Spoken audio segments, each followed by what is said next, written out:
Hello, I'm USA Today bestselling author Jennifer Youngblood. Thanks for joining me as I present The Reckless Warrior, the first standalone novel in my Navy SEAL romance series. This unique video book featuring original video footage has been made especially for YouTube and is only available to enjoy here on my channel. Corbin Spencer was a fun character to write. He's got a short fuse that often gets him in trouble. Delaney Mitchell is on the verge of hitting it big in the country music industry. At the very time when she should be flying high and enjoying life, she finds herself fleeing from a ruthless man who's out for revenge. What will Corbin and Delaney find around the next bend? Retribution or redemption? Get ready for lots of swoony romance and action-packed suspense. Be sure and take a second to like the video and subscribe to my channel.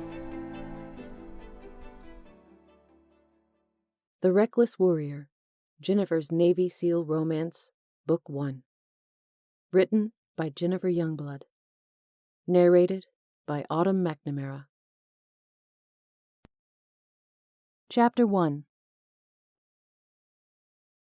All in all, it had been a productive day, despite the disastrous beginning. Delaney had put in 10 long hours at the studio laying down tracks for the first song in her new album. Slowly but surely, she was making progress. The hard part had been pulling her mind away from the threatening texts and focusing on her work. Every minute counted these days. She had to have all 6 songs written and performed by the end of the month. 1 down and 5 to go. Delaney leaned back against the seat of the car and let her mind get lost in the blur of lights from the city. Every inch of her body craved sleep. As soon as she got home, she was taking a hot shower and crawling into bed. Thankfully, she could sleep in a little in the morning before starting on the lyrics for her next song. The title of her album was Transformation. She chuckled darkly. Transformation was a topic Delaney knew well. Maybe she should name the next song Scratch and Claw. That's what she'd done. Scratched and clawed her way to stardom despite all obstacles. But now that she was on the cusp of making it big, her past was catching up to her. She fingered her neck, feeling like she had an invisible noose around it. She should have known her ex-husband Tuck would come lurking around when he realized she was on the verge of becoming a star. Sharks always came for the feed when they caught a whiff of fresh blood. An icy fear slithered down her spine as the all-too-familiar panic gripped her. Tuck wouldn't stop until he killed her. Maybe she should have stayed out of the limelight. Even as the thought entered her mind, she knew that singing was nearly as important to her as breathing. She didn't want to spend the rest of her life hiding in the shadows, fearing each day that Tuck would return. Tuck and his brother had taken away everything else from her. She wouldn't allow them to steal this too. No matter what, she'd go down fighting. Her mind flitted over the recent events that had brought her to this point. The first text came a little over a month ago, right after she made her first appearance on a popular late-night show. Her record label wanted to put her out there so that people would know Delaney Mitchell by the time her debut album came out. The plan was working. Delaney's Instagram and Twitter followers were doubling daily, and she'd gotten 6 requests to appear on several more well-recognized talk shows. Unfortunately, the notoriety put her on Tuck's radar. Had she remained an obscure waitress, scratching out a meager income to get by, Tuck might have left her alone. But now that she was fast becoming somebody, he wanted a piece of the pie. No, what he wanted was a piece of her. In Tuck's warped mind, he believed he owned her like property he could abuse at will and then push aside until it suited his whim to pick it up again. She swallowed, glancing at the bulky outline of her bodyguard Mason's shoulders, who was driving the car. It was good to know that she had someone with her always, a barrier that would hopefully keep Tuck from gaining personal access to her. Immediately after receiving the first round of texts, Delaney had gone to the police and filed a restraining order against Tuck. Then she hired a service that would give her 24-hour around-the-clock protection. It cost a pretty penny, but it was worth the peace of mind. Tuck and his family were from her hometown, Noble, Alabama. although there wasn't anything noble about the one-horse town of her birth. She'd hoped that moving from Nashville to San Diego would help Tuck stay away, but she'd been fooling herself. After all, it wasn't like Tuck couldn't hop a plane. Delaney changed her number and the initial texts had stopped. She'd hoped the ordeal was over, but this morning it had started again. The text came through as she was wolfing down a bowl of cereal and getting ready to dart out the door for work. "Did you really think I wouldn't find you?" An hour later, while she was at the recording studio surrounded by a team of musicians, another text came through. This one had her shaking. "You look good in those black jeans and turquoise boots." And then, "See you soon." After the third text, she couldn't breathe. Tuck was here, in San Diego, lurking somewhere nearby. He'd gotten close enough to see what she was wearing. Delaney rushed to the bathroom where she puked. Then she called her manager, Milo Stanley. She was so panicked she could hardly talk. The words came out in strangled gulps as she slumped down against the wall and drew herself into a tight ball, rocking back and forth. Images from before burned through her mind. Tuck taunting her, a tiger playing with its food before going in for the kill. The last time she saw him, he'd beaten her so badly that he put her in the hospital. Delaney figured Tuck experienced a moment of regret over his actions, which is why he agreed to a divorce. She went from the hospital to a home for battered women. The police came and took their reports, but realized prosecuting Tuck was futile. Delaney was unwilling to testify against him, not that she didn't want to see Tuck pay for what he did, but she was too afraid, not only of Tuck, but of his older brother Hugh. She could see the relief in the officers' eyes, knew they didn't want to tangle with the ruthless Allen brothers either. They thought nothing of going after the police officers or anyone else who got in their way. Her manager, Milo, helped calm her down. He said he was on the way to the studio and told her to call the police. At least the police force here wouldn't be cowed by Tuck. 2 officers arrived to take her statement, then told her to call again if Tuck came anywhere near. "Tuck's just trying to scare you," Milo said. "You have highly skilled bodyguards surrounding you at all times. The closest Tuck can get to you is through texts." "But how did he get this number?" Delaney wanted to know. "You said it was private." "It is private," Milo countered. "Geez, Delaney, I don't know how he got it, but don't worry. We'll get you a new number." Milo had spent a full hour talking to Delaney, trying to calm her down enough so that she could get back to work. The record label had paid for studio musicians to come lay down tracks. The song had to be recorded today or else the label would lose money, and that was unacceptable, especially for a new artist. Delaney was lucky Montana Crew's label agreed to produce her album. She couldn't risk messing things up. So, she offered a few heartfelt prayers, asking for help. Then, she drained several cups of black coffee and went to work. In a way, it was good to have something to focus on besides Tuck. Luckily, her persistence paid off. 9 hours later, they finally had a quality product. "Here we are, ma'am," Mason said politely as they pulled alongside the curb of her high-rise building. "Would you like for me to park the car and meet you inside your condo?" "No." The word came out more forcefully than she intended. She offered a strained smile to soften her rudeness. "We can use the valet service. I'd like for you to accompany me to my condo, considering the texts." Mason nodded, a deep crease forming in the center of his fleshy forehead. "Of course." He cocked his head, looking thoughtful. "Miss Mitchell, if it makes you feel any better, it's highly unlikely that your ex could get past the front desk security into your building and then up to the 10th floor. You should be perfectly safe." She suppressed a shudder. "Thanks," she mumbled. "But if it's all the same to you, I'd prefer if you go with me and do a check of my condo before I go in." While she appreciated Mason trying to ease her fears, he didn't know how ruthless Tuck was. It was better to be safe rather than sorry. "Well, sure thing." Mason pulled up to the valet desk. As they got out, Delaney looked over her shoulder, her skin crawling. Was Tuck out there right now watching her? She brushed aside the fear, straightening her shoulders.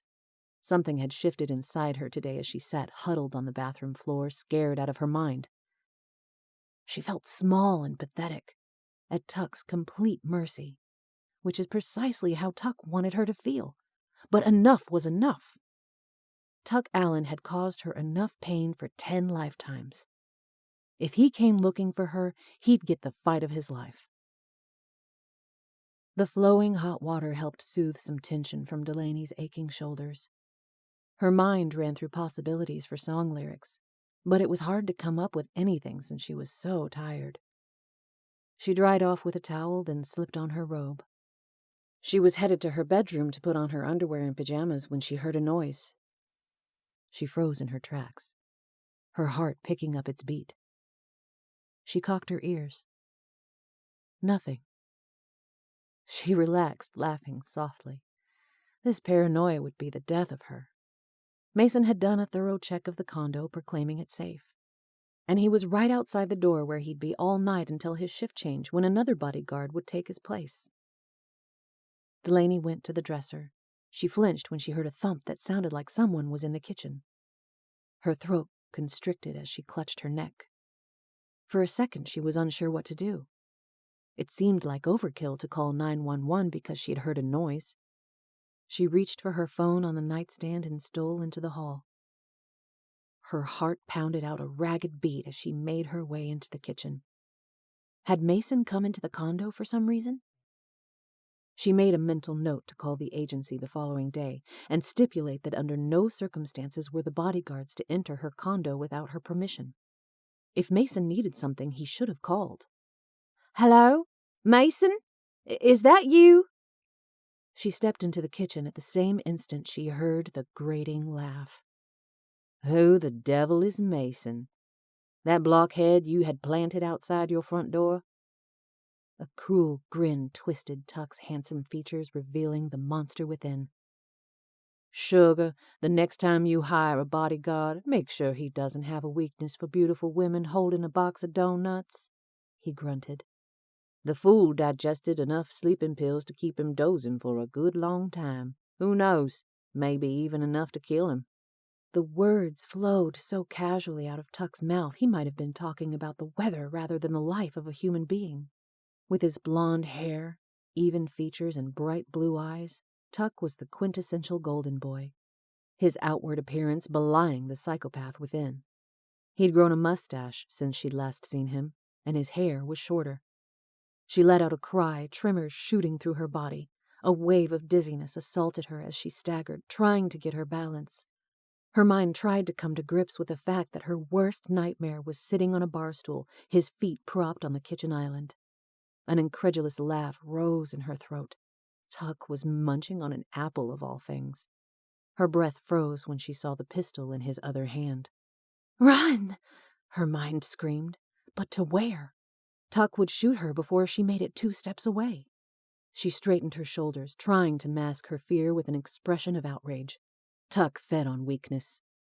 You have no right to be here. Oh, I have every right, darling. He looked her up and down, a brazen glint in his eyes.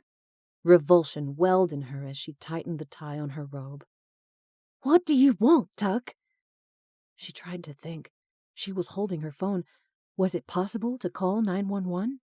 Did you really think you could get rid of me? He laughed, but the coldness in his eyes sent shivers down her spine. As if changing your stupid phone number or hiring a few bodyguards would keep me away?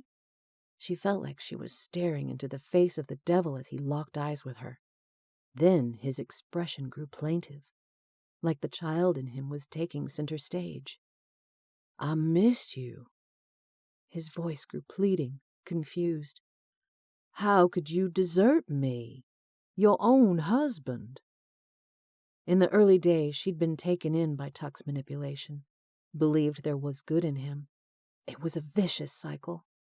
He'd beat her senseless, then beg for her forgiveness, romancing her enough so that she'd actually believe things could be different. Then, when she let her guard down, the demon in him would rear its ugly head. Her voice sounded as brittle and hollow as she felt. We're divorced, Tuck.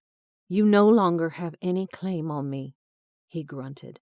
Bobby face, in the eyes of the Lord, we're married till death do we part. His eyes narrowed. The two of us will be together until one of us is put in a box. His voice rose. You got that? She jerked, hugging her arms, wishing she could make herself small enough to disappear. Tuck had always called her Barbie face. There was a time when she thought the nickname was cute, when she was young and stupid, flattered that he noticed her. Tuck tossed the half-eaten apple on the floor and sat up. Delaney sensed a shift in his demeanor, knew everything was coming to a head. Tuck was tired of talking. Blood pounded against Delaney's temples. She tried to swallow down her alarm and keep her wits about her. What do you want? Money? I'll give you as much money as you want. Just leave me alone. She hated the desperate edge in her voice, hated how small and miserable this man made her feel. Life with him had been a horrible series of memories that she wanted to erase from her mind. His voice took on a silky tone of a snake slithering around its prey. Well, look at you, all high and mighty. Country music star Delaney Mitchell has a much better ring than Dolores Milstead. But no matter how much lipstick you slather on a pig, it's still a pig after all, he grunted. And to answer your question, I'll take the money and anything else I want. His eyes raked over her. Revulsion welled in her stomach. She'd seen that look before and knew what it meant. Tuck's voice took on a disinterested tone as he motioned. Now take off that robe. It's time you perform your wifely duty. Terror, swift and paralyzing, raced over her, and with that terror came a smoldering anger. It wouldn't be enough for Tuck to rape her. He wanted to humiliate her first. They'd been through this routine more times than she could count. Her standing before Tuck while he pointed out all the flaws in her body like she was nothing more than a branded piece of livestock. It made her disgusted with herself that she'd allowed him to wield so much control over her. No! Even if she died here tonight, she wouldn't be subjected to his cruelty any longer. His jaw went slack as he rocked back. Then he barked out an uncertain laugh before his eyes went hard. He swiped the glass fruit bowl with his arm, sending it flying to the floor where it splintered into pieces. Delaney flinched but held her ground. Get out before I call the police! Rage twisted Tuck's face as he sprang to his feet and rushed at her, knocking the phone out of her hand. He grabbed her throat and pushed her against the wall. She gurgled, trying to get her breath, her fingers clawing at his hand. Stars exploded before her eyes. In a matter of seconds, she'd pass out. A futile terror iced over her, her eyes bulging, her lungs craving air. You listen to me, he seethed, his face purple. You belong to me, and you will do what I say. He released his hold on her throat. She coughed, drawing in a haggard breath. He pressed against her with his body weight, trailing the barrel of the pistol along her jaw. Now what do you say we start this conversation over? The robe comes off. As he pulled at the tie, something inside her snapped. She let out a visceral scream and went on the attack, digging her fingernails into his eyes. Then she went for the pistol, trying to pry it out of his hands. No doubt Tuck was stronger. Had she not taken him by surprise or been so enraged, she might not have stood a chance. But he stumbled back and tried to regain his balance. They wrestled, Delaney keeping a firm grip on the gun with both hands against his one hand. That was her only chance, to get the gun away from him. Delaney heard a loud bang and felt the brunt kick of the gun being fired. For a split second she thought she'd been shot. No, not her. Disbelief widened Tuck's eyes. You shot me! He backed away, holding a hand over the wound in his torso as he slumped to his knees, then fell to the floor. Delaney gasped, the hard reality of what had just happened overtaking her. Her body shook, her mind whirling. Somehow she managed to get her phone. She pressed 911. My ex-husband broke into my condo. Her voice broke. I shot him. She looked at the blood pooling like an ink stain over his clothes. I think I killed him. She dropped the phone and fell to her knees sobbing. Chapter 2. A curious numbness came over Delaney as she stood in front of Tuck's hospital bed. He was in a coma, tubes hooked to his motionless body. She should feel grief, shouldn't she? She'd loved him once, but that love had been snuffed out, a bitter hatred filling the empty space. No charges were being filed against her. It was a clear-cut case of self-defense. Tuck drugged her bodyguard, who thankfully was okay, and broke into her condo with the intent to rape and possibly murder her. While Delaney didn't have to worry about the legal repercussions, the media was having a heyday with the story. Milo was trying his best to do damage control for Delaney and the record label. Milo was surprised and apprehensive when Delaney announced that she wanted to visit the hospital. He tried to talk her out of it, saying the press would be all over her. "The press will hound me regardless," she'd answered, and could tell from the expression on Milo's face that he knew she was right. Just as they suspected, Delaney had to fight her way through a throng of reporters camped near the entrance of the hospital. They shoved their microphones in her face and demanded answers, but she kept her eyes fixed forward and pressed through them. She needed to come here, needed to put closure on the situation. According to the kind nurse who'd pulled Delaney aside and quietly relayed the information, Tuck's prognosis wasn't good. He'd lost a tremendous amount of blood, putting him into a coma. The doctors weren't sure if he'd ever regain consciousness. How did Delaney feel about the news? Relief that Tuck could no longer hurt her? Sorrow for taking the life of someone she once loved? Maybe it was a combination of both. She hugged her arms. "For what it's worth, I'm sorry," she said softly. "Sorry it had to end this way." She paused, tears stinging her eyes. "But you hurt me. You took away my dignity." Her voice shook. "And I hate you for that." I always told Tuck you'd end up destroying him. She whirled around. "You?" She let out a shaky laugh, her hand going to her chest. "I didn't realize you were in town." Just got in this morning. The icy look in Hugh's eyes caused a pit to form in her stomach. Unlike Tuck, Hugh didn't have a hot temper, but he was calculating and dangerous. The familial resemblance between the brothers was strong, except Hugh's face was blocky, his features craggy. Did you come to witness your handiwork? The accusation in Hugh's voice was a punch in the stomach. She rushed to explain. "Tuck broke into my condo with a gun. He tried to rape—" "Save it," he snarled, holding up a hand. "That which happens between a man and his woman behind closed doors is none of my business." She shook her head, disgust prickling over her. "And therein lies the problem. You've always turned a blind eye to Tuck, giving him carte blanche to do whatever the heck he pleased. He was trying to rape me." A ruthless expression twisted Hugh's face, making him look inhuman. "Watch your mouth," he hissed. She rocked back, alarm trickling over her. Hugh was a dangerous man, not one to tangle with. He flashed a contemptuous smile. "I'm glad you're here so I can say this in person." Her heart dropped. This couldn't be good. He leaned forward, his voice barely over a whisper. "Whether you like it or not, you and Tuck are intertwined." This was sounding like an eerie repeat of what Tuck had said. "If he lives, you live. If he dies, you die." She gasped, a roar starting in her ears. "It was an accident." He just looked at her with a placid expression more terrifying than anger could have ever been. A hysterical chortle rose in her throat. "You can't be serious. You're talking about murder." "An eye for an eye," he said firmly. This whole scenario was insane. Hugh was insane. She had to get out of here.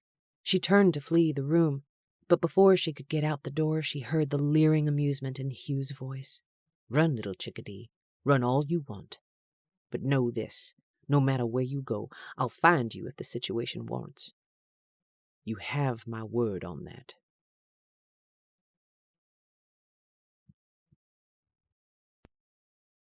Chapter 3. When Corbin approached the security guard at the gate of Sutton Smith's mansion, he rolled down the window of his rental car. "Your name, sir?" the guard asked. "Corbin Spencer." The man's eyes trailed down the list. Then he nodded. "Have a nice evening." "Thanks," Corbin said curtly as he continued to the mansion. It was a private area of an exclusive section of Coronado Island overlooking the San Diego Bay. Corbin had spent a handful of weekends here lounging by the pool and doing various other leisure activities, but never without Doug. His gut twisted as he thought about his best friend and fellow SEAL member, who had been killed during a rescue mission in the Philippines when their platoon was ambushed. It had been 7 months since Doug had passed, but tonight on the grounds of his estate, the wound felt as raw as it had in the beginning. When he reached the mansion, a valet attendant approached. "May I park your car, sir?" Corbin got out and tossed the keys to the attendant in exchange for a claim ticket. Then he smoothed down his white tuxedo jacket and adjusted the bow tie. He wasn't looking forward to the pretense of making small talk with a group of strangers at some party. And the worst part? Wearing this stupid monkey suit constricting his shoulders like a straitjacket. Even though the event was black tie, Corbin had planned to wear nice jeans and a sports jacket. But then this afternoon, a tux was delivered to his room, compliments of Sutton Smith. Too bad it was about a half size too small. Corbin couldn't wait to get back to the hotel to strip the thing off and put on jeans and a t-shirt. He ran a quick hand through his spiky hair, figuring he was as ready now as he'd ever be. His gaze took in the sprawling English Tudor mansion. The only reason Corbin knew the architectural style was because Doug mentioned that his dad had brought in an English architect during construction to make sure the style was authentic. Sutton Smith's enormous wealth was staggering, and yet Doug had been so down to earth. The place was brimming with high society people dressed to the nines. As Corbin strode up the front steps, he thought back to the phone call that brought him here. Corbin was surprised to hear from his late friend's dad. He hadn't spoken to Sutton since Doug's funeral. At that time, Sutton was withdrawn, angry at the world. Corbin didn't blame the man. He felt the same way about Doug's death. Sutton opened the conversation by inquiring what Corbin was doing professionally. Then he extended an invitation to a gathering. Corbin grunted as he looked at the large staff of servers dressed in uniforms, scurrying to wait on guests. When he heard the word gathering, Corbin assumed there might be 20 or 30 people present. But this was a full-fledged soiree with more people than he could count. Corbin was currently living in Denver, Colorado, and was short on funds. Before he could make up an excuse about why he couldn't attend the gathering, Sutton explained briskly that he'd already purchased Corbin a first-class ticket for the following day and booked him a room at the Lux, a 5-star hotel. Sutton went on to say that he had a proposition for Corbin, and that he would pay him $2,500 for his time.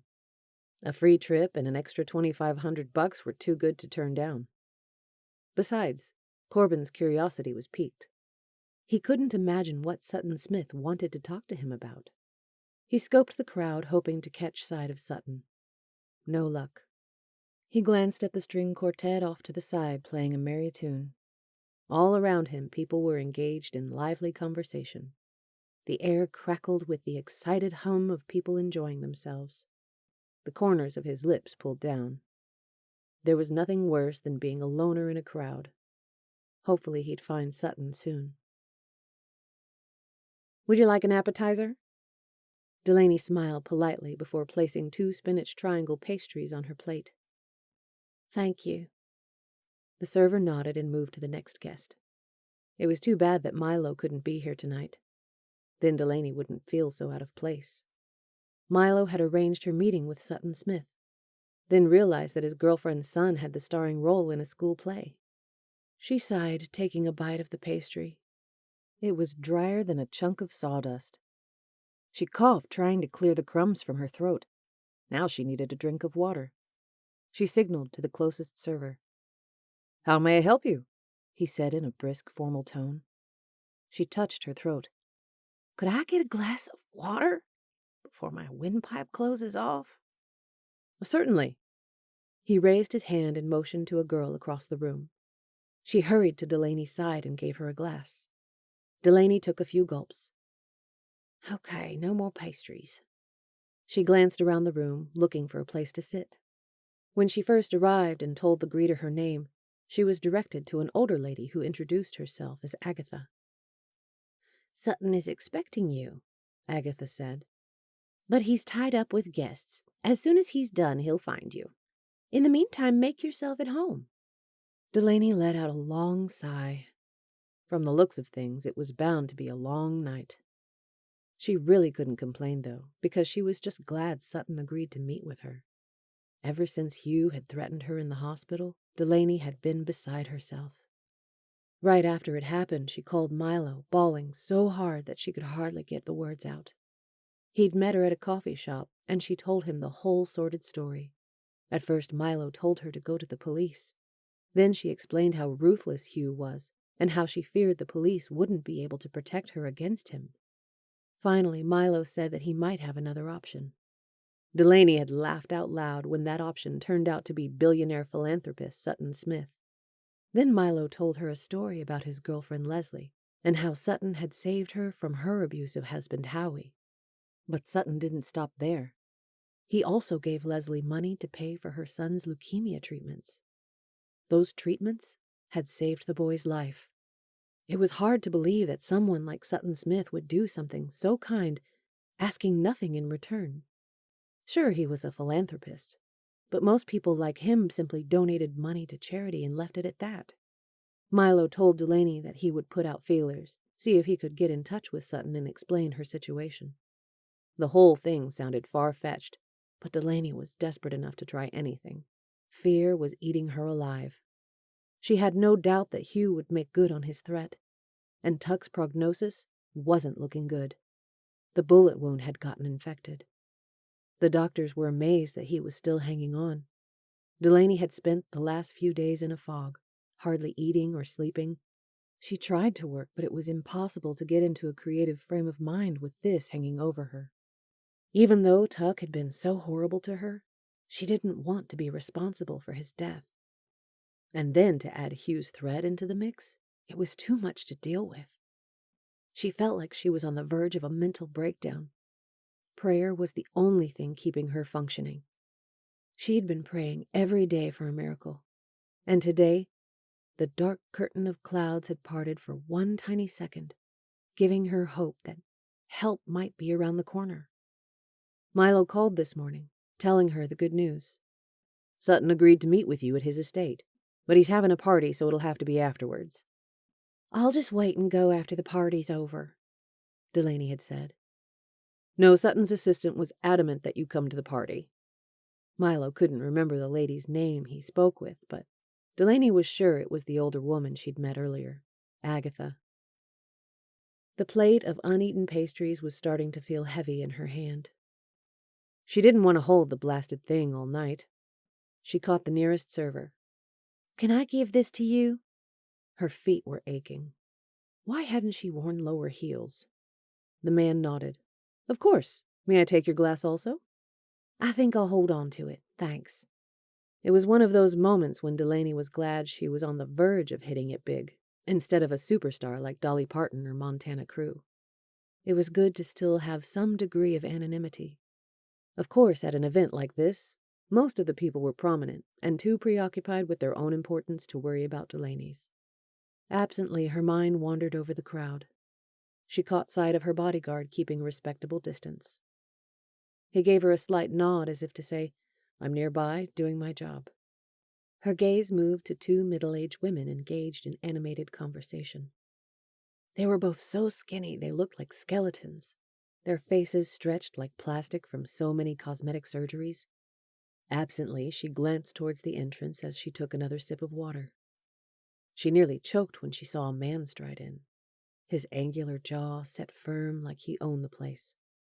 It had been a long time since she even noticed a man's appearance, much less found anyone attractive, partly because she'd been too wrapped up in her career, and mostly because the ordeal with Tuck had left her fearful about having a relationship. But she couldn't seem to peel her eyes away from this guy.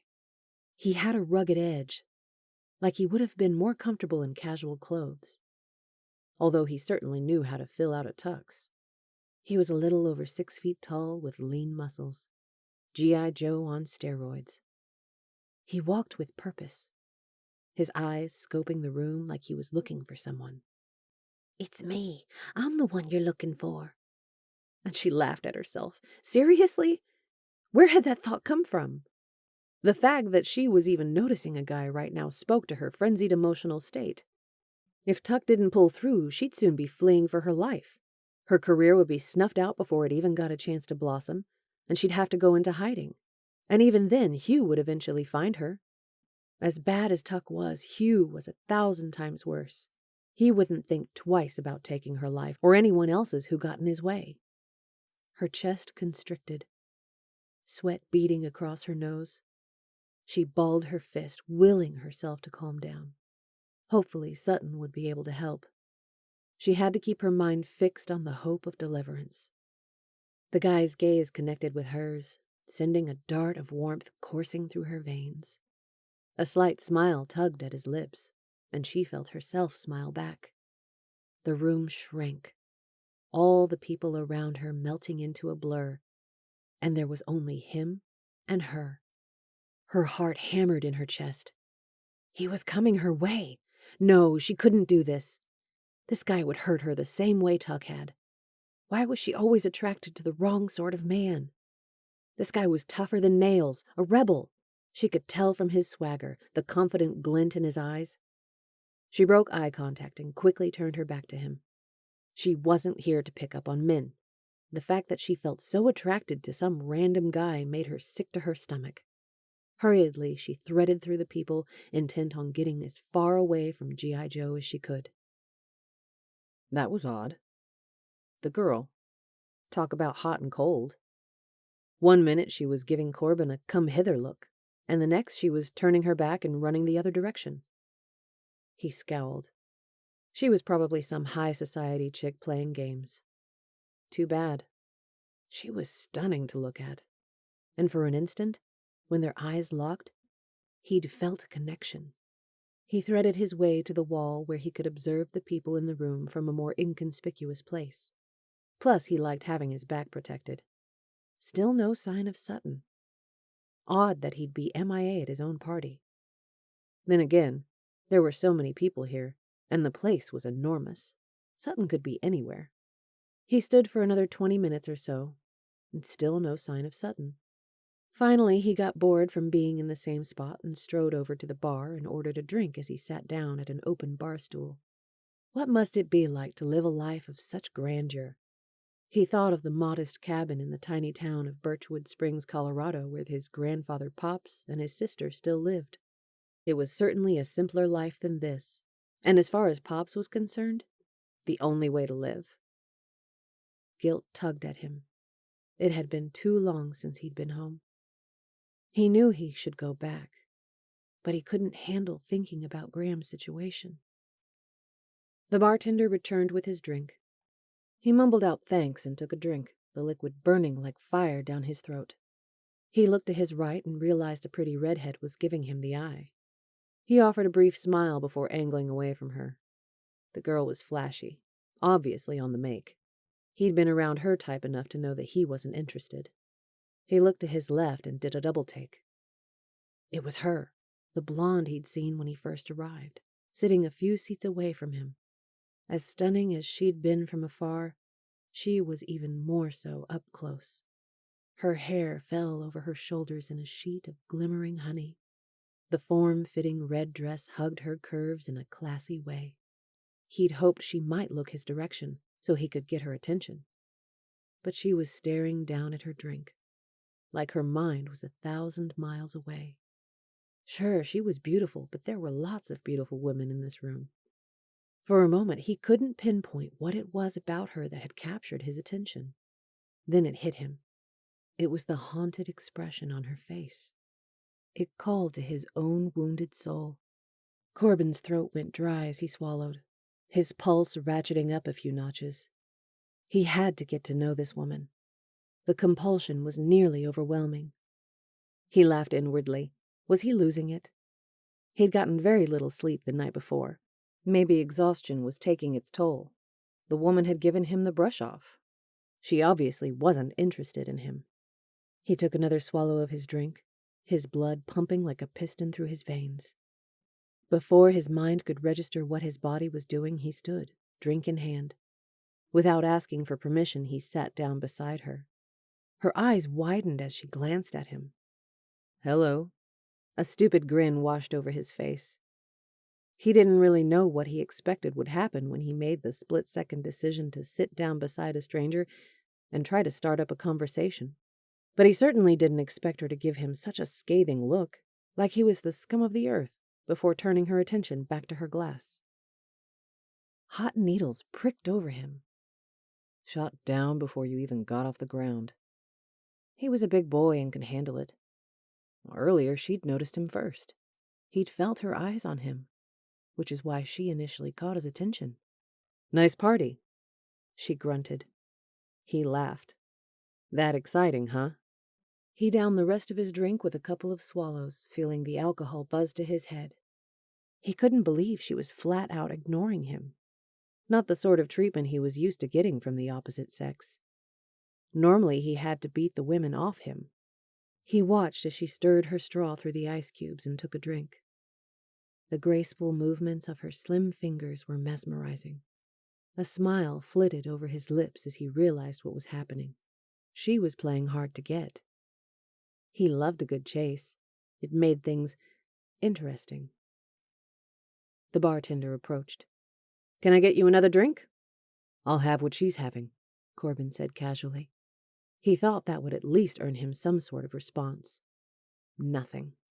Okay, this was getting awkward. Maybe he should cut bait and move on. "Here you go," the bartender said, sliding the drink to him. "I don't see it," Corbin said. Silence. "Are you sure it's there?" At that, she turned. "What?" she asked, only mildly interested. "Whatever it is you find so fascinating at the bottom of your drink." She arched an eyebrow. "Excuse me?" He motioned, fighting a smile. "You were staring into your glass like it held the secret of the Bermuda Triangle, so I figured it must be important." He expected her to at least give him a courtesy laugh for the effort. But she just rolled her eyes and turned her attention back to her glass. Corbin took a gulp of the drink, then sputtered in disgust. "This is club soda." She cut her eyes at him. "You have such discriminating taste." At least he'd caught her attention. But her words were flat and dead. Not even the slightest bit of emotion in them. Sheesh, this woman was tough. "Are you always this friendly?" he asked dryly. As she turned to face him, his mind catalogued her features. Long lashes, dark, mysterious eyes, full lips painted apple red to match her dress. Her brow lifted in faint amusement. "Are you always this desperate?"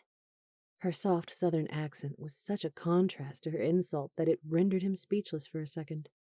"I would hardly call trying to make polite conversation desperate." "Is that what you call this?" "Of course," he blustered. What was it about this woman that was making him so jumpy?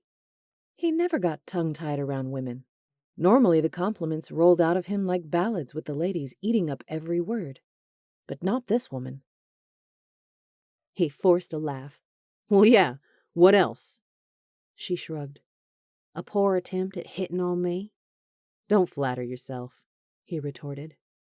Her eyes widened in surprise before her face flushed, making her look even more incredible.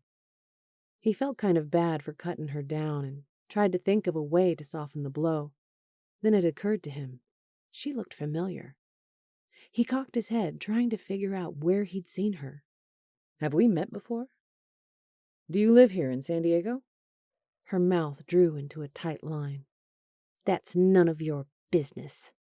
"I wasn't trying to pry. Only trying to figure out how I know you. Have you ever been to Birchwood Springs, Colorado?" She clipped out a single word. "Nope." Corbin was unprepared for the sting of disappointment that prickled through him. This woman meant nothing to him. Why was he taking her rejection so personally? She'd clearly dismissed him. The polite thing to do would be to get up and move. But Corbin had never been one to follow the rules of decorum. "What's your name?" Her eyes widened in exasperation as she turned to him. Buddy, can't you take a hint? I'm not interested. He cocked an eyebrow. "I'm only trying to carry on a conversation." Her jaw tightened. I'm going to ask you one final time. Leave me alone. "Okay, I will, but first you have to tell me your name." Jeez. He was coming across as a love-starved jerk. He'd come here to meet with Sutton, not to pick up on chicks. But this woman was messing with his head. Crazy because he didn't even know her, and she obviously had zero interest in him, but she'd been checking him out earlier. Talk about mixed signals. This woman was a master at it.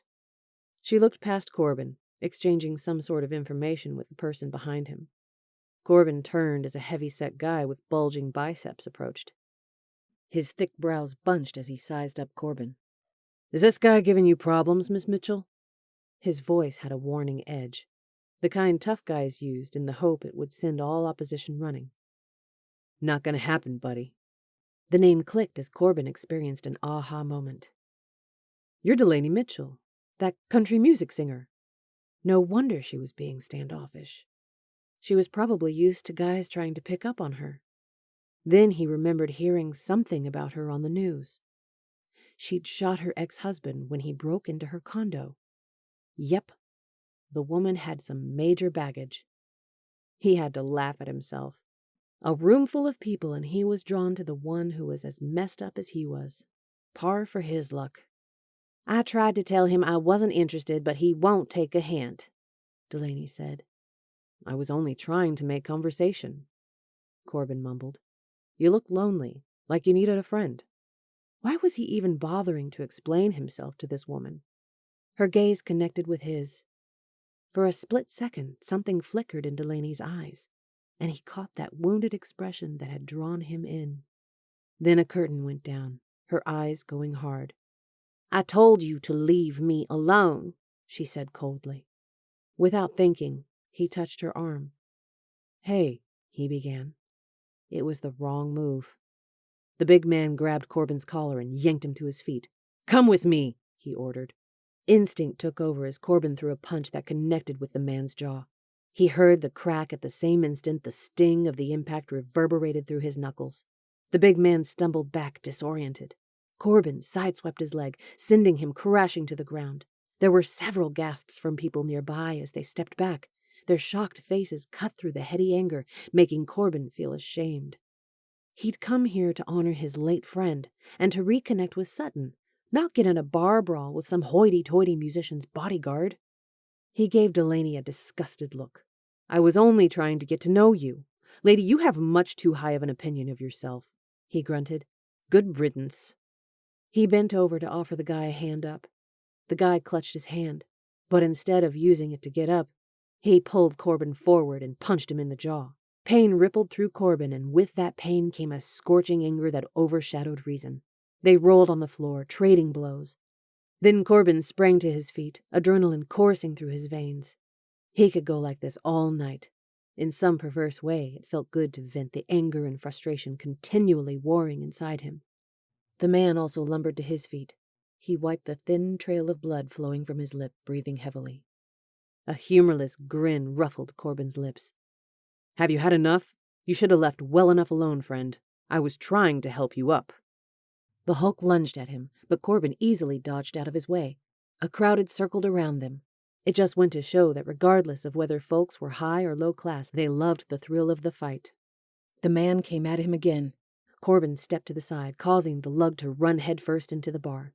Corbin assumed that would be the end of it, but the Hulk turned to face him, his eyes dark slashes as he shook off the hit. When he charged again, Corbin twisted behind him and got him in a chokehold. The man's face turned purple, his arms flailing. Then he slumped to his knees and fell face first on the floor, passed out cold. Corbin glanced down at the streaks of blood on his white tux jacket. He looked at Delaney, who was ghostly white. "It didn't have to be this way." He rubbed his jaw, still smarting from the hits, then glanced at the spectators. "Show's over," he grumbled. He got a couple of steps away when 4 security guards in black suits approached. He crouched, getting into fighting position. So this is how they want to play it. Fine with him. When the first guy charged, he clocked him in the face, knocking him down. He got the second with a swift side kick to the gut. As he was fighting the third, the fourth attacked from behind. A sharp pain splintered up the base of his skull as he fell to his knees, the room spinning. His mind screamed, "Fight!" but his body refused to cooperate. In another second, the security guards had Corbin pinned on the ground, slapping handcuffs on his wrists. They lifted him to his feet, breathing curses as they hauled him away. Chapter 4. From what Corbin could tell, he'd been placed in a holding cell in some deep underground section of the mansion. The walls were solid metal, with the door being the only opening. Corbin had yelled for several minutes, demanding to be released, but the box was as soundproof as a tomb. Finally, he slumped down in the metal chair beside the table. 2 chairs and a table were the only furniture in the room. It was crazy how fast things had escalated out of control. One minute he was attempting to talk to Delaney, and the next, he was fighting with the big guy whom he assumed was Delaney's bodyguard. The anger had taken over, the way it had been doing for some time now. But Corbin hadn't started this fight. Trouble seemed to follow him wherever he went. He rumbled out a sarcastic laugh. Was this Sutton Smith's plan all along? Lure him here so he could keep him prisoner? No. There was no reason for Sutton to have a grudge against Corbin. If anything, Sutton should be glad that Corbin had tried to avenge Doug's death the day of the ambush. Of course, everything went terribly wrong, but that was beside the point. Corbin, more than anyone, except Sutton, had felt the agony of Doug's death. And with that pain came the guilt of what happened afterward. The door opened, and Sutton stepped through. He strode over and sat down in the chair on the opposite side of the table. Even though Sutton was dressed impeccably in an expensive tux, he was all grit and muscle, his movements as nimble as a panther. The type of guy you didn't want to cross. His blue eyes flickered over Corbin. "I'm glad to see the tux was sent to you as instructed." After decades in the U.S., Sutton still had a slight British accent. Corbin glanced down at the stains. "I hope you included dry cleaning in the package." He noticed that Sutton had left the door open. Maybe that was a good sign he'd let Corbin out of here soon. A slight smile touched Sutton's lips in acknowledgement of Corbin's poor attempt at humor, then vanished almost as quickly as it had come. "It's been a while. How have you been?" Seriously? The guy wanted to make conversation? "I'd be a lot better if I weren't handcuffed." He gave Sutton a hard look. "Why are you keeping me here?" "I'd hoped to have this conversation on friendlier terms, but I didn't expect you to get into a fight the minute you stepped in the door." His voice held a note of irony. Corbin's jaw tightened. "I didn't start it. It was that meathead bodyguard." Amusement flickered in Sutton's eyes. "I know it happened. I saw the security feed." His eyebrows shot up, wrinkling his forehead. "You handled yourself pretty well."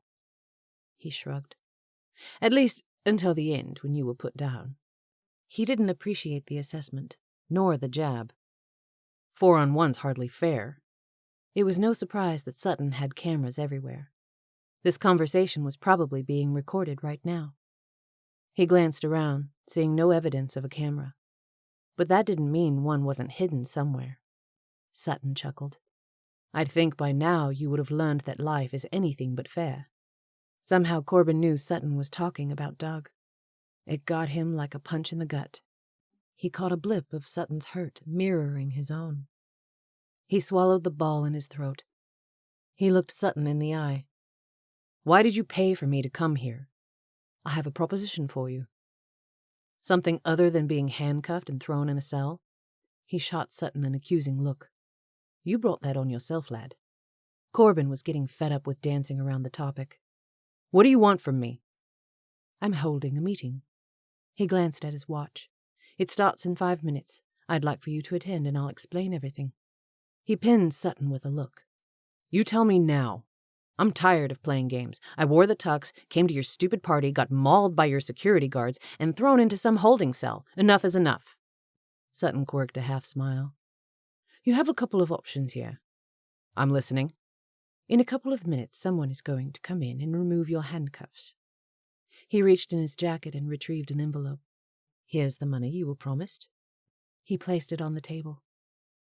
"You can take it and go your merry way, or you can stick around for the meeting, hear about a unique opportunity that could be yours, if you have enough sense to recognize it."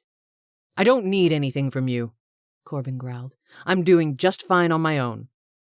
"Obviously, with your bar bouncer job and part-time security gig at the movie theater." Corbin flinched. "You've had me checked out." He didn't need to have it pointed out that he'd reached a low point in his life. "Why?" Sutton let out a long sigh. "Look, I know what happened right after Doug died." The words came at Corbin like a sledgehammer as he gasped, shame burning over him. "How?" he sputtered. "Those records were sealed." Then again, there were probably very few things in this world a man like Sutton Smith couldn't access. A fierce light came into Sutton's eyes as he continued. "I know the anger that fuels you. I've felt it myself." He paused. "In fact, it almost destroyed me," he said softly. He clutched his fist. "Here's the bottom line. I'm offering you a chance to do something meaningful with your life, and I'll pay you handsomely in the process." "Why do you give a crap about me?" Corbin rattled off reflexively. Sutton straightened his shoulders, not taking his eyes off Corbin's. "Because my son gave a crap about you. That's why." Moisture rose in Corbin's eyes as he blinked. "Doug was the best friend I ever had." He coughed to hide his emotion, looking down at the table. "He loved you like a brother. For what it's worth." "Thank you." Corbin's head shot up. "For what?" "For caring enough about Doug to come here tonight, and for keeping my son's memory alive." The gravity of Sutton's words hit Corbin full force. Something swift and strong flowed between them. They would always be connected through Doug's life, and then later, his death. A man stepped in. Corbin recognized him as one of the security guards who'd tackled him earlier. The guy shot Corbin a surly look. It gave him a ping of satisfaction when he saw the guy's swollen lip. He stepped behind Corbin and removed the handcuffs. Then he turned on his heel and left the room in a hurry like he feared a rematch. Corbin stood, glancing at the envelope, and then at Sutton. Sutton rose to his feet. "What will it be?" He tugged at his jacket. "I'm in no hurry. I'll go to the meeting." Sutton looked pleased. "Very well," he motioned. "This way." "What is this?" Corbin glared at the four faces seated around the conference room table. Blaze, River, Zane, and Cannon. Fellow members of the SEAL Team 7. 4 people he hoped to never lay eyes on again. They looked just as surprised to see him. Sutton motioned. "Have a seat." Blood thrashed against Corbin's temples as his feet stayed rooted to the floor, his fists clutching into balls. "Whatever this is, I don't want any part of it." He couldn't believe Sutton had dragged him here to face these guys. So much for opportunity. River smirked at Zane, who was sitting beside him. "No surprise there." Corbin's body tensed. "And what do you mean by that?" He was ready to pound some heads. Zane, a.k.a. Thor because of his striking resemblance to the Marvel hero, made a point of eyeing the blood streaks on his jacket. "Same old Corbin, huh? Always got somebody's blood on your hands." The comment was the match that lit the wildfire. He pounced at Zane, who sprang to his feet. Corbin managed to strike a fist at Zane's cheekbone before Zane landed a punch of his own that knocked Corbin back against the table. It was one thing to spar with a lumbering bodyguard, but another to fight a fellow Navy SEAL who was Corbin's equal in every way. Still, there was no backing down from this. Corbin got back up, ready to go again. He swung, but Zane ducked. Corbin took another shot. Zane stepped out of the way, but Corbin ran at him, the two toppling to the floor. The other guys pulled them apart. "Enough already!" Cannon yelled, stepping between them. A volunteer lay pastor, Cannon was normally the easygoing one in the group, determined to help keep the peace. It was always an uphill task considering they were a group of alpha males, constantly vying to be top dog. Zane's brow shot up, a derisive chuckle barking out of his lips. "Careful, Cannon. You know how Corbin hates taking orders from superiors." The comment was a knife in the gut. Zane had been the commanding officer in their platoon. He took it as a personal insult when Corbin defied his order on the day Doug was killed, and he'd never let Corbin forget it. "Respect has to be earned, not demanded." It was probably not the best comeback, but the only one Corbin could come up with. Zane shook his head in disgust. "Exactly, and you lost our respect the day you hung us out to dry." Sutton held up his hands. "Gentlemen, if you'll please take your seats." He looked at Corbin. "And put a lid on your anger for a few minutes. You might find this conversation beneficial." All eyes turned to Corbin, waiting for his reaction. "I'm not sure it's possible for him to cork his anger," Zane said, an open challenge simmering in his eyes. "Why didn't you just tap the brass bell right now and save us all the trouble?" It was a low blow, referring to the brass bell which sat in the courtyard at Bud's training. When guys couldn't hack the drills, they'd ring the bell 3 times, signaling that they'd had enough, at which point they'd forfeit their chance to become a SEAL and receive another naval assignment. Before Zane's comment, Corbin was ready to leave this room and turn his back on these men forever. But now, the only way anyone would drag him out of here would be in a body bag. He lifted his chin and sat down in the closest seat, crossing his arms over his chest, his jaw set in stone. He could feel the other guys watching him. There was a time when he loved these guys like brothers, almost as much as he'd loved Doug. Their team had a reputation for being one of the best. That all changed the night Doug got killed. Deep down, Corbin didn't blame the guys for hating him. He hated himself for what happened. All the training in the world, his former achievements, none of it would be enough to make up for those few short, dreadful minutes when he had lost it and gone on the rampage. Sutton cleared his throat. "You're wondering why I asked you to come here tonight. The thought crossed our minds." This came from Blaze, who was sitting on the opposite side of the table. Expert at reading people and situations, Corbin could tell from the intense look on Blaze's face that he was trying to get a read on Sutton. Corbin risked a glance at Cannon, who gave him a slight smile. For an instant, Corbin was taken off guard by the kindness. Then again, Cannon had always preached the value of turning the other cheek. Corbin offered a quick nod of acknowledgement before turning his attention back to Sutton. "All of you are highly trained retired SEALs. Men who can be trusted. Men whom my son, Doug, trusted." Corbin's skin crawled a little at that. He knew none of the men in this room trusted him any further than they could throw him. They felt like he'd broken the code and betrayed their trust. Well, maybe he had. But he'd certainly not done it intentionally. If he could relive that day and react differently to Doug's death, he would in a heartbeat. Furthermore, everyone around this table would be a little squirrely at the mention of Doug's trust. None of them knew for sure whether it had been enemy or friendly fire that killed Doug. Had Sutton brought them here to exact revenge? A shiver raced down Corbin's spine. Maybe the billionaire philanthropist wasn't so benevolent after all. He pushed aside the misgiving. He and Sutton had shared a moment in the holding cell. He saw it in Sutton's eyes, felt it rattle his core. He and Sutton shared a bond. They'd both loved Doug. Both had been completely devastated by Doug's death. Sutton said this was an opportunity, and Corbin believed the man was being truthful. "In case you're wondering, I know every last detail surrounding Doug's death," Sutton continued, stroking his short beard, which was more pepper than salt. An uncomfortable silence froze over the group. The only reason the 5 former SEALs were alive was because Doug had chosen to die so they could escape the ambush. Sutton looked around the room, his intense gaze meeting every eye. "I don't hold any of you responsible.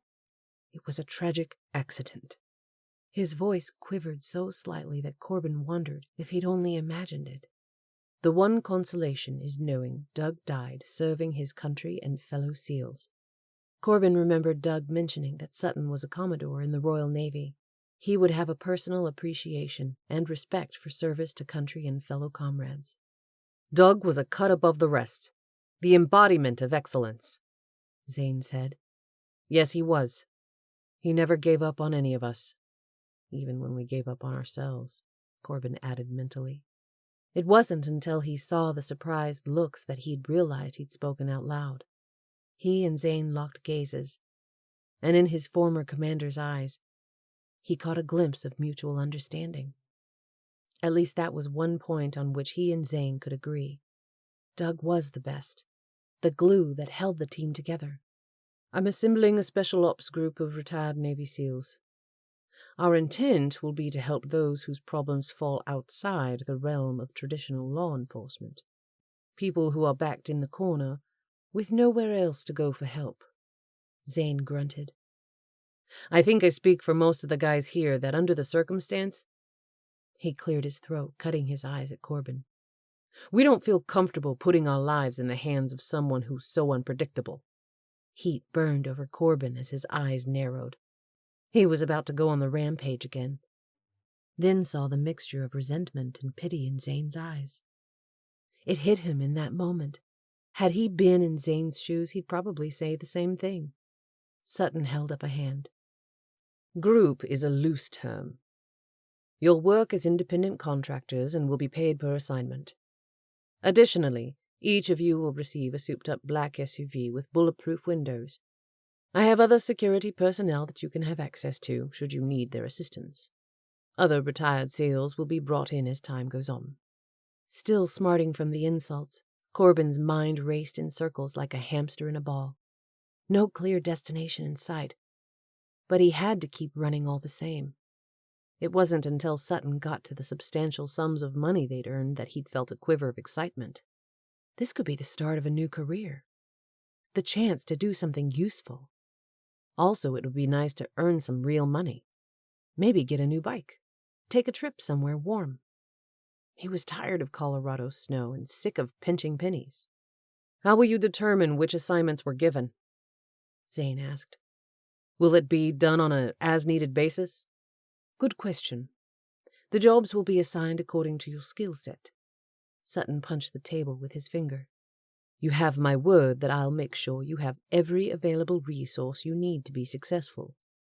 He motioned. And while it doesn't look like it, this mansion is a veritable fortress. A hub from which we'll conduct our business. Corbin's eyes popped slightly, thinking about the holding cell where he'd been detained. It had been solid as a tomb.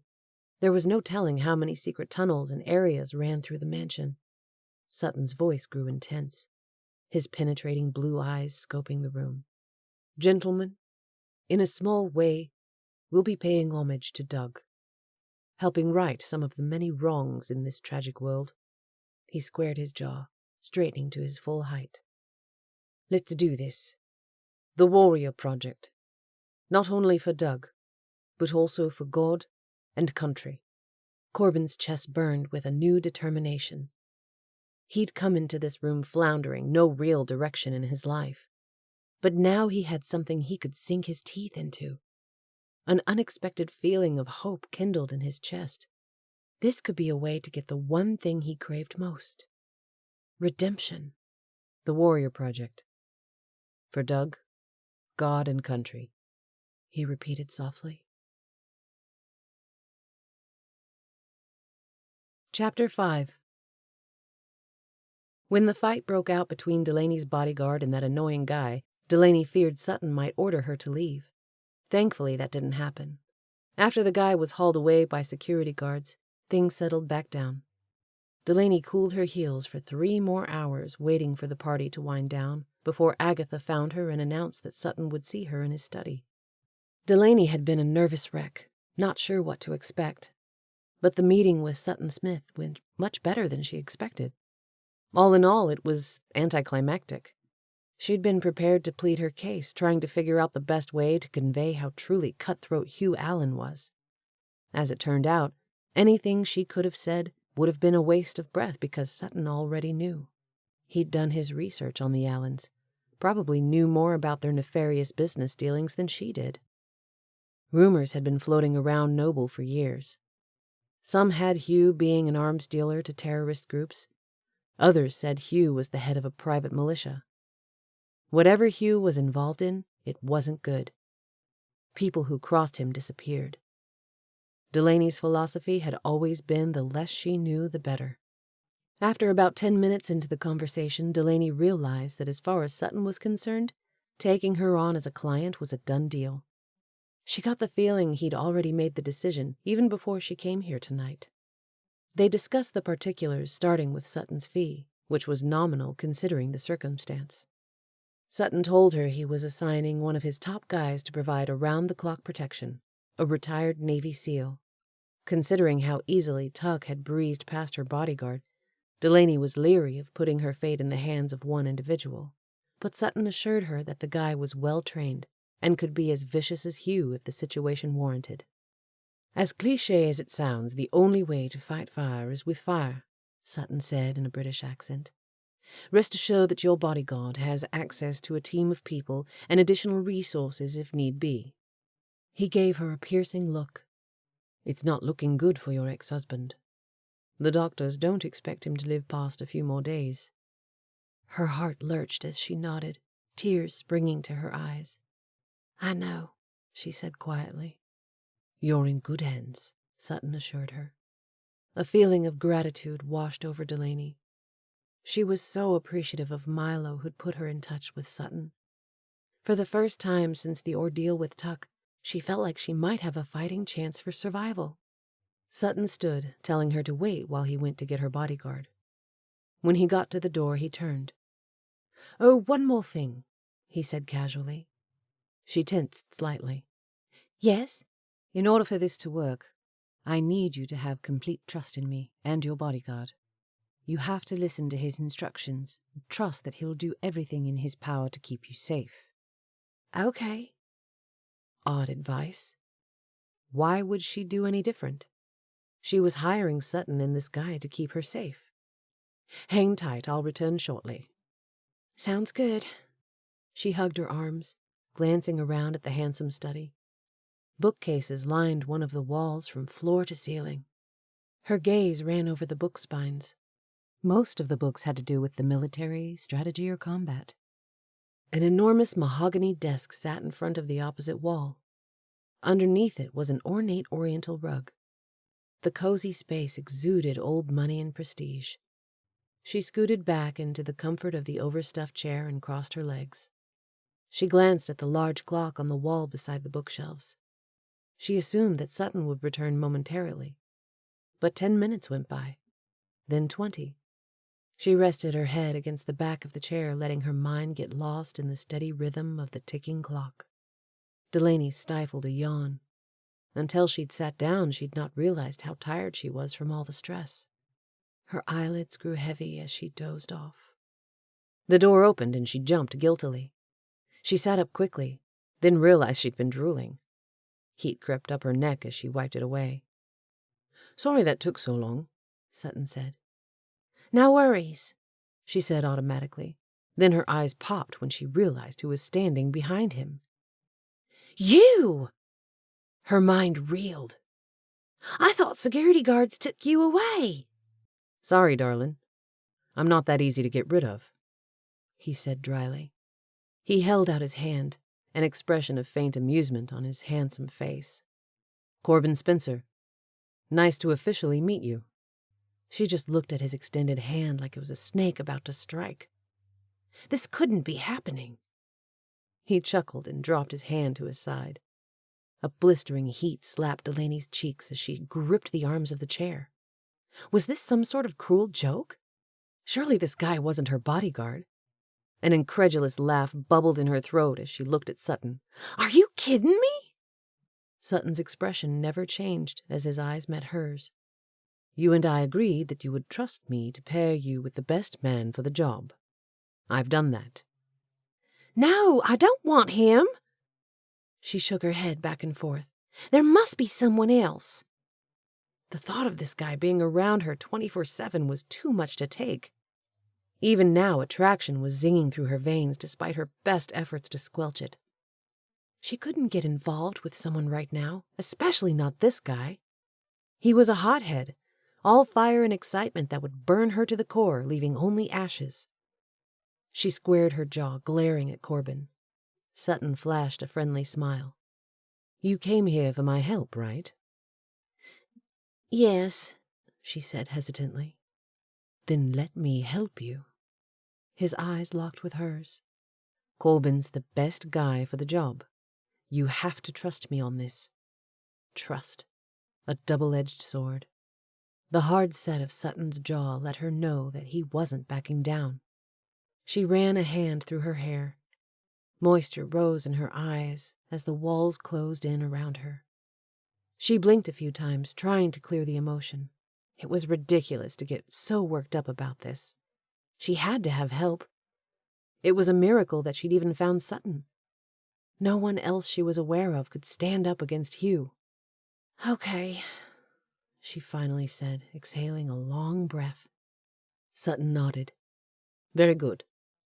Corbin has been briefed on the situation. He'll leave here with you and move into your condo immediately. It's imperative that you not spend a moment alone until the threat is contained or eliminated." Alarm trickled down her spine. She didn't know which she feared most, Hugh or having Corbin so close. "What about your things? Luggage?" Had Corbin come to the party because he was going to be assigned to help her? Another thought struck, making her feel like a complete idiot. Maybe Corbin approached her at the bar to tell her he'd be guarding her, and she'd assumed he was trying to hit on her. Ugh, sheesh. This was getting way too complicated. Sutton turned to Corbin. "I'll have someone go to the hotel and retrieve your bags." "Thank you," Corbin said with a slight nod. Hotel? Why was Corbin staying in a hotel? Did he not live in San Diego? Now that she thought about it, she shouldn't have been all that surprised that Corbin was a former Navy SEAL. She'd known he was tough from the moment she saw him. At least he was on the good team, or so it appeared. At this point, she didn't trust anyone. Tuck was good at feigning kindness to get what he wanted. He'd used her love for him as a weapon against her. And now, even his impending death was a threat to her. There seemed to be no end to the treachery. "It's probably wise to take the bulletproof SUV instead of the rental car," Sutton added. Bulletproof? Delaney's stomach churned thinking about the gravity of the situation. Tuck could die at any minute, and she'd have a target on her back. Heck, who was she kidding? She was already a target. For all she knew, Hugh was waiting right outside to ambush her. She hugged her arms, sloughing off the shiver that crawled down her spine. Sutton brought his hands together. "That's all for now." His voice went brisk as he looked at Corbin. "Call me any time, day or night, on the secure line." "Will do. You can count on me," Corbin said. And from the tone of his voice, Delaney could tell he meant it. That made her feel a little better about things. She stood. "Thank you. I appreciate all that you're doing." She didn't want Sutton to think she was an ungrateful brat because of her outburst over Corbin.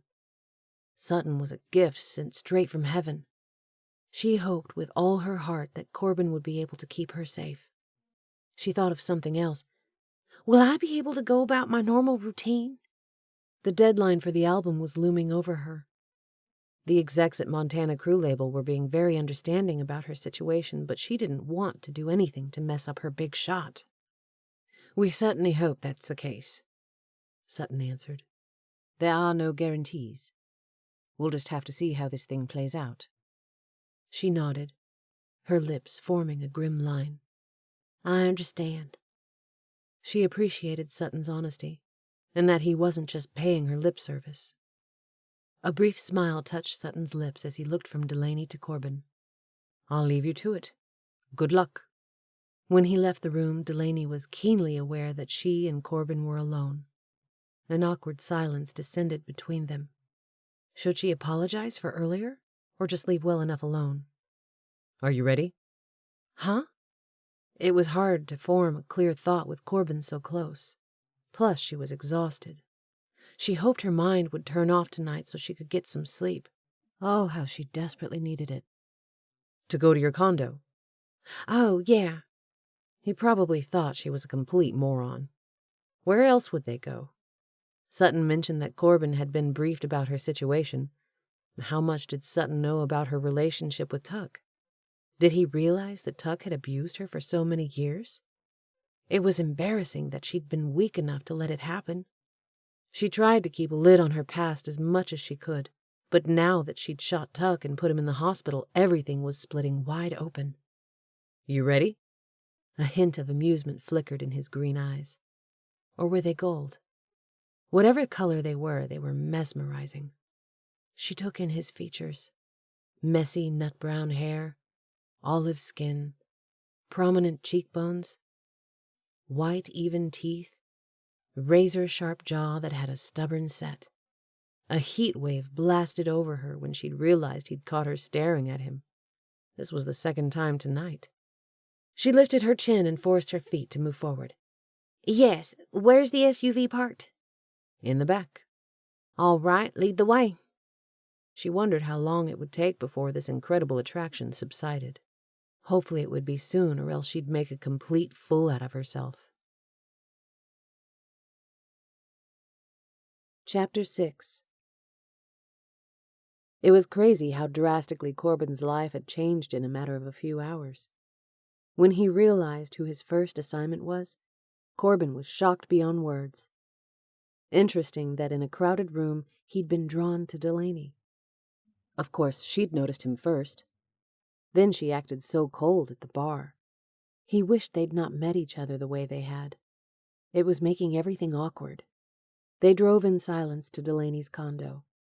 All the while, Corbin's brain raced to come up with witty comments, but he couldn't seem to make his tongue speak the words. When they arrived, Corbin shifted his focus from this tension with Delaney to the logistics of how to keep her safe. He couldn't let her mess with his mind and keep him from doing his job. From what he could tell, her high-rise building had top-notch security, a doorman, guard at the front desk, cameras, and most likely a few guards manning the parking garage. Plus, Delaney had hired a service that provided bodyguard protection around the clock. In fact, the same guy who'd fought with Corbin at the bar followed them back to Delaney's apartment. The big man's jaw had dropped to the floor when he realized the very guy he'd had an altercation with would be Delaney's primary protection detail. All in all, Anton seemed like a decent guy. Now that Corbin understood the situation, he could see why Anton acted the way he did. Anton held up his hands in a gesture of truce. "Hey, man, I had no idea who you were. Sorry about what happened earlier. I just saw someone harassing Miss Mitchell and reacted." His eyes widened. I saw what I thought was harassment," he corrected, his face going red. Corbin could tell Anton was sincere. Also, the poor guy looked haggard with a ripped shirt, black eye, and swollen lip, whereas Corbin's jaw was a little sore and the tux stained. But that was it.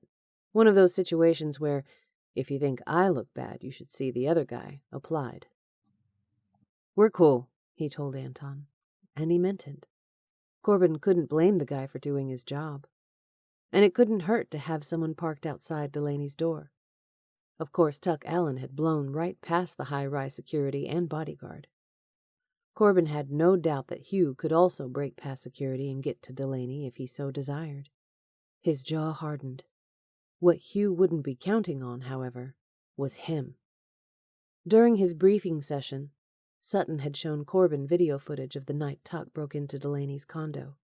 He and his female accomplice slipped through the back during a furniture delivery. Then the woman changed into a revealing dress and pretended to be a tipsy partygoer who had gotten locked out of her room a few doors down from Delaney's. She flirted with the bodyguard and offered him donuts pumped with a strong sedative. When the gullible man was passed out cold, Tuck used his key to enter the apartment. Tuck's plan had been relatively simple, yet spot-on effective. Sutton promised to keep Corbin informed about Tuck's condition, as the threat seemingly hinged on that. Corbin didn't like being put in a vulnerable position, waiting for Hugh to attack. He asked Sutton why they didn't attack Hugh first. But Sutton explained that Hugh Allen was elusive, with many protective layers around him. "It's better to let him come to you than cut off the head of the snake. Otherwise, there would be too much risk and collateral damage." "You can sleep here." Delaney opened the door to the guest room, which was a couple doors down from the master bedroom. Sorry about the mess. She went to the bed and grabbed an armful of clothes. I use this room as storage, she explained. I'll just put these in my bedroom. Okay, thanks. The room was nice, much cleaner than his bedroom on a good day. Delaney's high-rise condo was classy, the large windows offering a spectacular view of the city. Unfortunately, that wouldn't work for the situation. The first thing Corbin made Delaney do when they got inside the condo was close the blinds. Even though she was high up, there were other buildings close enough for someone with a high-powered telescope to have a bird's-eye view. Delaney came back into the room. Her pinched expression said it all. She was uneasy around him. Now that Corbin realized what had happened with her ex-husband, he understood why she'd given him the brush-off earlier. He felt a little guilty for pressing her. It was probably good that she wasn't interested in him. They needed to keep this professional. More than anything, Corbin wanted to prove to Sutton that he could keep Delaney safe at all costs. To do that, he couldn't let himself get distracted by the vulnerable look on Delaney's delicate heart-shaped face, or the gentle sway of her hips as she glided in her sleek heels, the way her glorious hair bounced on her shoulders. He coughed, wondering if he should clear the air tonight or wait until the morning. I'm sorry you don't have all of your things. Her voice trailed off. He could wing it tonight, no big deal. She pointed at the adjoining bathroom. You'll find a toothpaste and toothbrush in the top right-hand drawer of the vanity. Thanks. He shoved his hands in his pockets and rocked forward on the balls of his feet. Well, I think I'll turn in for the night. Do you need anything? I'm good. I plan to do a check of the condo, make sure everything's secure before I turn in for the night. The relief that came over her face shot a pang through his heart. Sutton didn't go into the details about Delaney's former marriage, but if her ex-husband were anything like his brother, it must have been a harrowing experience. He wondered how a girl like Delaney could have gotten mixed up with Tuck Allen. Then again, everyone always said love was blind.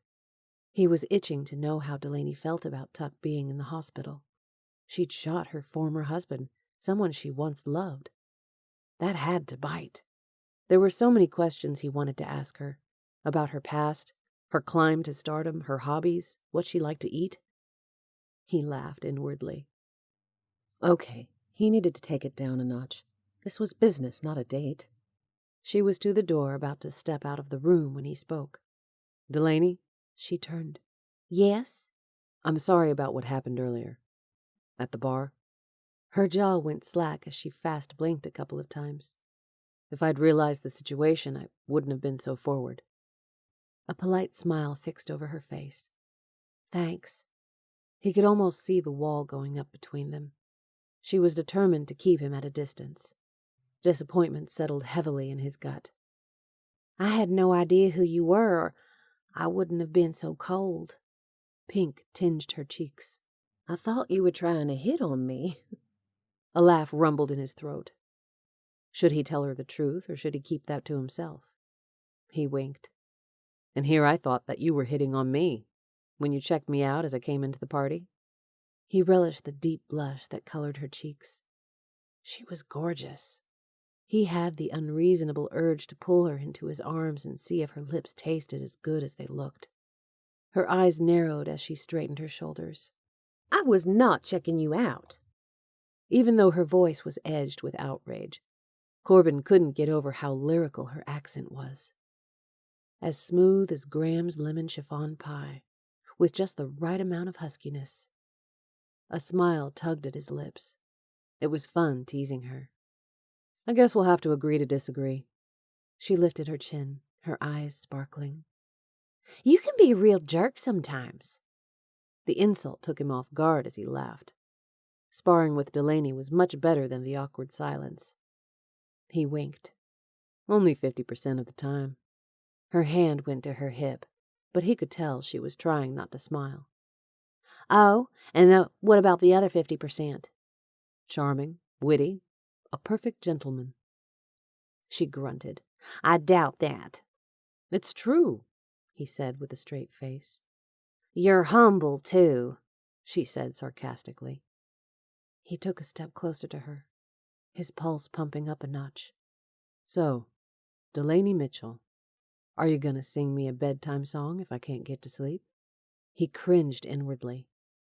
Not the most appropriate comment, but he couldn't seem to reel himself in around Delaney. He really liked her, wanted to get to know her. She blushed again, her chocolate-colored eyes popping indignantly. You wish. He laughed. Can't blame a guy for trying. He made a mental note to use his phone to Google Delaney before he went to sleep. He wanted to know more about her career. Mostly he wanted to hear how her sultry voice would sound when put to music. I think I'll leave on that note, she clipped. You know where the kitchen is. Help yourself to whatever you need. I've got to leave for the recording studio at 8 a.m. We'll eat a quick breakfast and head out. Sounds good. His gaze locked with hers, and he felt again that same connection he'd experienced when he first arrived at the party. He could tell from the look in Delaney's eyes that she was attracted to him too, but she was also scared of her feelings. It was crazy how he could be so in tune with a woman he'd only just met, but he felt her thoughts as if they were his own.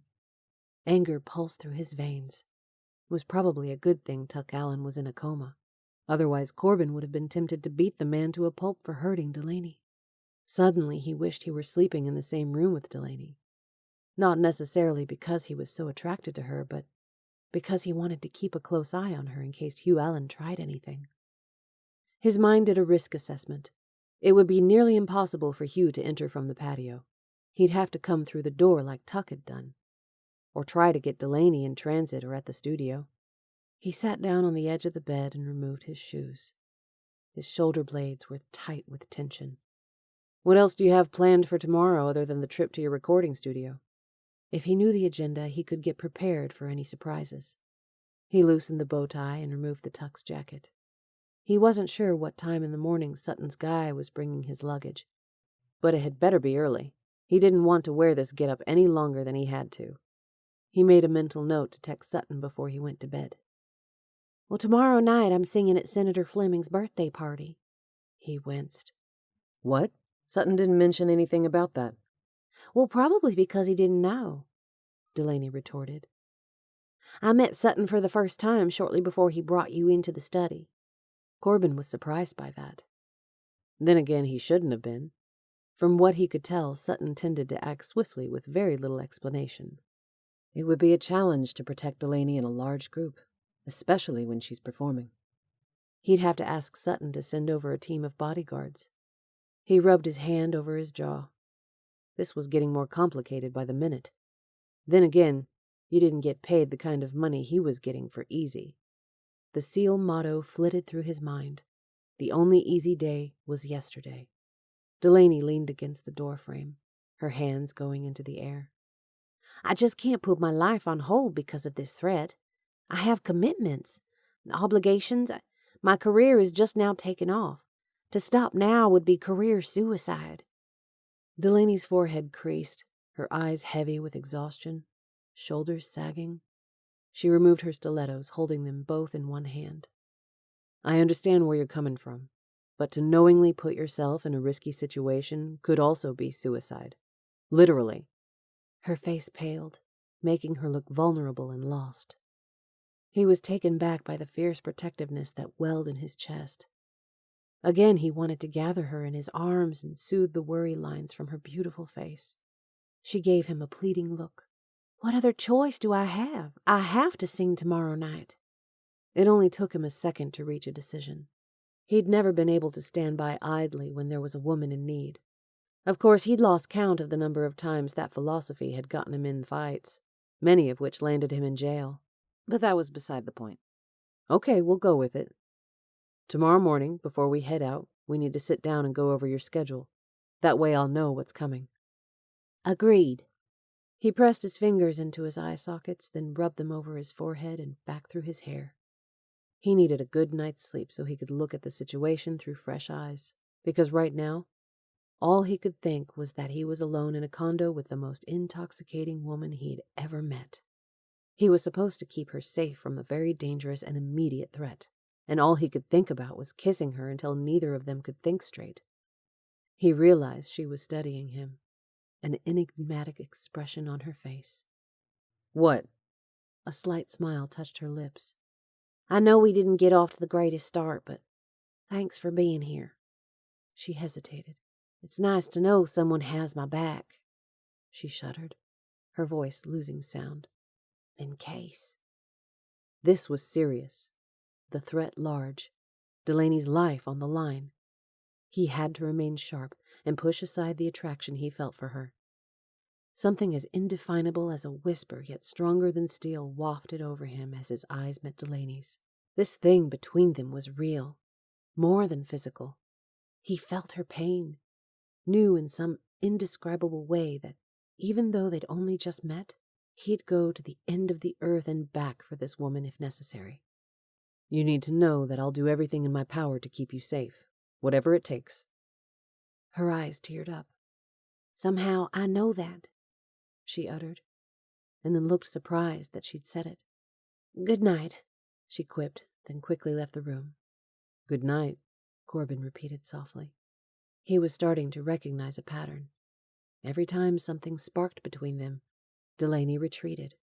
It's probably for the best, his mind argued, even though his heart didn't believe it.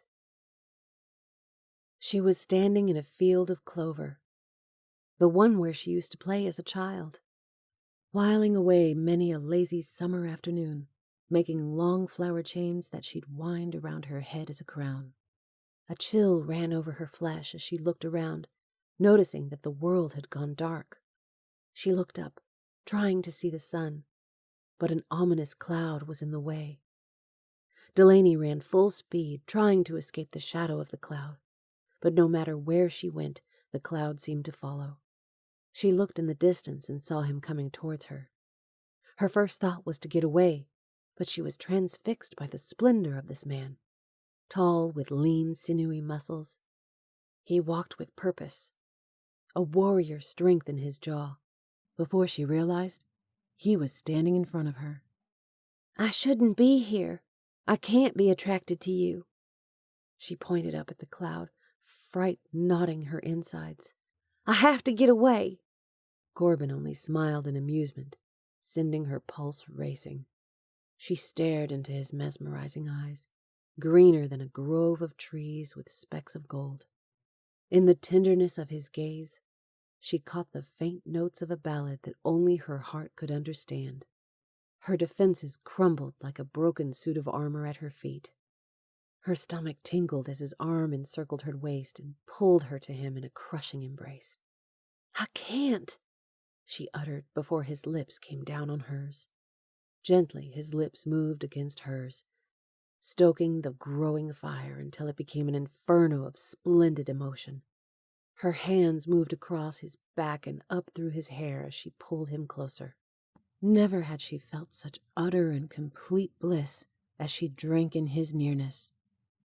The scene shifted. It wasn't Corbin but Tuck who held her in his arms. His blue eyes were balls of ice, his mouth twisted in a cruel smile as he squeezed her to the point where she couldn't breathe. As her eyes bulged, he laughed. His mocking laughter grew louder and more terrible until it shook the very ground. A voiceless scream sounded in her throat, darkness overtaking her. Then she was running.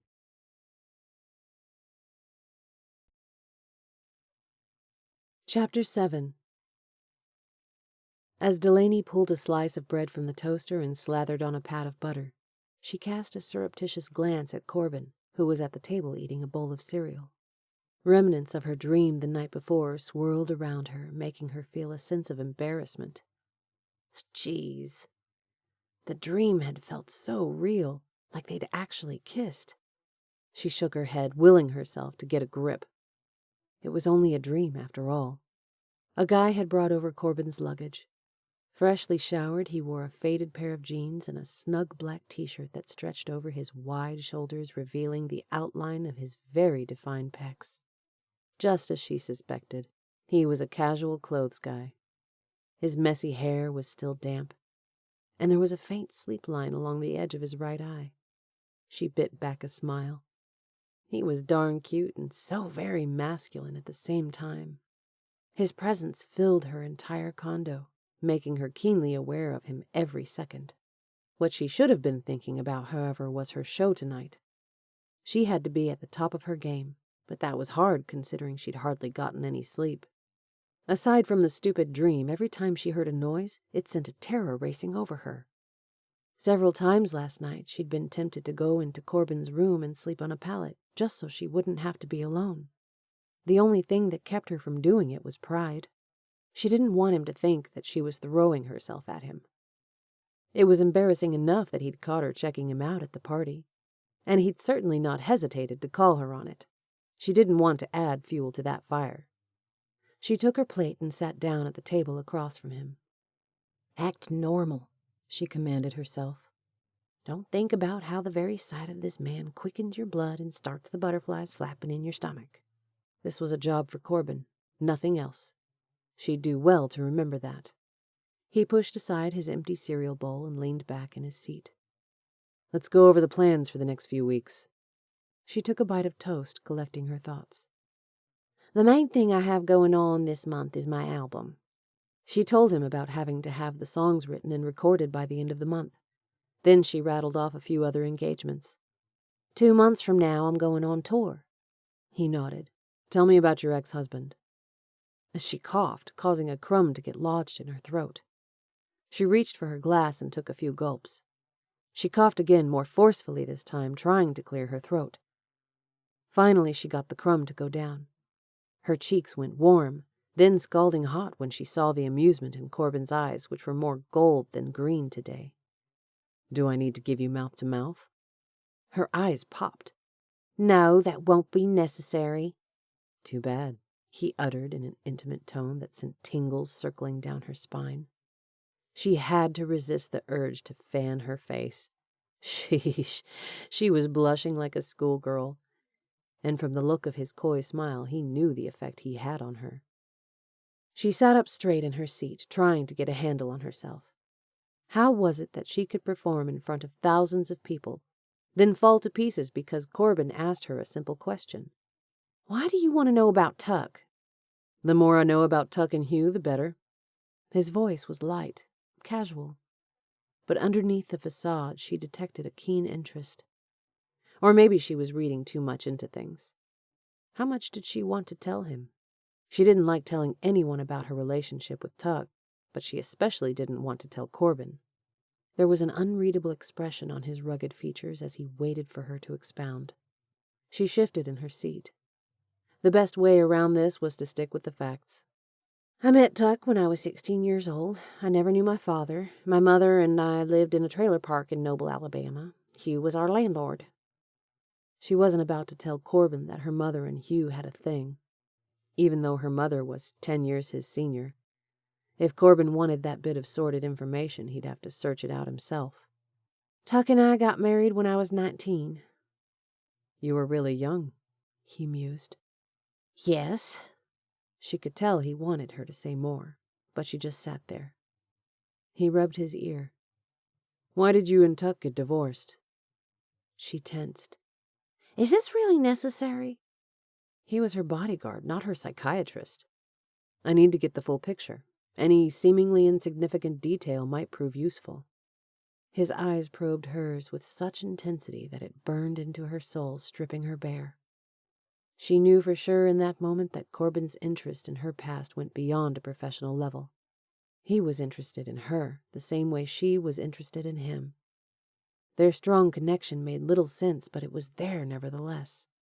She ran through the options of things she could disclose. Her stomach churned as she thought about the beatings and how she'd ended up in the hospital, broken and battered. It was humiliating.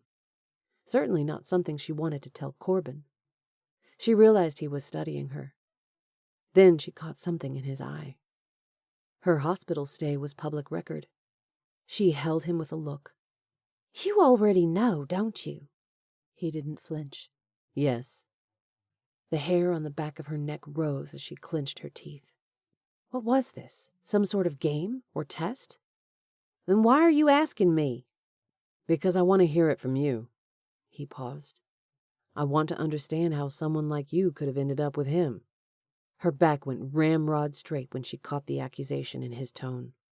The defense she'd spent years building screamed in her mind. Because I was young, stupid, desperate, the only daughter of a mother who was an alcoholic and a druggie, I felt trapped and alone. Then Tuck stepped into the picture.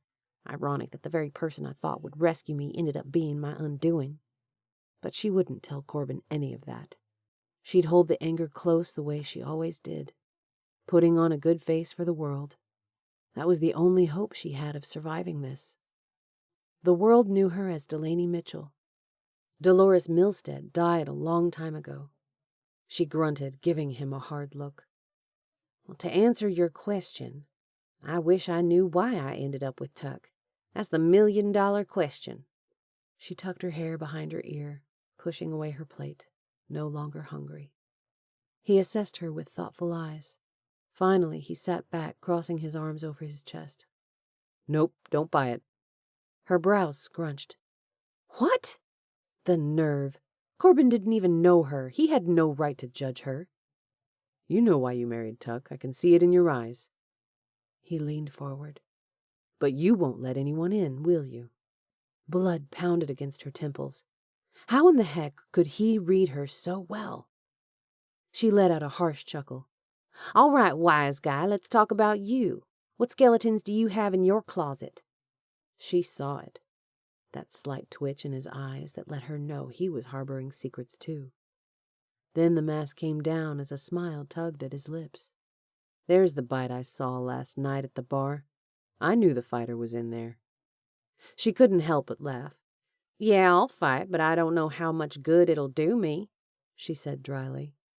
She'd fought Tuck for all it was worth, had thought she was finally out of his grasp, until Hugh showed up. But things were infinitely worse than they'd been with Tuck. At least Tuck loved her in his twisted way. Hugh was dispassionate, analytical. He'd gut her like a fish and then toss her aside without a second thought. She'd witnessed firsthand what happened when people tried to go up against Hugh Allen. Those people disappeared, and often their families did as well. A shiver went down her spine as she hugged her arms. You'll need that fight, Corbin continued. I have a feeling this thing will get ugly before it's over. From what I've learned about Hugh, he's ruthless. You have no idea, she muttered. Hugh has no regard for moral decency, no appreciation for human life. Moisture rose in her eyes as she thought of her mother and how Hugh had destroyed her. Corbin placed a hand over hers, sending electricity zinging through her.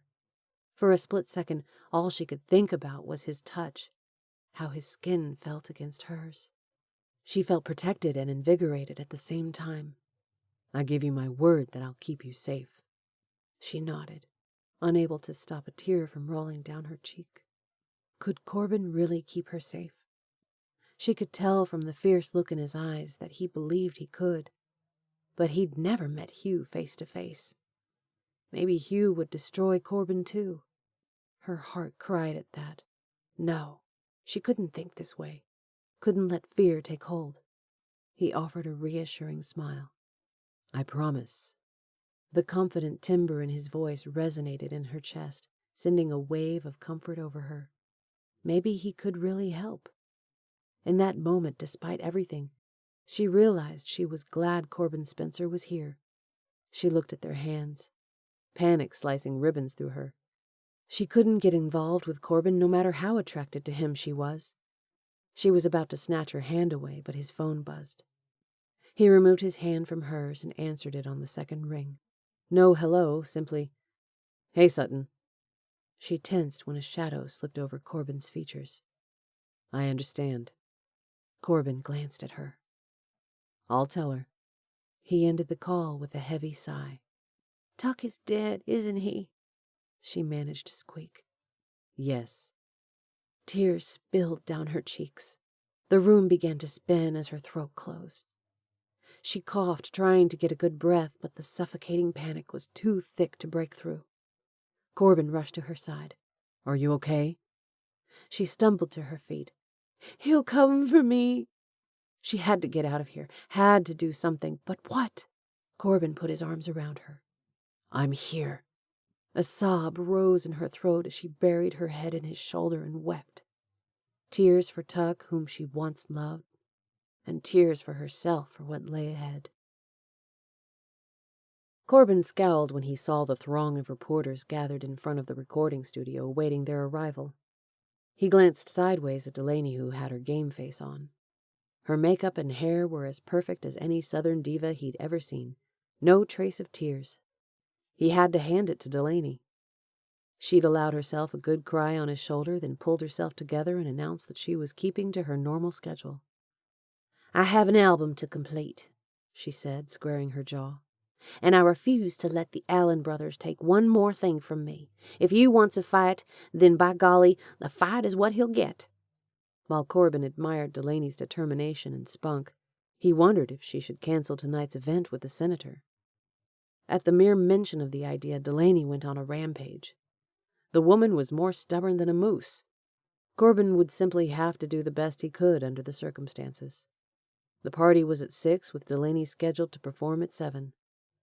Sutton's security guys were going to the senator's home at 2 p.m. to do a thorough sweep of the area and make sure it was secure before Delaney's arrival.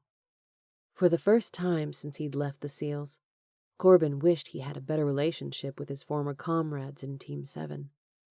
Had one of them been present tonight, Corbin would have felt better. He was tempted to call Cannon to see if he could come. He and Cannon had a decent relationship, but not good enough to call on him last minute. No, he'd have to rely on Sutton's security guys and his own prowess, hoping that would be enough. The good news was that Sutton had outfitted his SUV with an arsenal of firearms. Corbin was well prepared in that aspect. He pulled the SUV alongside the curb and glanced in the rearview mirror at Anton. "You ready?" Anton nodded. Technically, his shift ended a couple of hours ago, but when he learned about Tuck's death and how the threat was now elevated, he agreed to accompany Delaney and Corbin to the studio.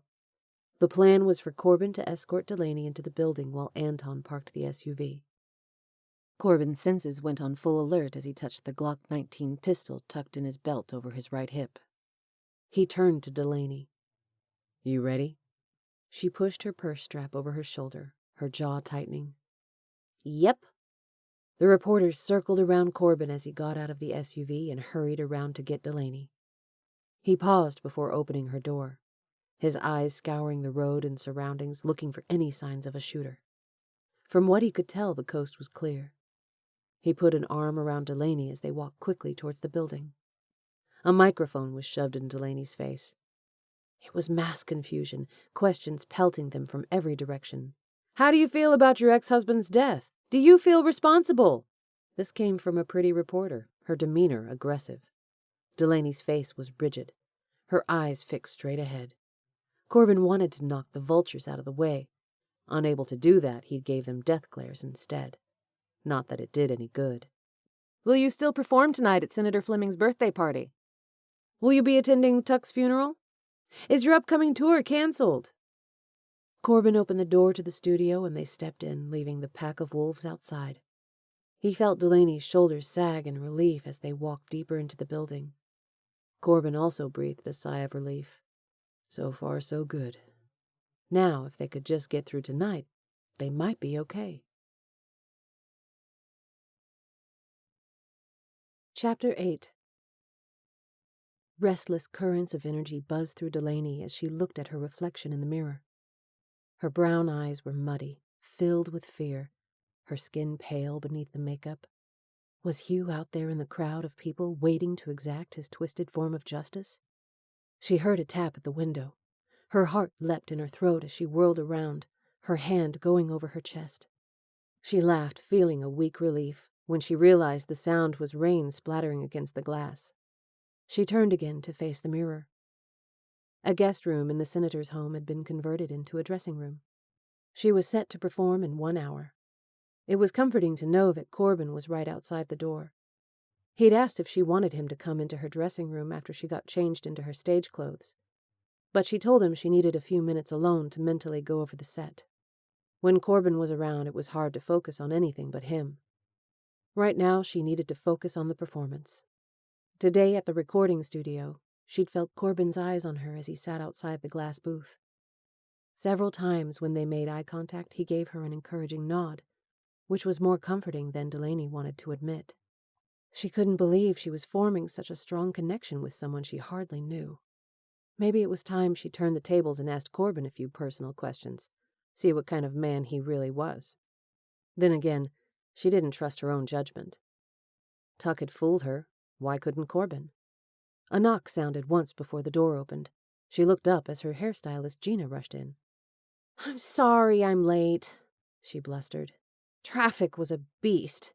She hurried over to Delaney and air-kissed her cheek before dumping her items on the nearby bed.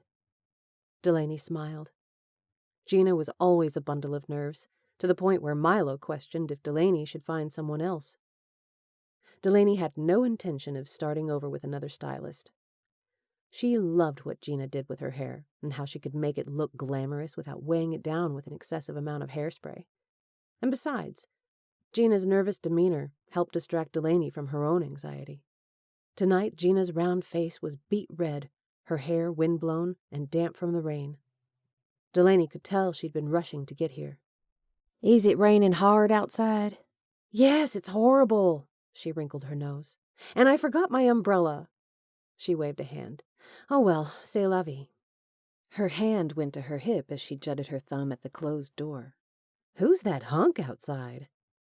Gina was notorious for switching topics midstream. Delaney sputtered out a laugh. "What? You know the guy I'm talking about. The one parked outside your door. He's gorgeous. Those intense eyes? Perfect body?" She clucked her tongue, her eyes dancing wickedly.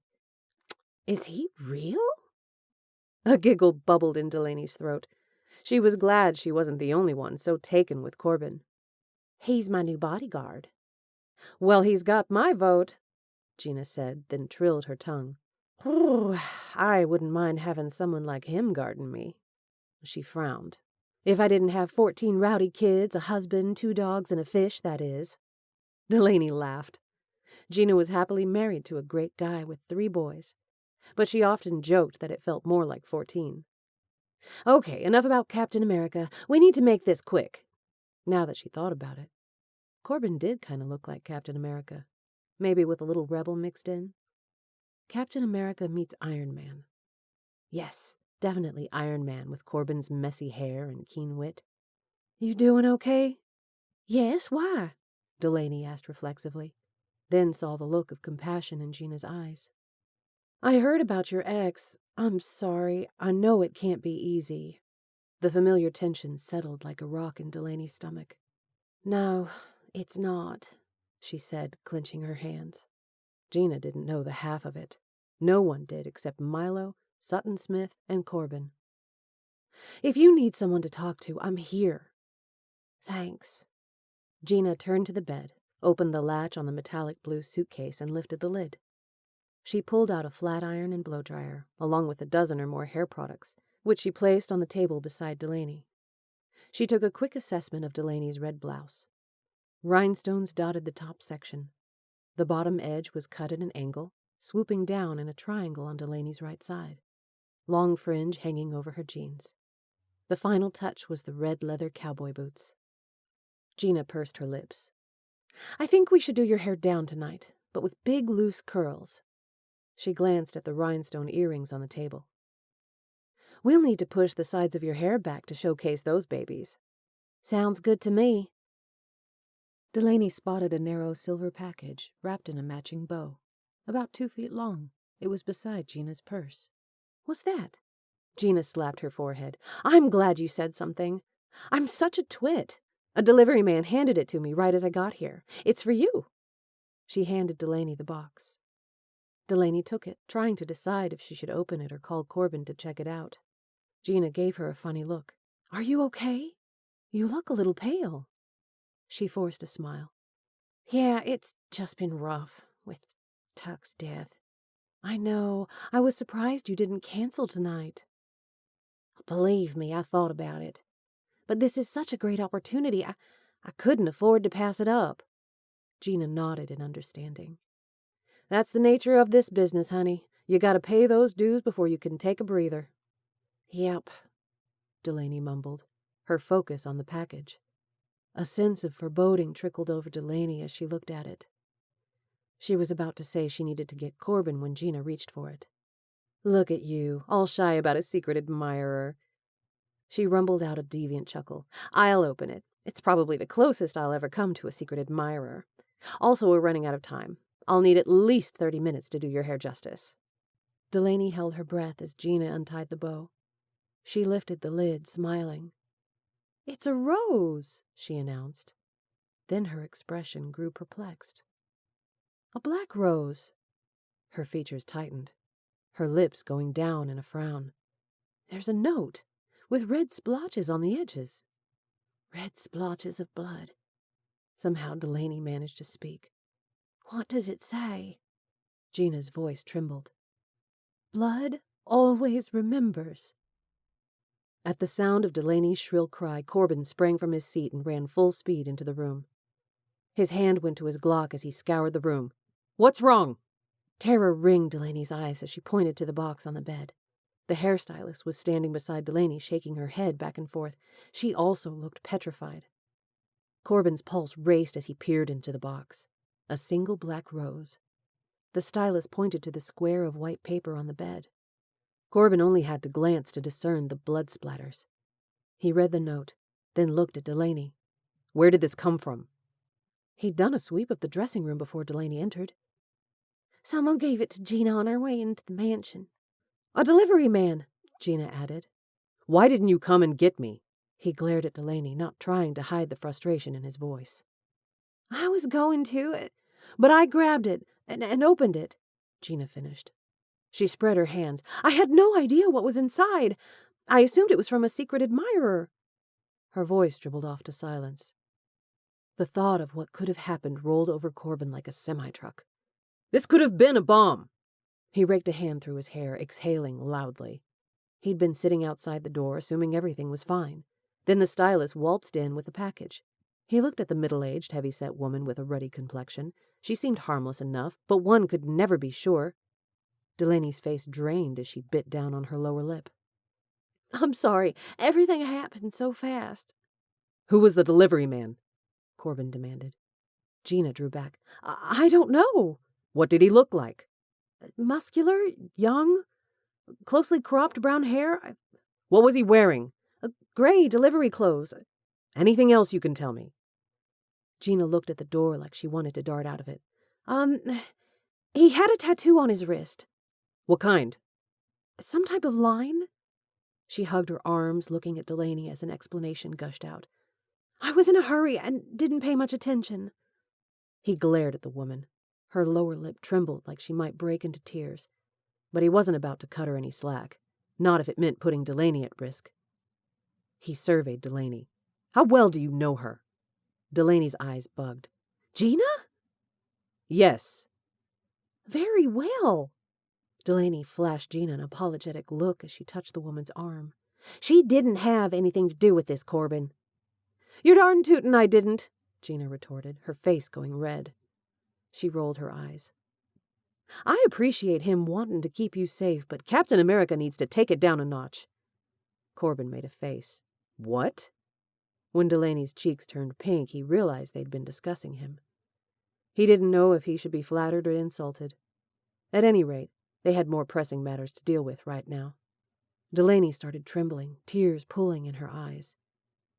"He's coming for me."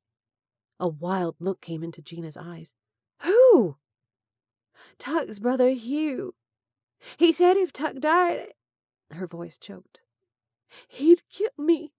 Hysteria coated Delaney's voice, and Corbin could tell she was on the verge of losing it. Gina's jaw dropped, fear creeping into her eyes. "What's going on here?" Corbin wasn't about to explain himself to this woman. "Could you please step outside? I need to talk to Delaney alone." Gina turned to Delaney. "Really? He's ordering me out?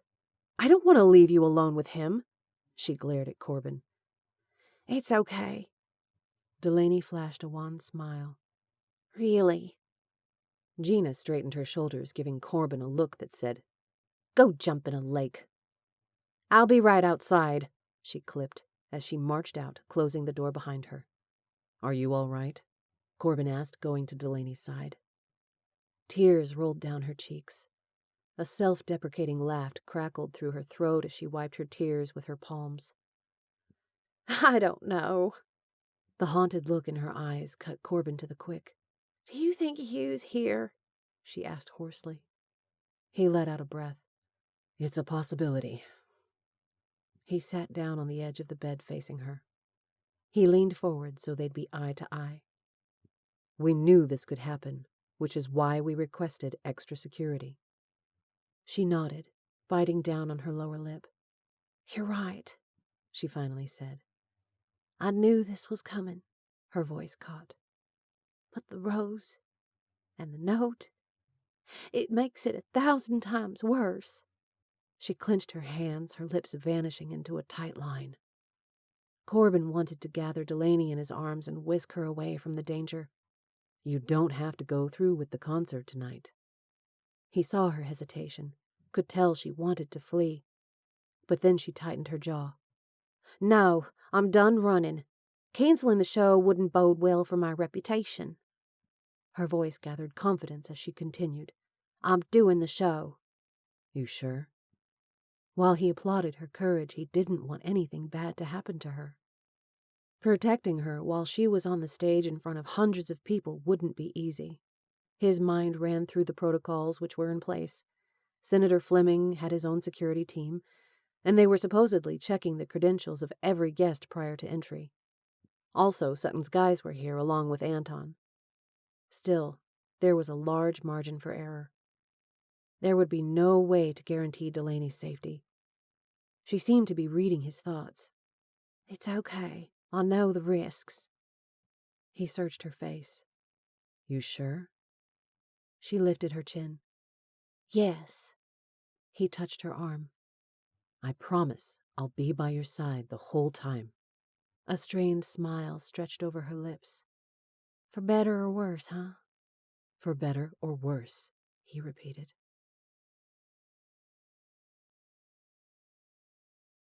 Chapter 9. Corbin positioned himself off to the side of the stage near the front of the ballroom.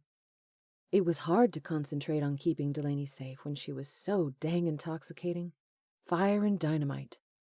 Her voice had a rich, full sound with a hint of huskiness he found so alluring.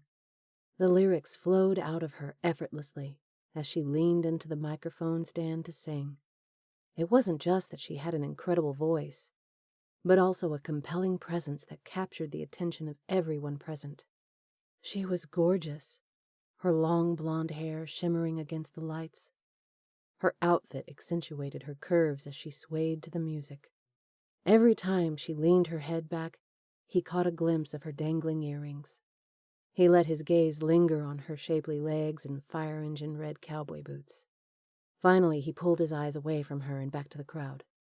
No wonder Delaney was on the cusp of stardom. No one could resist her. His eyes moved over the guests, mostly high-class, smooth-talking politician types with beautiful women adorning their arms like trophies. Senator Fleming and his wife were seated in the center of the front row. Corbin recognized at least 2 security personnel sitting nearby, dressed in tuxedos to blend in with the guests. At least most everyone was seated. It made it easier to keep track of people. A waitstaff dressed in black and white uniforms threaded through the rows, serving drinks and appetizers. Delaney would perform for 30 minutes, then end with Happy Birthday, at which time an enormous cake lit with sparklers would be wheeled out. Corbin spotted Milo, Delaney's manager, 3 rows back. Milo caught his gaze and offered a slight nod. The man was understandably tense. They'd spoken earlier outside Delaney's door. Milo expressed his appreciation and relief that Sutton had agreed to represent Delaney. Then he questioned if Corbin could really keep Delaney safe here tonight. Corbin had answered honestly that he'd do his best, but couldn't guarantee anything. There were too many aspects beyond his control. Then again, no matter how thoroughly you planned for a situation, or how skilled you were, things could always go wrong. He knew that better than anyone. No group was more prepared than SEAL Team 7 to go into that Filipino village to rescue the diplomat and his family. And yet, they didn't count on one of their informants betraying them. By the time they realized it was an ambush, it was too late, and Doug was killed. Goosebumps prickled over Corbin's skin. Would that happen here? Would Hugh Allen get to Delaney? He squared his jaw, pushing aside his fears, knowing they weren't helping. The only way he could keep Delaney safe was to remain vigilant. He scoped the crowd with a practiced eye, glancing across the room at Anton, who was doing the same. Corbin picked out the security team, sitting in strategic locations around the room. Security had checked the IDs of every guest in attendance. Everything should be fine. And yet, it didn't feel fine. The air reeked of impending doom. Something was about to happen. Corbin could feel it. Funny that with all these people here, Delaney would be so tuned in to Corbin. His jaw was stone, his eyes perpetually scanning the crowd. He exuded such a magnetic energy that she was surprised all the eyes in the room weren't drawn to him instead of her. No wonder she'd noticed him last night at the party. He was a walking poster in jeans, a white-collar shirt, and dark gray sports coat. Corbin Spencer was the kind of guy who could step on heads and make things happen. She could tell he took his job seriously and felt safer with him here. She jerked when she fumbled slightly over the last few lines of her song. Time to shift her focus from Corbin to the performance. She flashed a bright smile, taking hold of the microphone. How y'all doing tonight, folks? She boomed. The crowd roared in response. Normally she felt invigorated when she was performing, plugged into the energy of the crowd. But tonight, she was too tense to completely lose herself. Keep the energy going, Delaney. This next one's a favorite. It's called Blue Skies and Rolling Hills, written about my home state, Alabama, the beautiful. Applause sounded throughout the room. She reached for her guitar, leaning close by, then placed the strap over her shoulder. She'd done a few fast songs. This was slower, allowing her a chance to catch her breath. After this, she'd do one more fast song, then sing Happy Birthday. It was almost over.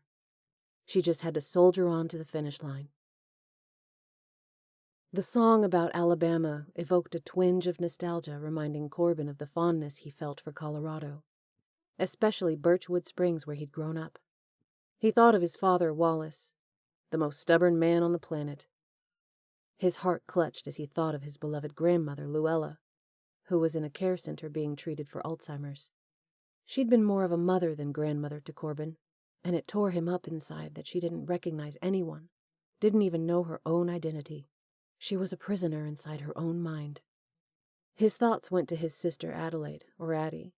2 years younger, Addie was feisty, outspoken, and mad as a trapped wasp that he'd left Birchwood Springs. Addie somewhat forgave him for joining the Navy. But when he left again, only a few weeks after retiring from the SEALs, Addie went on a rampage, accusing him of deserting the family and leaving her holding the bag to look after their grandparents. Addie was right. He should have stayed.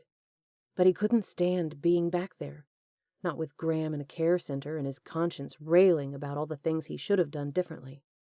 He had to get away, lose himself in the commotion of a bigger city. Unfortunately, there was no place far enough or big enough to escape from himself.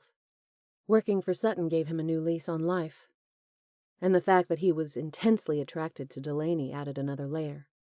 Whether that layer was good or bad, he didn't know. At any rate, Corbin had a second chance to prove he wasn't a total screw-up, and he was going to do his best to step up to the task. He looked at Anton, whose eyes were fixed on a female server a few rows back. Something about the woman was off. What was it? He took an assessment. She seemed tense, like she was about to spring into action.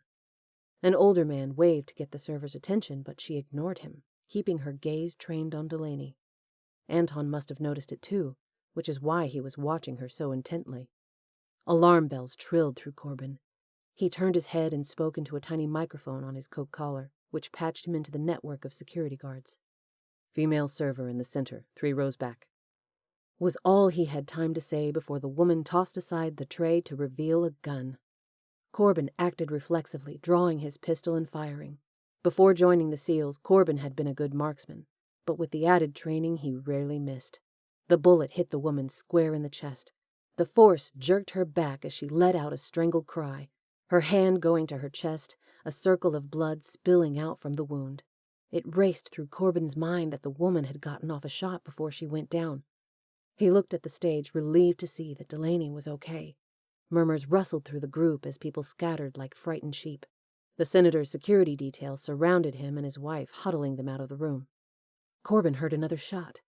Delaney went to the floor. His heart dropped. Had she been shot, or was she taking cover? This shot was fired from a mail server in the back. Before the man could shoot again, Anton fired, but missed. Another security guard shot, dropping the man to his knees. Amidst the chaos of frantic guests, several members of Sutton's security team moved in to apprehend the shooters. Corbin pushed his way to the stage, his only thought to get to Delaney. It took him less than a minute to reach her, but it felt like an eternity. He was relieved that she hadn't been hit. He helped her up and pushed her behind him, using his body as a shield. "We'll exit through the back," he said gruffly. "Stay back," he ordered the band members. They looked puzzled that Corbin was treating them with suspicion, but nodded, stepping back. When they got off the stage, he took her hand. "Let's go."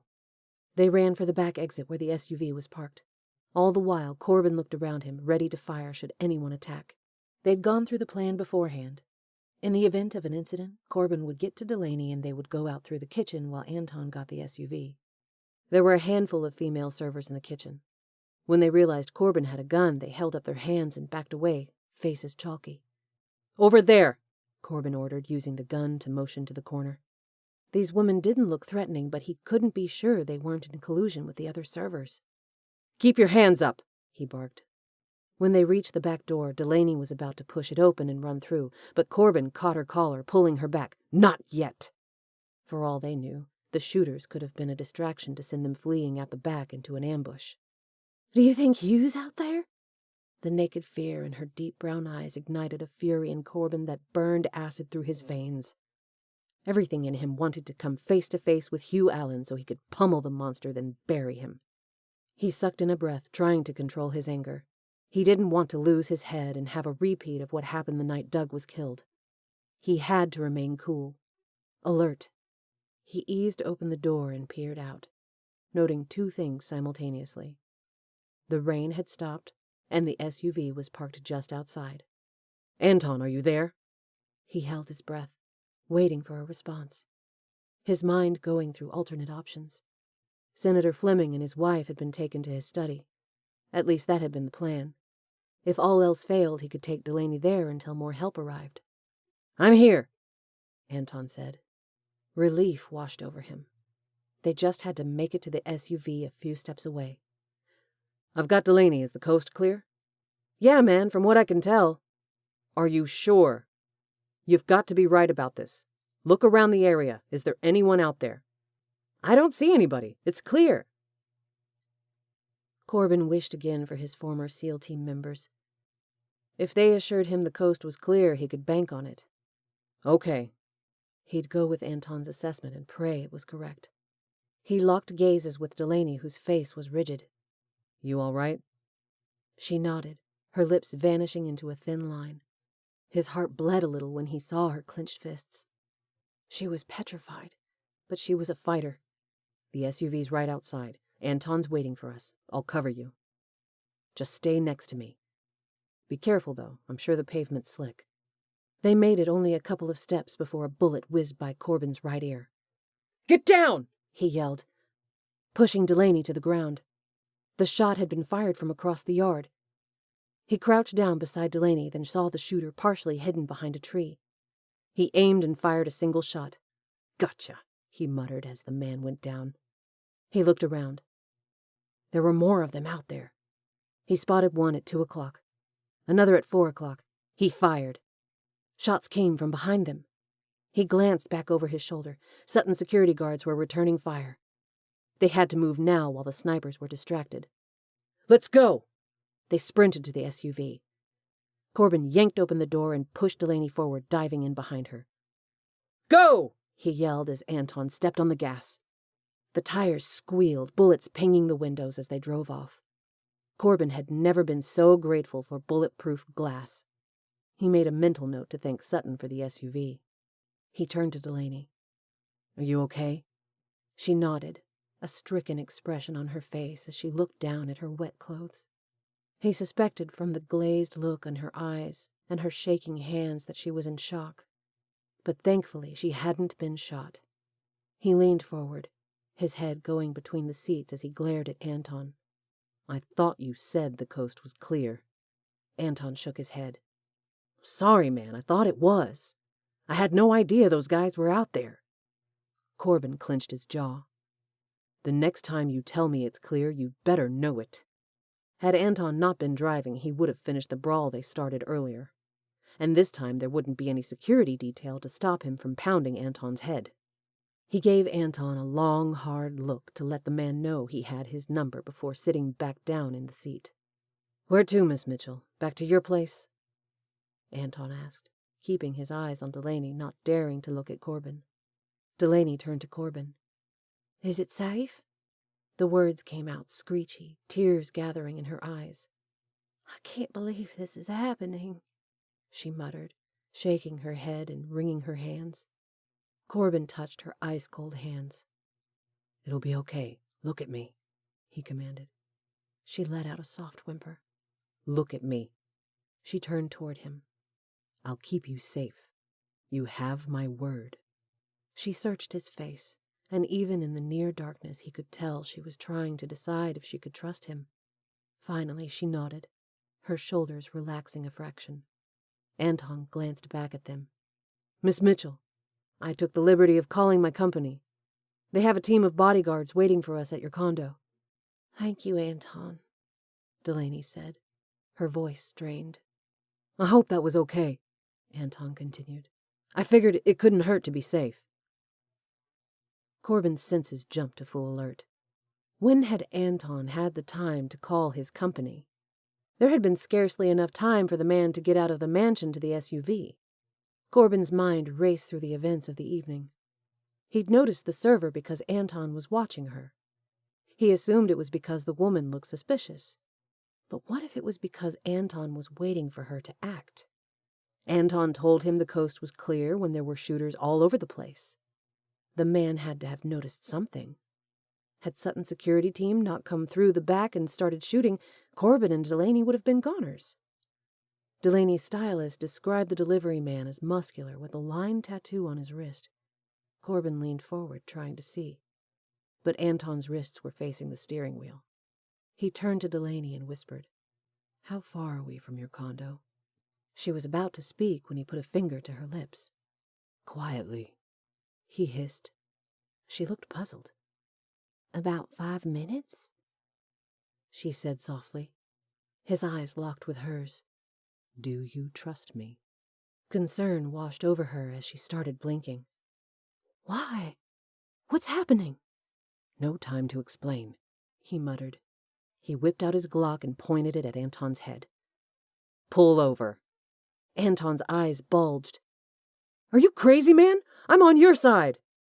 He jerked the wheel, causing them to swerve to the right before he regained control of the SUV. Delaney gasped, looking at Corbin like he'd lost his mind. "What are you doing?" "I said pull over," he repeated, his voice cracking like thunder. He rammed the barrel of the pistol into the back of Anton's head. "I won't ask again." "All right," Anton blustered. "Miss Mitchell, this guy's crazy." "You'd better have a good explanation for this," Delaney said through narrowed eyes. "Turn off the engine," Corbin said when the SUV came to a stop. "Now!" Anton complied. "Hands off the wheel." Anton turned to look at Delaney. "Miss Mitchell, this is ludicrous." "Turn on the overhead light." "I knew you were crazy at the bar. I should have busted your pretty face when I had the chance." Anton flipped on the light, his eyes narrowing to black slits. "Now roll up your sleeves and turn your hands over, palms facing up." Anton barked out an incredulous laugh. "You're losing it, man." It was at that moment that understanding registered on Delaney's face. She squared her jaw. "Do as he says." "Not you, too." "Fine. Palms up. Want me to play patty cake next?" Anton sneered. "On the delivery man that gave her the rose," Delaney exclaimed at the same time Corbin saw the tattoo, realizing it was an arrow. Anton reached for his gun, but Corbin was faster. He jammed the pistol into Anton's head. His voice was controlled, deadly. "Slowly, remove the gun from your holster. No sudden moves. I really don't want to have to splatter your brains in front of the lady," he said morosely. "Drop it on the seat," he ordered when Anton held up the gun. He glanced at Delaney. "Get the gun." "Do it!"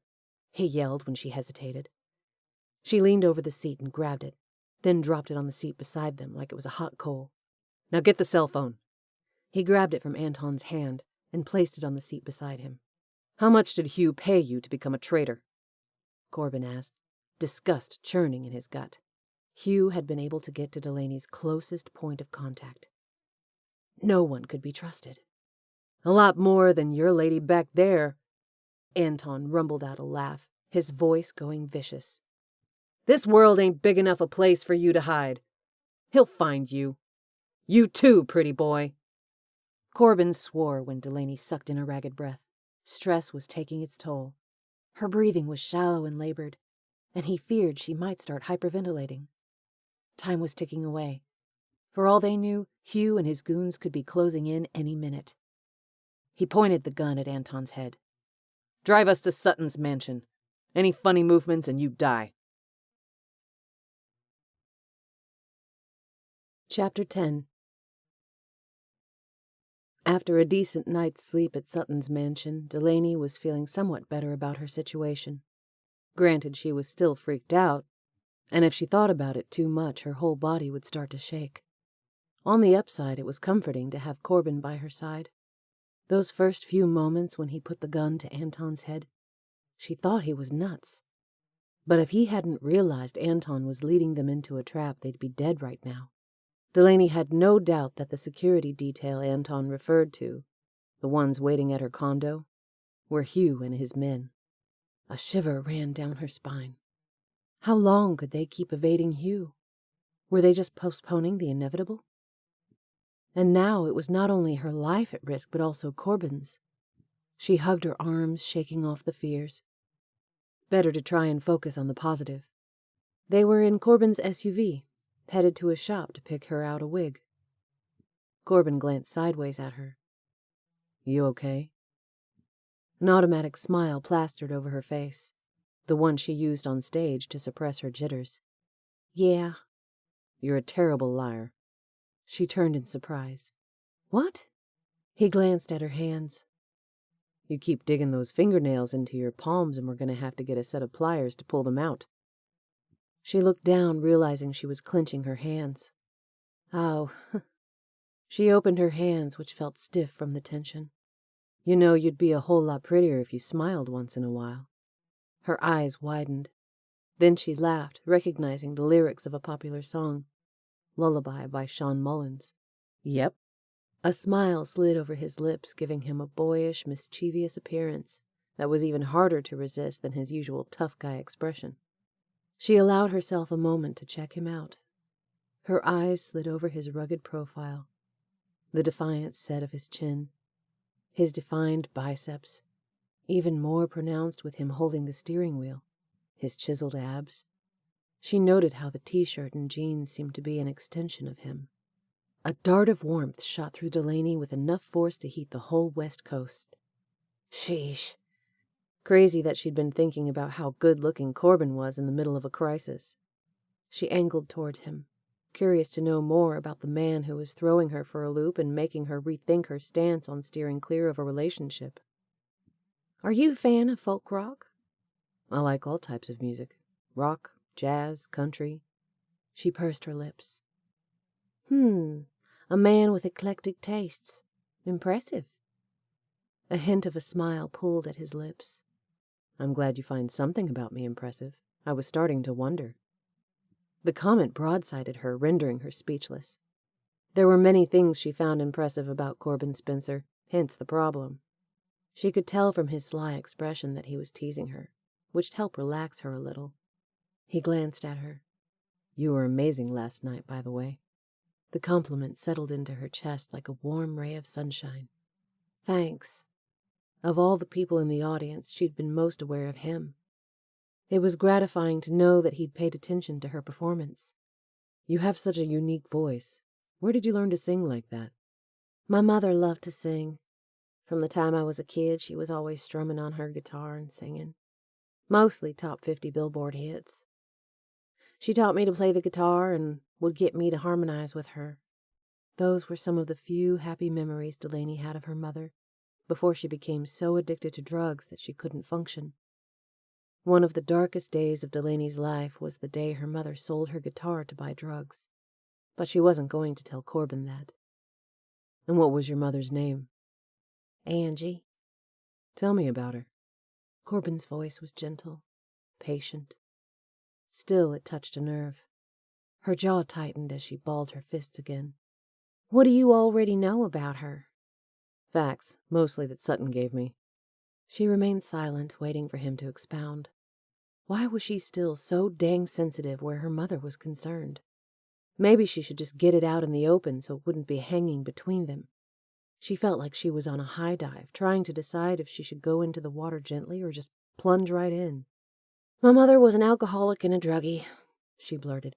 She never could hold down a steady job, so we lived off food stamps and what little we could scrape together. Sometimes when we got desperate, she'd sing at a local bar for a few extra bucks. Unfortunately, she drank up the profits before it did us much good. Resentment sat like lead on her chest as she stared unseeingly at the road in front of them. I'm sorry. She nodded. Thanks. How many times had she heard those two empty words from well-wishers? Tell me about your mother's relationship with Hugh. A surprised laugh gurgled in her throat. You don't pull any punches, do you? He shrugged. I don't have time to pull it out of you diplomatically. I need to know what type of person we're dealing with. The words tumbled out like bricks against a cement floor. A manipulator, a devil with a black heart. The meanest man I've ever laid eyes on. So your mother and Hugh were romantically involved? Her hand went to her throat. There was nothing romantic about it, but yes, they were involved. She spat out the words like they were poison. Even though my mother was 10 years older than Hugh, she was beautiful. Looked about the same age as him. Hugh was our landlord. We never had any money to pay rent. I'll let you figure out the rest. The beginning of a headache formed across the bridge of her nose. How much farther to the wig store?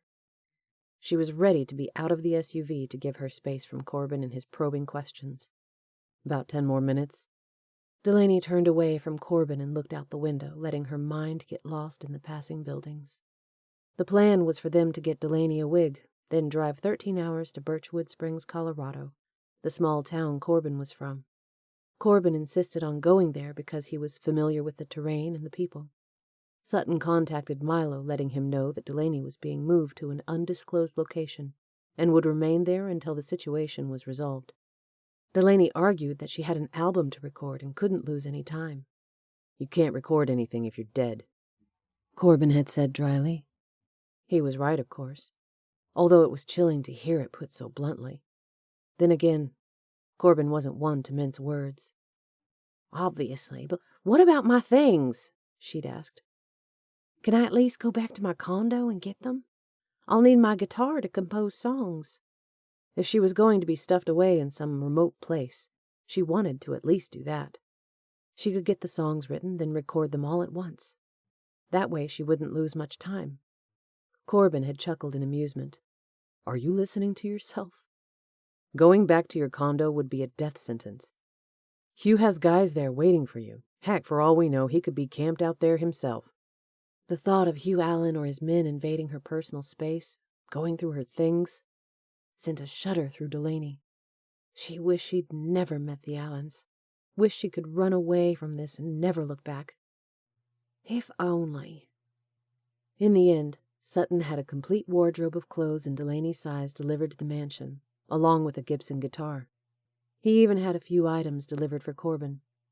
Delaney argued that the nominal fee she was paying wouldn't begin to cover the items, but Sutton dismissed her argument with a wave of his hand telling her not to worry about it. From what Milo said, Sutton helped his girlfriend Leslie and her son, not asking a thing from them. It was obvious that Sutton Smith was not in the security business for money. Whatever his motivations, she was grateful he'd taken her on as a client. How did you become a country music star? The question jarred Delaney back to the present. After Tuck and I got divorced, I took a job at the Bluebird Cafe as a waitress. My co-workers knew how much I loved to sing. They were always joking that I sounded better than most of the people who took the stage. One evening, a performer had an emergency. I stepped in at the last minute, and a well-known agent, Max Gillespie, happened to be in the audience and wanted to represent me. Things took off quickly from there. Next thing I knew, I was signing with Montana Crew's label. A rags to riches story, he mused. Do you know what the odds are that you would even get a job at the Bluebird, much less perform there? And then get picked up by an agent just like that? Wow. Incredible. She tucked a strand of hair behind her ear. I was lucky, I suppose.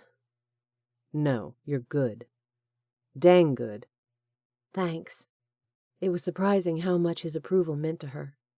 She was just about to launch into a series of questions about his past when he turned into the parking lot of the wig shop. We're here.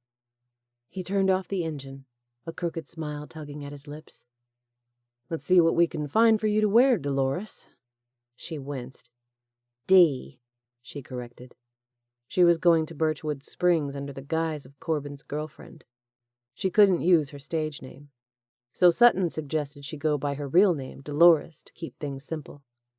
She'd thought she'd buried Dolores Milstead, and didn't relish the idea of digging her up again. But whatever, it was only temporarily. At any rate, she preferred the shortened version of her name. He grinned. All right, D. What? The intensity of his gaze burned through her. Sheesh. It was hard being in such a tight, enclosed space with Corbin Spencer. When he looked at her like that, she could hardly form a clear thought. Delaney fits you better. Thanks, I agree. But I suppose D will do for now. She reached for her door. He touched her arm, sending a buzz of awareness through her. What? Let me get out first and come around to get you, just to make sure. She glanced around, shaking off a shiver. It was only 6 a.m. They'd passed very few cars on their way over, and there was only one other car in the parking lot, which presumably belonged to the person who ran the shop. You don't think anyone followed us, do you? Her voice dribbled off, unease trickling down her spine. Sutton had leaked information to make Hugh believe she was being taken to a safe house in northern Cal. The hope was that by the time Hugh realized he'd been led on a wild goose chase, she and Corbin would be long gone. She even turned her phone over to Sutton for safekeeping, just to make sure Hugh couldn't somehow track her on it. No, I don't think we were followed. I watched as we drove and didn't see anyone, but it doesn't hurt to be cautious. She nodded, biting down on her lower lip. Corbin came around and opened her door, keeping one hand close to his gun. Her skin crawled as she stepped out of the SUV. The empty air around them felt menacing, like someone could attack any second. She hated this, feeling so vulnerable. She hated living in constant fear of what Hugh might do. Right after she was released from the hospital, after Tuck's merciless beating that nearly took her life, she promised herself that she'd never cower to Tuck or his brother again. And here she was, running scared. It wasn't until they stepped through the doors of the shop that Delaney realized she'd been holding her breath. She sucked in air, feeling a little dizzy. Her heart rate spiked when she realized Corbin still had an arm around her. She could feel his fingertips through the thin fabric of her blouse, loved the hardness of his muscular torso against her. Heat rushed to her cheeks as she looked up at him. She cleared her throat. I'm okay now. You can let go. Amusement lit his eyes as he grinned. Pity, he murmured, removing his arm. I thought we fit together quite nicely. She wished he'd stop with the innuendos. It was hard enough to remain unaffected by him as it was. But to know that he also liked her, well, that took the attraction to a whole new level. She traced the outline of his lips, the firm shape of his jaw. Her eyes went to his neck, his prominent Adam's apple so distinctly masculine. Recollections from her dream flooded her. She had buried her fingers in his spiky hair and felt the delicious sensation of his lips against hers. The kiss had ignited a spark in her powerful enough to start an inferno. But with the all-consuming attraction came something unexpected. The feeling of belonging, of coming to the end of a long journey, finding the thing she'd searched for her entire life. Corbin cleared his throat. She jumped slightly, embarrassment cloaking her like a stifling blanket. She'd been standing there, gaping at him. Meanwhile, Corbin and the store clerk were watching her. She stepped back, putting as much space as possible between her and Corbin. The woman extended a hand, a professional smile touching her lips. "Hello, I'm Marissa Harris. Let's see what we can help you find. I understand you want something completely different from your real hair?" Yes. Delaney wasn't sure how much Marissa knew about her situation, but she wasn't about to divulge additional information. Marissa motioned to a stool beside a mirror. "Have a seat. I have a few selections to get us started." Delaney sat down. "Here, put your hair in this." She handed Delaney a hairnet, then reached for a wig. "Let's try this one first. The good news is that with your dark eyes, the brown hair will look natural on you." She fitted the short cap of hair over Delaney's head and adjusted it. Then she stepped back. "What do you think?" Delaney's first thought was that her hair hadn't been this short since kindergarten. Her second thought was that she looked like she'd had an animal skin on her head. A laugh bubbled in her throat as she swallowed to stifle it. She looked so ridiculous. Before she could tell Marissa no, Corbin spoke up. "Absolutely not. My woman would never wear that." This time she couldn't stop a chuckle from escaping. Your woman? She removed the wig and placed it on the counter. Yes, she was going to Birchwood Springs under the guise of Corbin's girlfriend. The tone in his voice sounded so serious, matter of fact, that she could almost believe she really was his girlfriend. Would that be such a bad thing? Oh, dang these renegade thoughts. Yes, it would be a bad thing, she answered, squelching any further thoughts on the subject. His eyes locked with hers. Yes, you are my woman.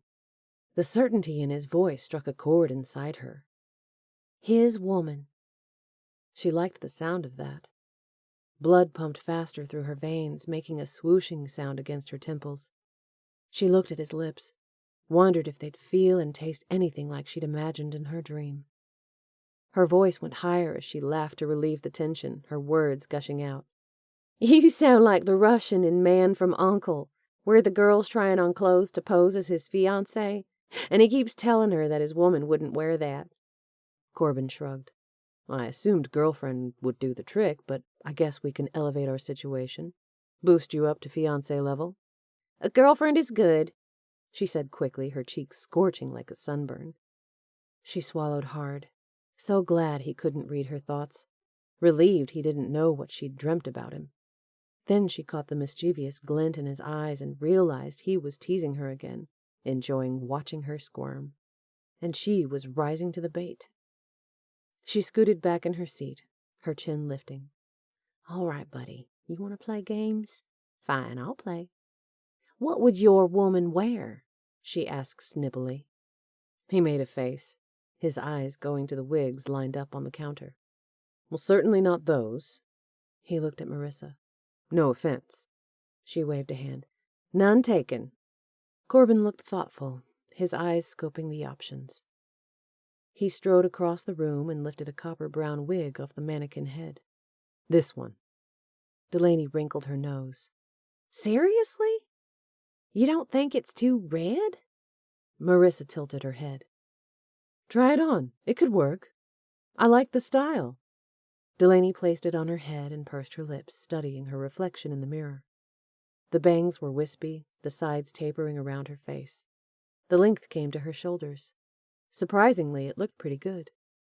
She looked like a different woman, yet still attractive. This was good. No one would recognize her with this on. Marissa stepped up behind her and began fluffing the top. You can add as much volume as you wish. You like it? Corbin quirked a satisfied grin. I can see it on your face. Admit it. You don't know what I'm thinking, she shot back, but couldn't help but smile. Okay, I do like it. She rolled her eyes. Who would have guessed Captain America is a fashion guru at heart? It was cute how color seeped into his face. Is this one a go? Marissa asked. Delaney looked at Corbin. A thrill shot through her. She liked this energy between them. She'd never been as aware of a man before. Would your woman wear this? His eyes caressed hers. You're wearing it, aren't you? Her breath caught, and all she could think about was that his eyes looked more gold than green today. She looked at Marissa, who smiled as if to say, "The two of you are great together." Of course, nothing looks as good as the blonde. Corbin continued in a low, throaty tone. But this will do for now. Another inference to her being his woman. And he liked her blonde hair. A swarm of butterflies took flight in Delaney's stomach. She looked down to break the connection. Sheesh. She was trying to remain aloof around him, dodge the landmines, but she kept tromping right on top of them. These landmines wouldn't destroy her limbs, but her heart instead. "I'll get the care instructions in a special comb," Marissa said, walking into the back. The attraction was strong even with Marissa in the room, and now that she'd left, it was nearly unbearable. Her fingers itched to pull Corbin close and press her lips to his. She rubbed her hands on her jeans, fighting the temptation. Corbin leaned back against the counter and folded his arms over his chest. I guess my fashion sense comes from having a sister. How is it possible for a guy to look so good in a t-shirt and jeans? She could see the outline of his sculpted abs underneath his shirt. "Focus on what he's saying," she commanded herself. She fumbled to think of a sensible question. "What's her name?" Addie. "Is she younger or older?" Delaney had always wished for a sister. Younger, by 2 years. "Do you have any other siblings?" Nope, just Addie. He chuckled. But trust me, she's enough. A fireball. You'll see when you meet her. She could hear the affection in his voice. It made her a little jealous that she had no one. Then she felt guilty. It wasn't Corbin's fault that her mother had died. Heck, even when her mother was alive, Delaney had been alone. At least now her mother wasn't suffering, and she was free from Hugh's clutches. "Tell me about the rest of your family." She touched the hair of the wig, fluffing it a little on top. It felt stuffy and constricting on her head, making her skin itch. She wondered if she'd ever get used to it. I was raised by my grandparents, Wallace and Luella. She turned her full attention to him. "What happened to your parents?" A shadow crossed his features, his jaw tightening. She eyed him, waiting for a response. Normally she didn't make a habit of pushing her way into people's personal space. But Corbin had asked her plenty of uncomfortable questions. Turnabout is fair play. Also, she was curious to know more about him. My parents died. "I'm sorry," she said automatically. But then it occurred to her that she was using those same trite words she hated people saying to her. "How?" His lips drew into a tight line, and she could feel him withdrawing. The two of them really weren't that different. Corbin held his cards close too. She looked him in the eye, a tiny smile curving her lips. "You know about the skeletons in my closet. It should go both ways, right?" Something shifted in his eyes, and she saw the hint of a smile. Right. His shoulders relaxed in acceptance. My parents were on vacation in Mexico and were mugged outside their hotel. Shot and left in the street over a few measly dollars. His eyes went hard, and she saw reflected in them the same sadness that plagued her. She touched his arm. "I know it sounds hollow, but I really am sorry." He nodded. Addie and I were raised by our grandparents. "I'm excited to meet them." Something flashed in his eyes, giving her the impression she'd said something wrong. "What?" He rubbed his neck. My grandmother has Alzheimer's. It's bad. She no longer recognizes anyone. She caught the slight hitch in his voice. Saw a glimpse of Corbin she'd not seen before. The damaged part of him that spoke to her heart. No wonder she was so drawn to him. He looked at her, an understanding that defied words flowing between them. Like her, he knew what it was like to have his world turned upside down from violence, losing his parents the way he had. And now he was losing his grandmother, too. Her eyes misted as the words rushed out. "No matter how much it hurts, you'll get through it. Just keep moving forward. That's what she'd want you to do." Tears formed in Corbin's eyes as he nodded and looked away. "Okay, here we are," Marissa said cheerily, and then halted in her tracks, looking back and forth between them. "Oops, am I interrupting something?" "No," Corbin said, clearing his throat. Marissa held out a bag. "You're all set. I gave you some special shampoo and an instruction sheet. But let me go over the process with you as well. Make sure you don't have any questions." Delaney nodded, her mind still on Corbin. Suddenly it hit her that despite the circumstance, she was looking forward to going to Birchwood Springs and getting to know Corbin's grandfather and sister. The more time she spent around Corbin, the more intrigued with him she became. Yeah, it wasn't smart to fall for her bodyguard, to fall for anyone, especially with Hugh on her heels. Aside from the danger, her judgment was skewed when it came to men. She didn't want to open herself up to get hurt again. The sensible thing to do would be to forget Corbin and focus on her career. That was her only sure path to safety. But yet, she couldn't seem to help herself. She was so drawn to this man, had been from the moment she laid eyes on him. "You ready?" Corbin asked when Marissa finished her spiel. "Yep." He motioned with his head. "Let's get on the road." She sighed. 13 hours alone with Corbin Spencer. How in the heck was she supposed to keep her head straight? When they got to the door, he put an arm around her, gathering her into protection of his muscular body. At his touch, her cells swirled into action, sending heat racing up her neck. When they stepped outside, an instant change came over him. His jaw went rock hard, his eyes intense as he scoped the area surrounding them. Thrilling didn't even begin to describe this man.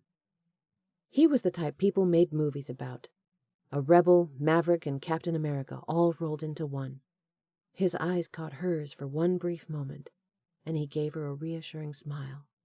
Her heart melted as she smiled back. No amount of self-talk would be enough to protect her from Corbin. She was a lost cause for sure.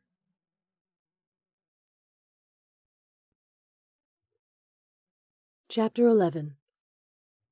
Little by little, Delaney was warming up to him. Corbin prided himself on reading people, paid close attention to those little nuances that gave more information than verbal language ever could.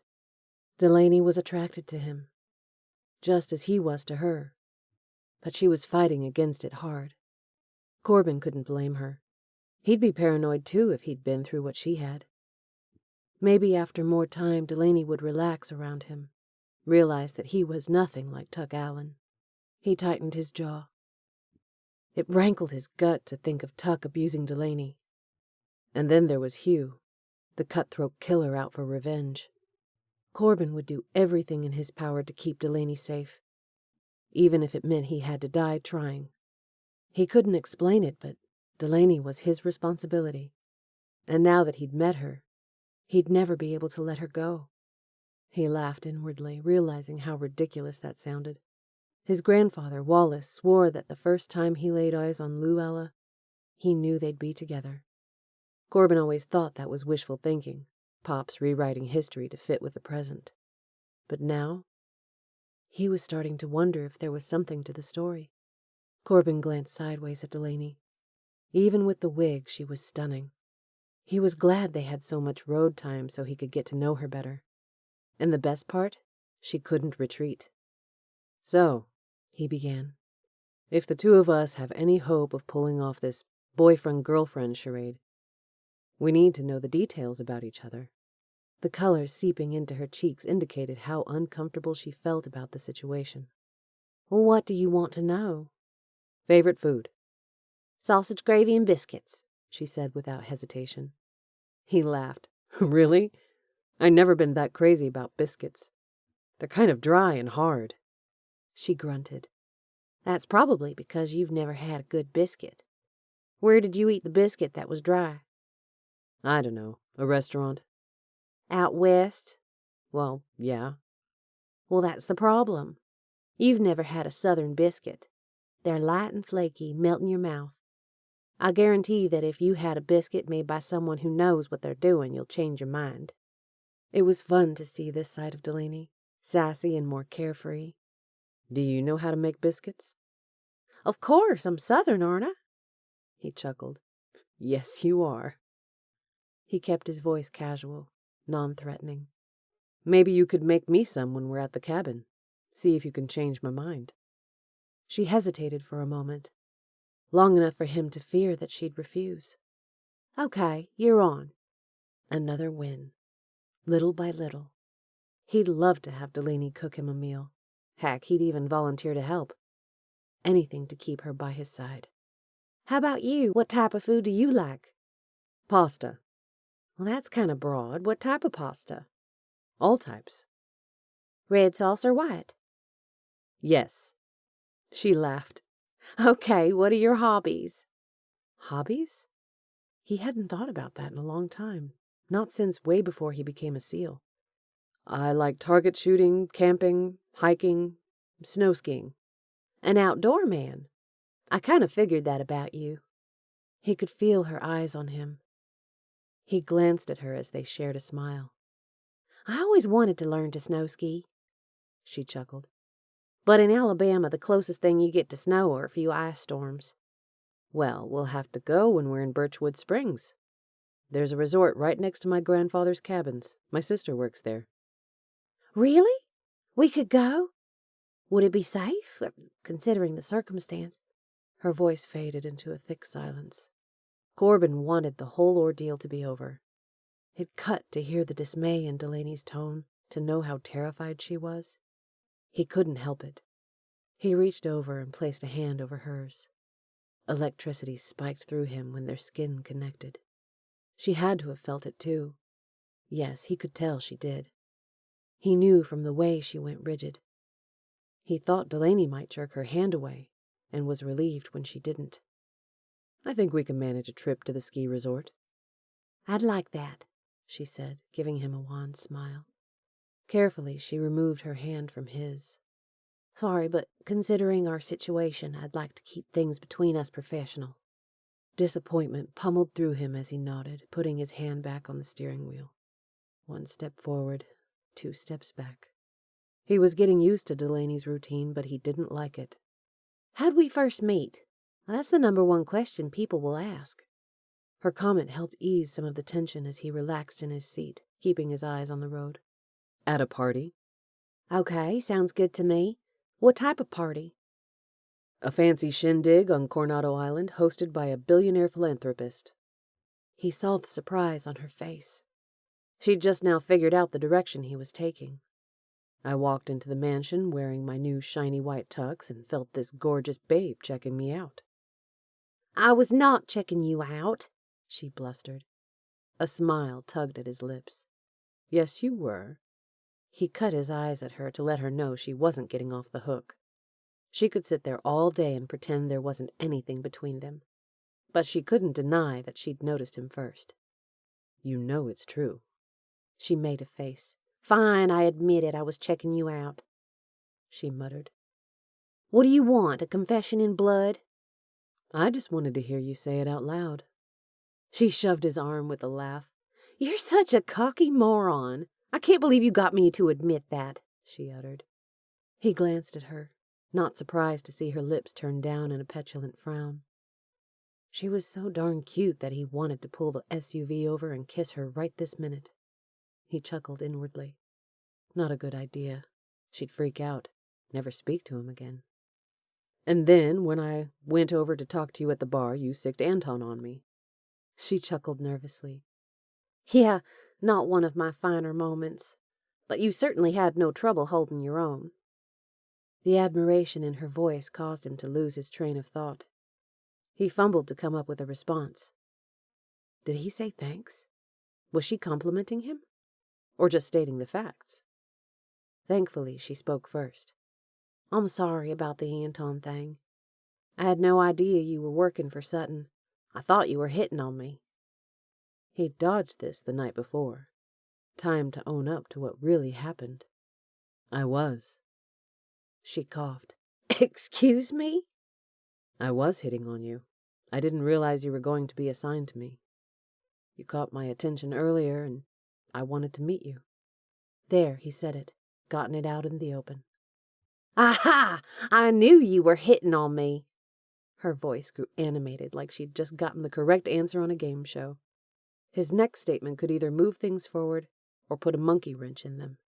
But he was tired of tiptoeing around the situation.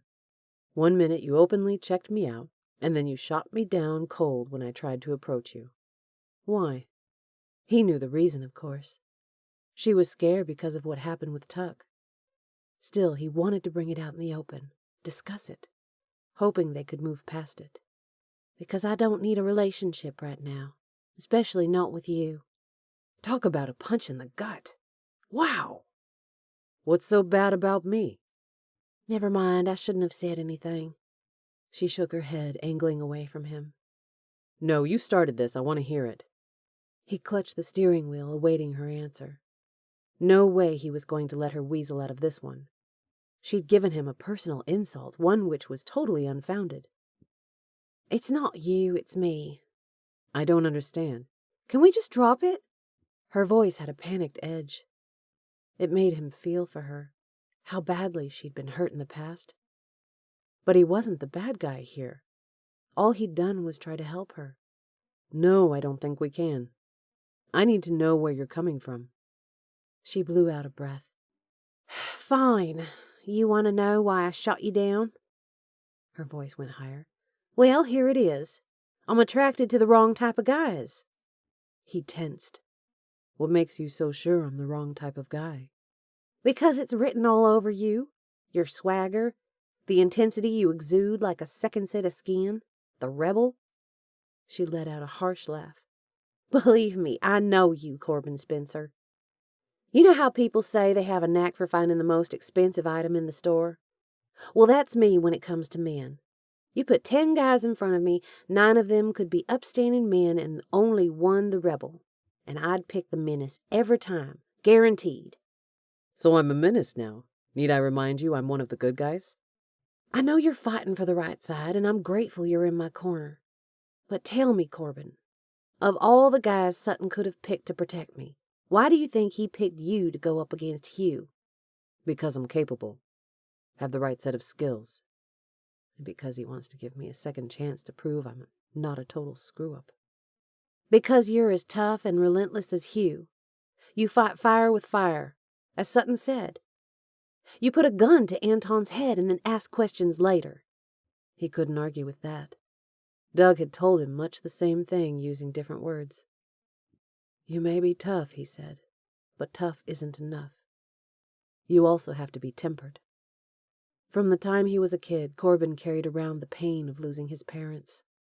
In his teenage years, that pain turned to hot anger that fueled him, made him a menace to society. Just as Delaney had accused him of being. Then he met Doug, who saw potential in Corbin. Doug made him want to be a better person, set him on a path of becoming more tempered. Corbin thought he was doing better in that regard, right up until that moment Doug was killed and he lost his head. One moment in time, his reckless nature took over. Corbin's actions not only cost him the respect of a SEAL Team 7, but also an innocent life. I'm not a bad person, he muttered, mostly to himself. I know. He jerked slightly, Delaney's comment bringing him back to the conversation at hand. I don't mean to accuse you of being a menace. Those are my issues, not yours. I know I can be a hothead, but that doesn't make me Tuck. I would never hurt you like he did. And I don't think it's fair that you're trying to hold me responsible for his sins. I'm not doing that.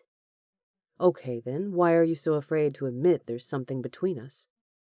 I feel it, and I know you do too. He glanced at her. I can see it in your eyes. She gulped in a strangled breath. I beg your pardon, she said stiffly. No need to beg, he said pleasantly. Just answer the question. She angled toward him. You get great delight out of pinning me in a corner, don't you? He laughed. I have to admit, pinning you in a corner would have its advantages. He glanced at her, noting how her face had gone cherry red. I knew you were trouble from the first minute I saw you, she grumbled, her brows furrowing. Seriously? You're talking to the man who saved your life. Well, thank you very much for doing your job, she spat.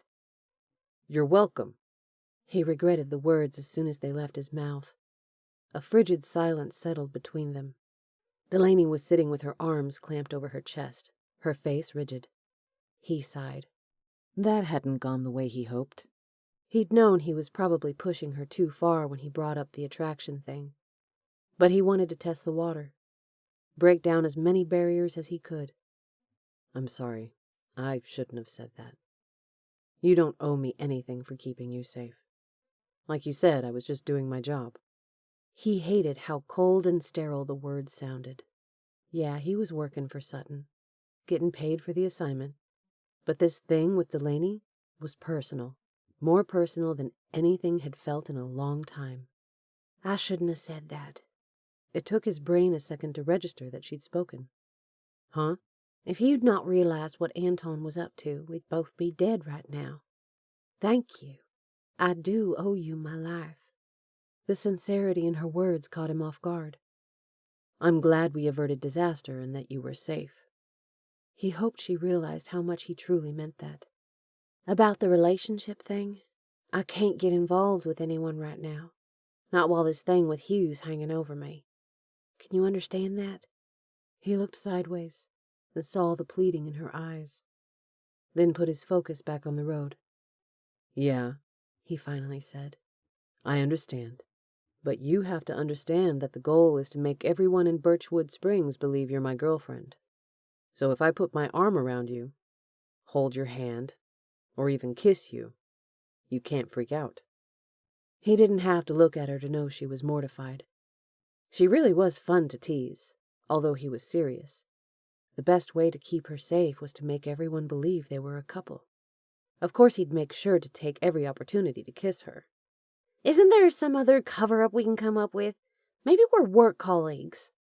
Before I took this job, I was a bouncer at a bar, he said matter-of-factly. My family knows that's what I was doing. Even if you pretend to be a server at the bar, there's no reason we would travel together work-wise. He had her, and they both knew it. Fine, she huffed. But whatever happens between us will just be for show. You got that? Yep, loud and clear. He reached for her hand. She snatched it away before he could link his fingers through hers. What are you doing? She demanded. He grinned. Practicing. Ha! You really are a menace. He winked. That's what they tell me. Her eyes narrowed, but she couldn't stop a smile from spreading over her lips. That was a good sign. A good sign indeed. The iceberg was thawing. It was dark by the time they drove into Birchwood Springs. Corbin looked over at Delaney, who was sleeping peacefully, her head resting against the back of the seat. He fought the urge to run his fingers along the curve of her delicate jawline. Interesting that he would feel so attached to Delaney after such a short period of time. There had been a long string of women who'd come and gone in Corbin's life, but no one he was super attached to, until now. Ironic that the one girl Corbin felt a connection with was determined to keep him at arm's length. He was going to ham up the boyfriend thing for all it was worth, and hope that Delaney would come around. She'd already gotten in his head, and he had no intention of getting her out. One thing Corbin knew how to do was go after what he wanted, despite all obstacles. There'd been no tapping that brass bell on this one. He was in for the long haul. Corbin rubbed a hand across his neck and aching shoulders. He was ready to get out and stretch his legs. Too much time behind the wheel. Thankfully, the weather had been mostly clear, only a few patches of snow flurries along the way. It was the length of the drive that had gotten to him. They'd only stopped long enough to grab something to eat and use the restroom. Delaney could tell Corbin was getting tired and had offered to drive, but he insisted that he was fine. He wanted to stay behind the wheel in case they had to make a break for it. Luckily, that hadn't been necessary. Sutton's plan appeared to be working like a charm. Sutton called a couple of hours ago, telling them that Hugh had taken the bait and was on his way to Northern Cal. Sutton had even gone so far as to get a double to pose as Delaney in a heavily guarded safe house. His thoughts went to Anton. Sutton interrogated him, but sadly, Anton knew very little about the inner workings of Hugh's operation. Corbin's stomach tightened as they passed his grandmother's care center. He couldn't stand the thought of her being alone in that cold, sterile building. For years, Pops had tried to manage her illness, but Graham kept getting out of the house. They moved through the downtown district past the neat rows of Western-style buildings flanking both sides of the road. Birchwood Springs was known for two things: Bear Claw Ski Resort and Birchwood Hot Springs, located a quarter-mile outside the town district.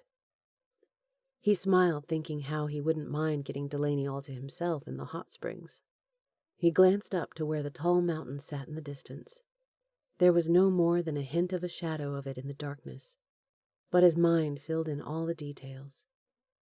In the daylight, the glistening snow looked like a thick layer of smooth icing poured over the entirety, the base of the mountain hugging Birchwood Springs like a mother embracing her child.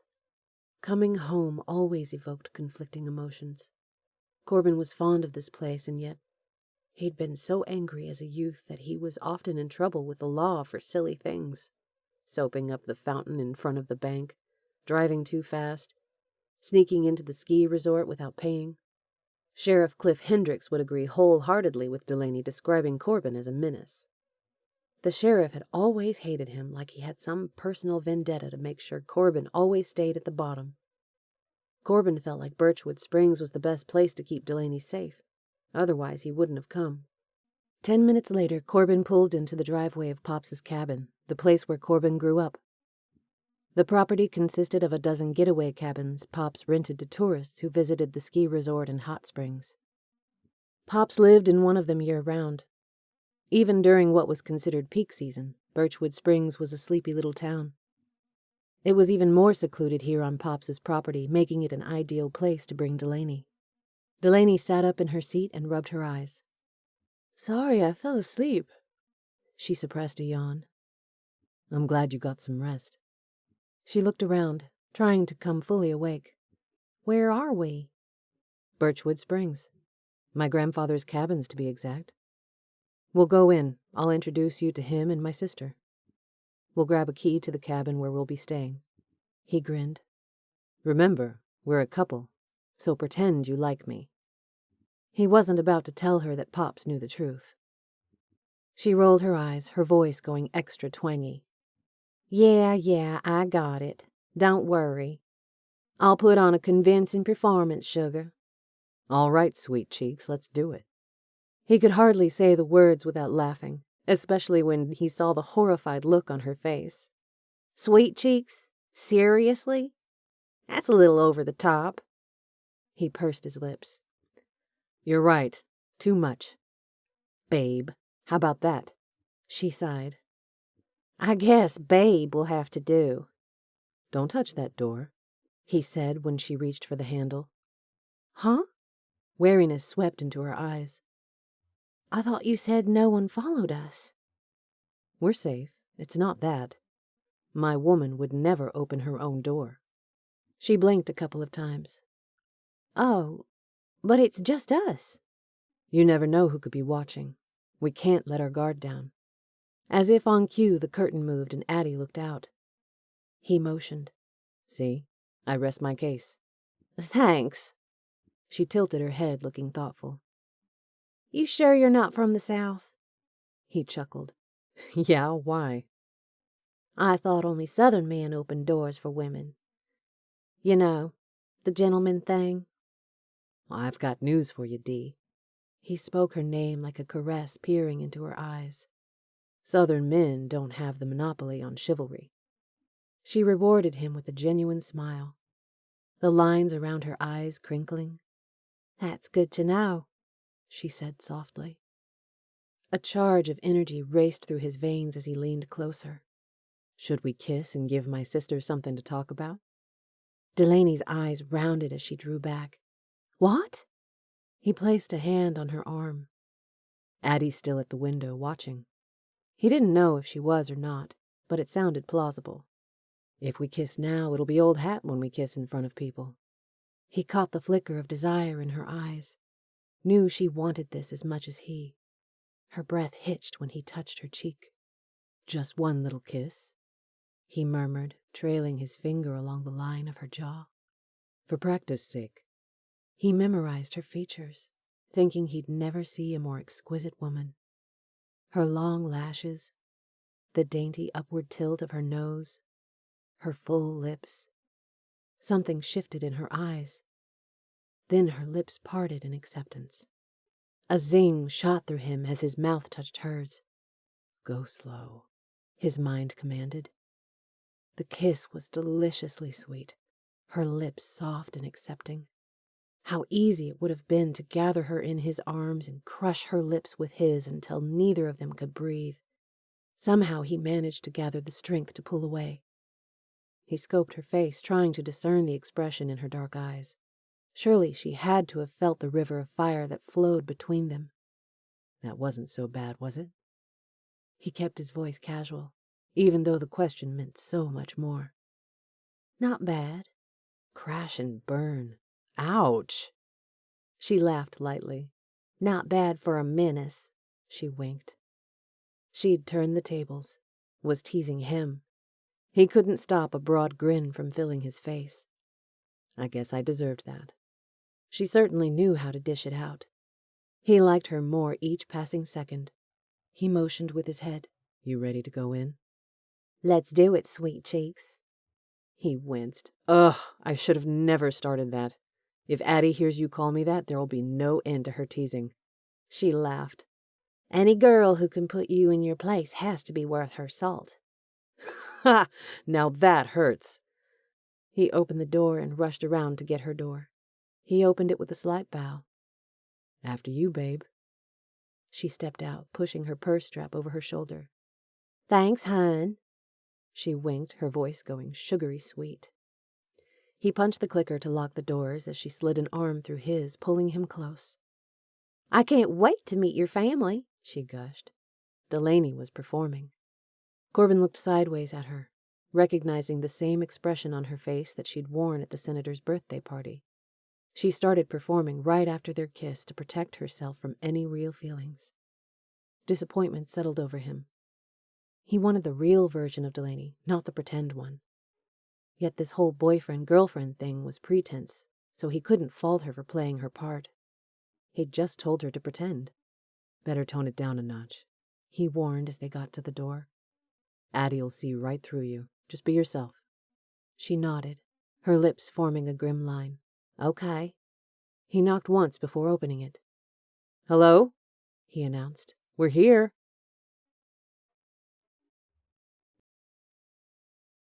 Chapter 12.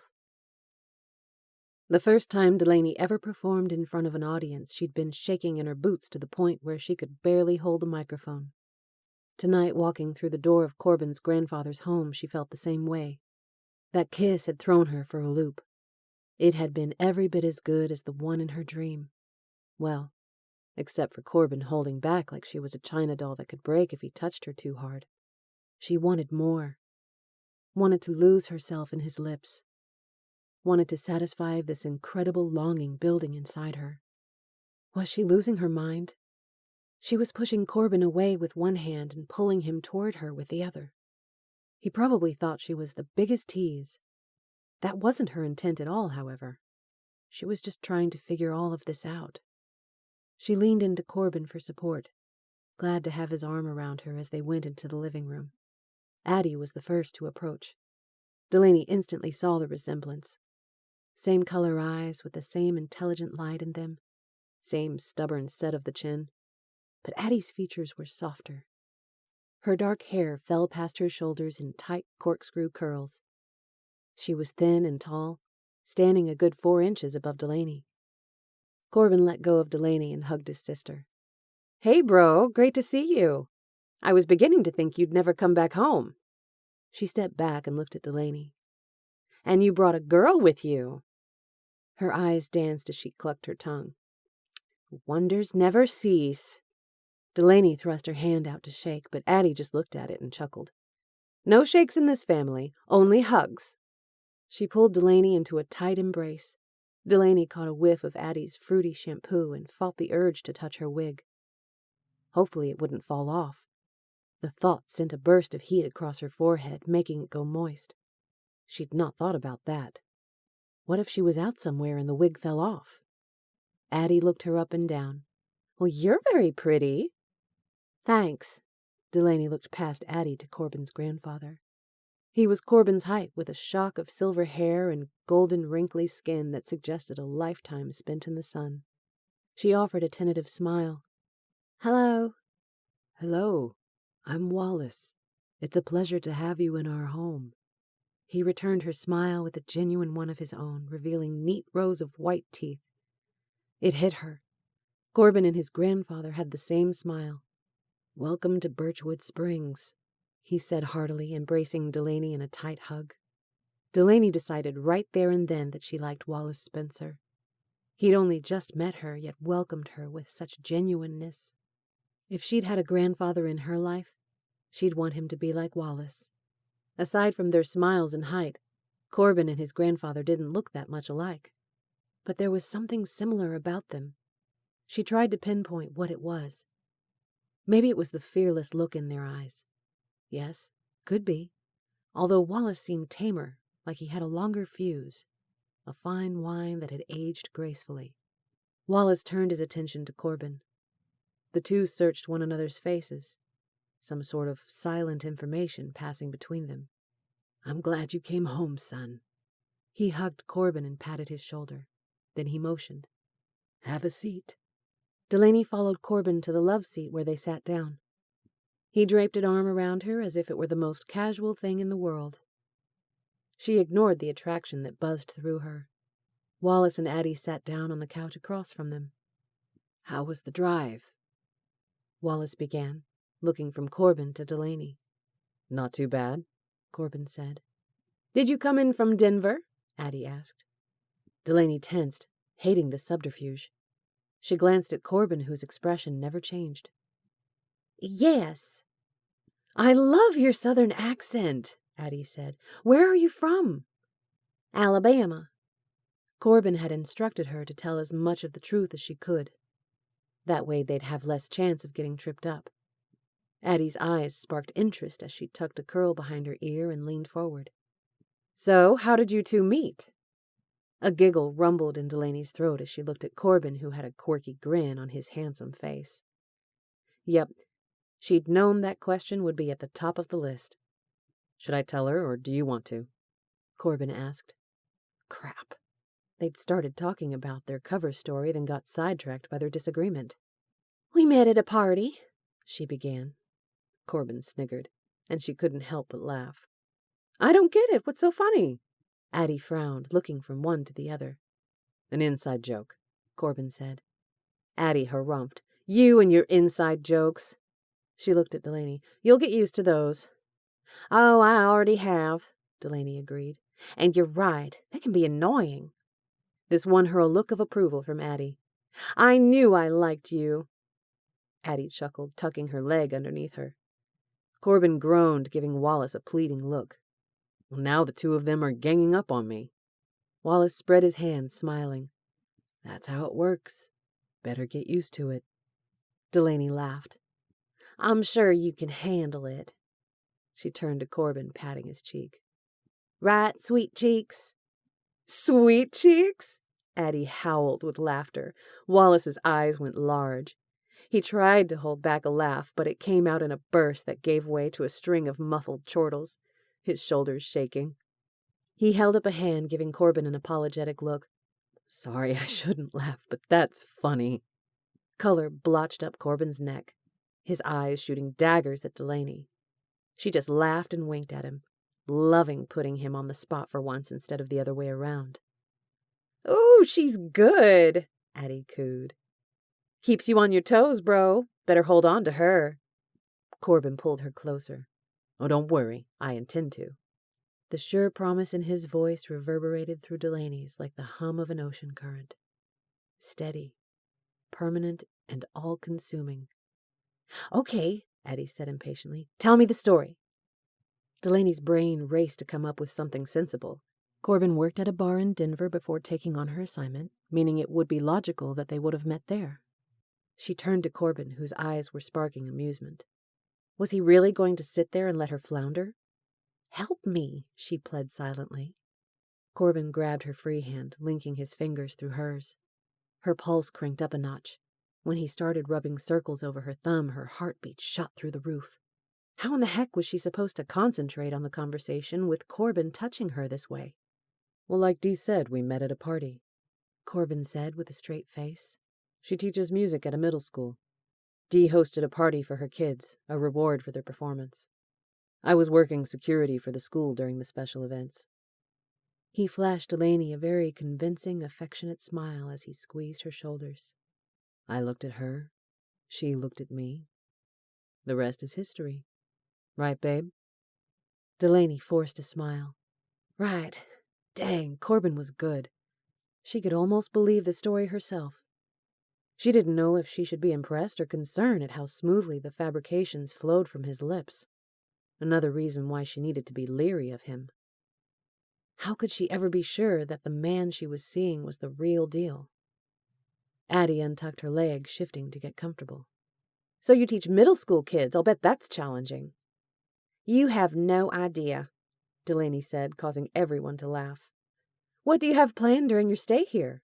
Addie asked. Delaney looked to Corbin to answer that. Addie seemed nice enough, but the barrage of questions was getting a little tiresome, especially after the long drive. As if reading Delaney's thoughts, Wallace touched Addie's arm. There'll be plenty of time to talk later after Corbin and Dee had the chance to rest. Rest? Addie wrinkled her nose. They only had a 2.5-hour drive. Delaney fought the urge to roll her eyes. If only. Yeah, sis, you're right. But Delaney had to get up early this morning to teach her class before we could head out of town. And I had a late night at work the night before. He yawned. Like Pop said, we're worn out. Addie cocked her head, like she'd just thought of something.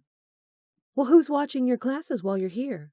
Geez, the firestorm of questions was getting old. Delaney fought to keep her voice pleasant. Well, I got a sub. She smiled adoringly at Corbin. As much as I hated to leave my students, I wanted to come here and meet Corbin's family, see where he grew up. Addie's eyes sparkled. You should go to the sweetheart dance this weekend at the ski resort. She wiggled her eyebrows at Corbin. And show Dee off. A wicked grin curved her lips. Madison Wells will be green with envy. She was asking about you the other day. A sweetheart dance? Certainly not something Delaney wanted to attend under the circumstance. She felt Corbin tense, realized he was looking at Addie like he wanted to stuff a sock in her mouth. Who's Madison Wells? She asked before she could stop herself. Nobody, Corbin muttered. Addie laughed. His ex-girlfriend. They broke up before Corbin joined the Navy, but Madison still got a thing for him. The stab of jealousy that went through Delaney came as a surprise. Then she had to laugh at herself. Why did she care who Corbin's ex-girlfriend was? She realized Addie was watching, waiting for her reaction. Well, let's see. How would a real girlfriend react? She arched an eyebrow, putting on a touch of a wounded expression mingled with frustration as she looked at Corbin. Well, you never mentioned Madison. It was fun watching Corbin squirm. Well, that's because it was over a long time ago. He shot Addie a frustrated look. Ancient history, I assure you. There have been plenty of other girls since Madison Wells. Really? Delaney arched an eyebrow. Well, that's good to know. This time her irritation was real. Wallace stood, shaking his head. All right, Addie, that's enough. Grilling for one night. Addie thrust out her lower lip, smirking at Corbin. I was just getting started. Yeah, that's what I'm afraid of, Corbin said dryly. Little sis has been sharpening her knives. Only because you never come home, Addie retorted. This was the second time Addie mentioned that. Delaney made a mental note to ask Corbin why he didn't want to come home. Wallace seemed great, and yeah, Addie was a little annoying, but it was obvious she was just needling Corbin so he'd pay attention to her. Even through the teasing, Delaney could tell Addie adored her brother. Corbin and Delaney stood. Hesitantly, Addie did the same. I'll go get the keys. You're staying in cabin 8. Wallace shuffled out of the room. You're staying by yourselves in a cabin? Addie tisked her tongue. What will people think? I really don't care, Corbin said, his brows bunching. Addie made a face, zeroing in on Delaney. How do you put up with his foul moods? It can be tough, Delaney said, not cracking a smile. Addie laughed. Like I said, I like her. Corbin shook his head, his tone mellowing. It's good to see you, Addie. I've missed you. For an instant, Addie's eyes went moist. Then she blinked to clear them. You know where I've been, big brother. You could have come home any time. He nodded, his lips forming a grim line. Addie gave him a hard look. Are you going to visit Graham while you're here? You haven't been to see her once since she moved to the home. Delaney looked at Corbin, saw the tension building inside him, felt she had to do something to relieve it. She put a hand on his arm, but he seemed oblivious. He glared at Addie, his face turning a shade darker. She didn't move to the home. She was put there. The vehemence in his voice took Delaney off guard, but it didn't quell Addie in the slightest. Addie locked eyes with him. You need to go visit her. Corbin's jaw tightened. Why? She won't even know I'm there. The hurt in his voice struck something deep inside Delaney, bringing tears to her eyes. Wallace came back into the room. He stopped, concern washing over him. Is everything okay? As good as it ever is. Addie waved a hand. I'm going to bed. Good night, folks. She turned on her heel and strode out. What was that all about? Wallace stepped up to Corbin and placed the keys in his hand. Nothing, Corbin grumbled. Wallace looked at Delaney like he wanted her to explain, but she only shook her head and smiled politely. She had enough problems of her own without getting in the middle of this family's. I'm really glad you came, Wallace said to Corbin. It's the best place to keep her safe. Delaney's jaw went slack as she turned to Corbin. He knows? Yes, I called Pops last night and explained the situation. I wanted to make sure it was okay if I brought you here. If Hugh were to find us, it could potentially put my family at risk. I wanted Pops to have all the information before he agreed. A shiver went down Delaney's spine. She couldn't stand the thought of Hugh doing anything to Corbin's family. I hadn't thought about that. I don't want to put your family in danger. Tears pressed against her eyes, panic building inside her. We have to go someplace else. Her mind whirled, trying to figure out where that place was. Maybe Anton was right. No place was beyond Hugh's reach. Corbin took hold of her arm. No, this is the best place to keep you safe. The plan is set. We just have to follow it and trust that Sutton is taking care of everything on his end. He's right, Wallace said. You'll be safe here. Corbin knows this place like the back of his hand. I'm glad he brought you. She searched the man's lined face, touched by the wisdom of having lived a long, productive life. Are you sure? He smiled. Absolutely. His gravelly tone held all the confidence in the world. The voice of reason amid chaos. What you both need right now is a good night's rest. Things will look brighter in the morning. I picked up a few things from the store today. You'll find them in the fridge and on the counter. He gave Delaney a reassuring look. It'll be all right. A tear rolled down her cheek. She wasn't used to people being this kind. Thank you. Wallace gave her a nod of acknowledgement, and she thought of something else. What about Addie? Does she know the truth? Corbin spoke up. No, it's better to keep Addie in the dark for her own safety. Pops is the only one who knows. I'll come around mid-morning to check on you, Wallace said. Appreciation flashed in Corbin's eyes. Thanks, Pops. Sure thing. Wallace gave Corbin a hearty pat on the shoulder. Good night. Good night, Delaney said as they went out the door into the frosty night air. 100 large snowflakes pinged her face all at once. There hadn't been a single snowflake in the air when they'd gone into the cabin, and now, during the short time they were inside, it was coming a blizzard. All she could see were endless streaks of white against the black velvet darkness. She hugged her arms, chills racing through her. It was sunny and warm when they left San Diego this morning. And now this. Everything was happening so fast.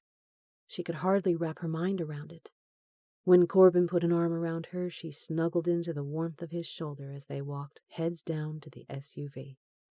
Let's get you to the cabin where it's warm, Corbin said, opening her door and helping her inside. Regardless of the conflicting feelings she had for Corbin, she was grateful that he was here with her, keeping her safe. Chapter 13. The wheels spun a little, trying to gain traction until Corbin popped into four-wheel drive and maneuvered the SUV up the hill around the bend to the cabin. He was grateful that the roads were clear earlier. If a storm had to hit, at least it was after they'd arrived. The snow pounding against the windshield reminded him of a meteor shower.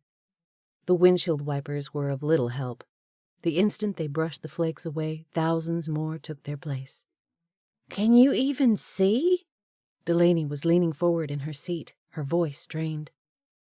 "Yeah, we'll be fine," he answered, even though he really couldn't see very well. "The cabin's just up here."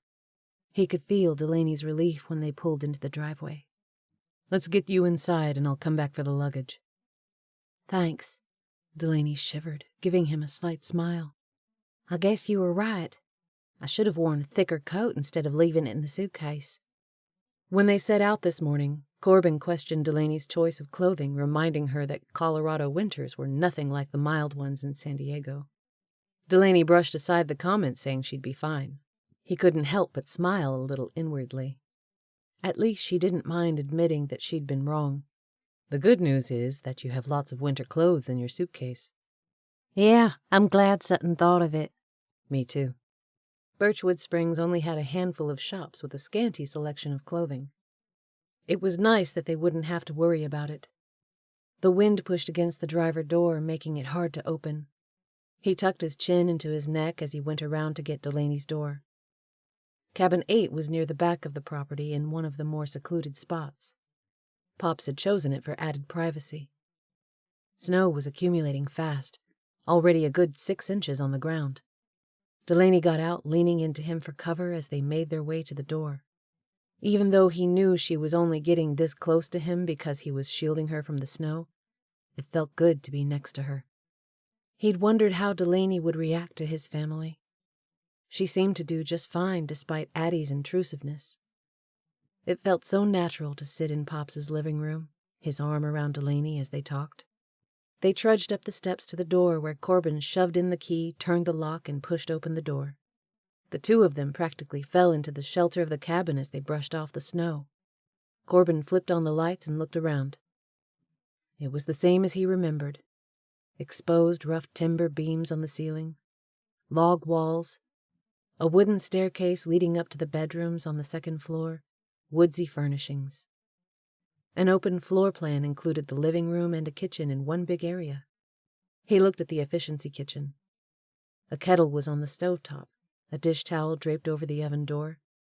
His gaze moved back to the living room, his eyes resting on the emerald afghan draped over the back of the couch. Graham's handiwork. His heart clutched as memories gushed over him. One autumn, Graham decided to crochet afghans for all the cabins to give them a homey feel. What she thought would take 3 months took 7, but she completed her goal. Standing here in this cabin with a floor plan identical to all the others, Corbin got a sense of the years peeling away, almost like he'd never left. Despite the sadness of Graham's situation, there was a certain comfort from the familiarity. Like Pop said, he knew this place like the back of his hand and would be able to keep Delaney safe here. He breathed in the familiar scent of lemon cleaning solution mingled with cedar. Hilda Bryant had been cleaning the cabins for years, ever since Corbin was a boy. She loved lemon. "I'll be right back. Make yourself at home." Delaney took off her shoes, then went to the tweed sofa and deposited her purse. She stood looking around like she was unsure what to do. Corbin understood her hesitation. This was a far cry from San Diego, that was for sure. She rubbed her arms like she was cold. "I'll start a fire as soon as I get everything in." Pops kept a large supply of seasoned firewood in a covered box beside the front door, along with an axe and a chopping block. While there was no central heat, there was a fireplace in the living room and a potbelly stove in the kitchen.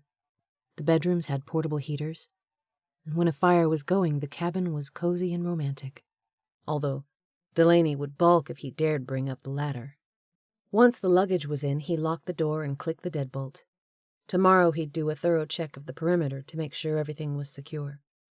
It was good to know that Hugh and his goons had taken the bait and were far away in Northern Cal.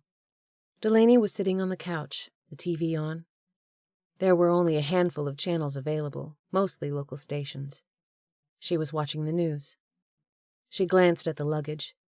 "Do you need any help?" "Sure." She stood and reached for her guitar. "Which room am I staying in?" It was a 2-bedroom, 2-bath. "I'll let you take the master, and I'll sleep in the guest room next door." "Are you sure?" "Absolutely." A smile touched her lips. "What?" "Well, you sound just like your grandfather. He seems like such a nice man." He frowned. "He's okay." She looked puzzled. "You don't like him?" "Of course I like him. He's my grandfather, practically my father." The last thing Corbin wanted to go into was his complex relationship with Pops. While Pops had mellowed in his older years, he'd been hard as nails when Corbin was growing up, expecting nothing less than perfection. Pops didn't like Corbin questioning his authority, which he did on a regular basis. Graham had been the buffer between them. When she got sick, the situation escalated with the heightened emotions, making things between him and Pops intolerable. Corbin couldn't stand watching Graham wither away, so he joined the Navy. Addie accused him of using it as an escape. Maybe he had. But the Navy, and then later the SEALs, gave him purpose, a way to channel his anger.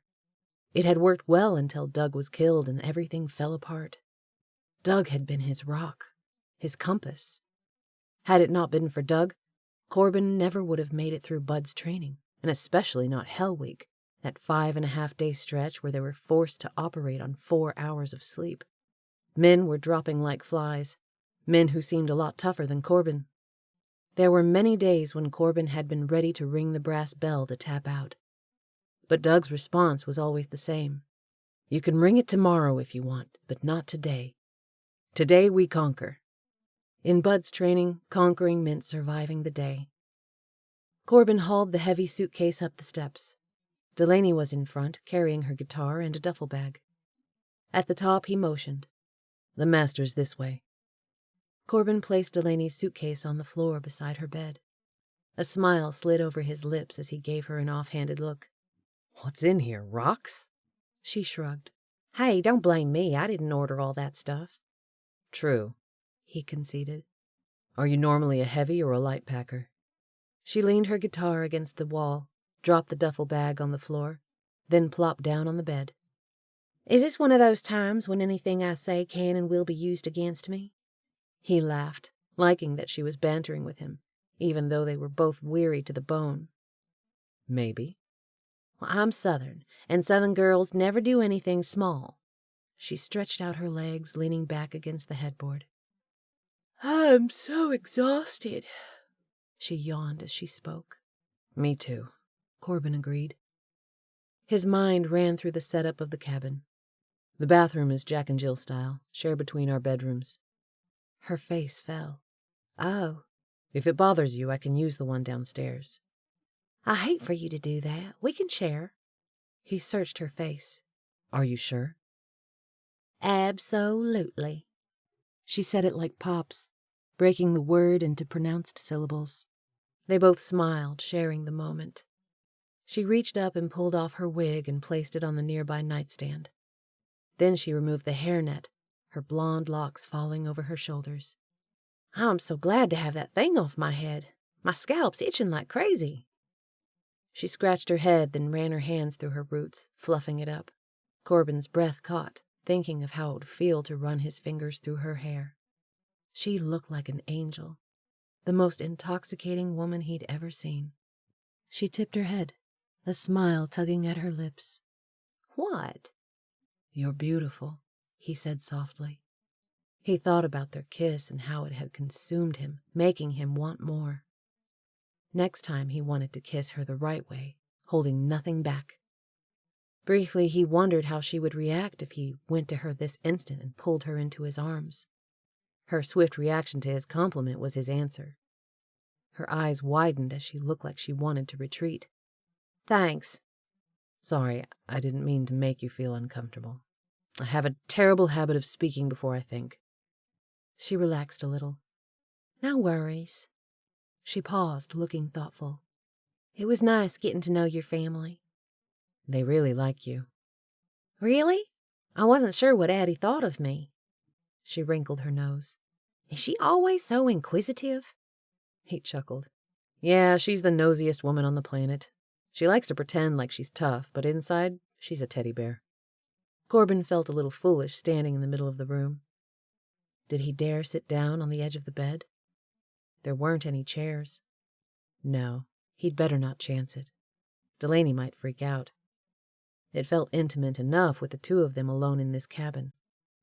Then add that he was standing in her bedroom. Better keep a respectable distance. Thanks for everything. If you don't mind, I think I'll turn in for the night. That was his cue to leave. You sure you don't want me to start a fire? I could make us some hot chocolate. That's one of Pop's staples. I'm sure he bought some. A wistful look touched her features, giving him hope that she might accept his invitation, but the expression vanished as quickly as it had come. I'm really tired. He sighed. All right. If you need anything, let me know. He jutted his thumb. I'll be right next door. When you're in the bathroom, just keep the door to my room closed and locked, and I'll know not to go in. She nodded. Oh, and feel free to turn on the heater so you don't freeze to death. He grinned a little at the sight of her, hugging her arms like it was 12 below zero in the room. He was used to the cold, even enjoyed it most of the time. But Delaney was used to the mild San Diego weather. Funny how he'd thought he wanted to use his newfound income to go somewhere warm, and now he was kind of glad to be snowed in with Delaney. Here, I'll do it for you. Thanks. After the heater was plugged in, he turned to leave, then stopped, turning to face her. He couldn't stop the goofy grin from spilling over his lips. By the way, you did good tonight, pretending to be my girlfriend.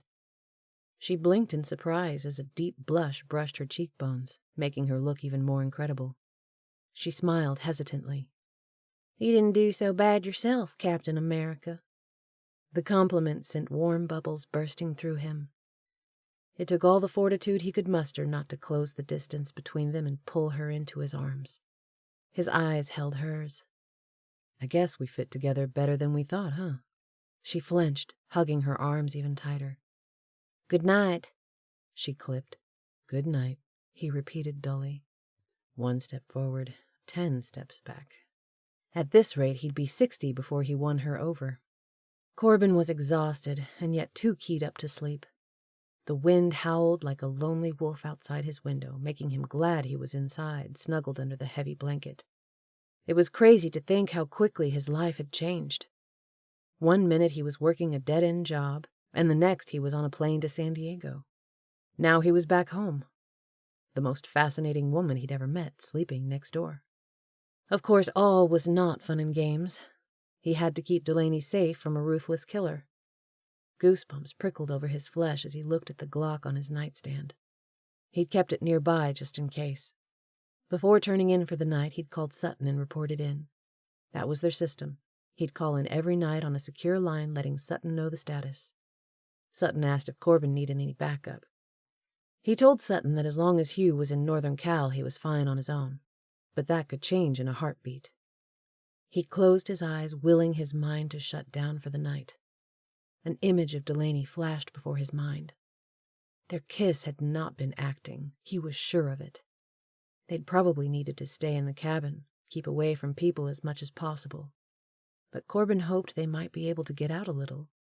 He'd love to take Delaney on a snowmobile ride, or to the hot springs. If they went at night, there would be fewer people. He'd pull her close, let his fingers get lost in her magnificent hair, feel her soft lips against his. Finally, he felt himself drift off to sleep. This is a dream, Corbin told himself, and yet it felt so real. The memories came as they always did, like fragments of splintered glass that shifted at random to create distorted pictures of reality. He felt the camaraderie of SEAL Team 7, a band of brothers whose allegiance to country was only equaled by their loyalty to each other. Never had Corbin felt so much acceptance from a group. Their orders were clear: rescue a diplomat and his family held hostage by a terrorist cell in a remote village. The fragments shifted. Heat crowded out all else, a heat so oppressive that it was like being trapped in a wet oven, basting in your own sweat. The lightweight vest was designed for jungle ops, and yet it still felt heavy against Corbin's chest. He wished he could rip the wretched thing off, give his skin a chance to cool off. He could have been stark naked and still be sweltering. And it was in the middle of the night. Insane that it would still be so hot. They walked like phantoms through the thick vegetation of the Filipino jungle, trying to stay clear of the slithery creatures that ravaged nearly every square inch of the moist, tangled landscape. A faint taste of spice lingered in the night air. His boots made a soft sucking sound against the thick mud. To Corbin's ears, his steps were as loud as firecrackers, but he knew his senses were exaggerated. Their footsteps would be masked by the rhythmic shrieks and cries from tree frogs and a million other jungle creatures. Doug was on Corbin's right. By common consent, the two of them never ventured far from one another's sides. Before they'd gone quiet, Doug teased him about the need to find a good woman and settle down. Corbin had laughed. "I'll leave that to you, buddy." The scene changed. They were inside the village. From all appearances, the inhabitants were in a deep, peaceful slumber. Stealthily, they made their way towards the 2-story structure where the family was being held, at least according to intel. The information had come from a trusted source, but there was always a chance of it being erroneous. Zane, the commanding officer, held up a hand for them to halt as he assessed the situation.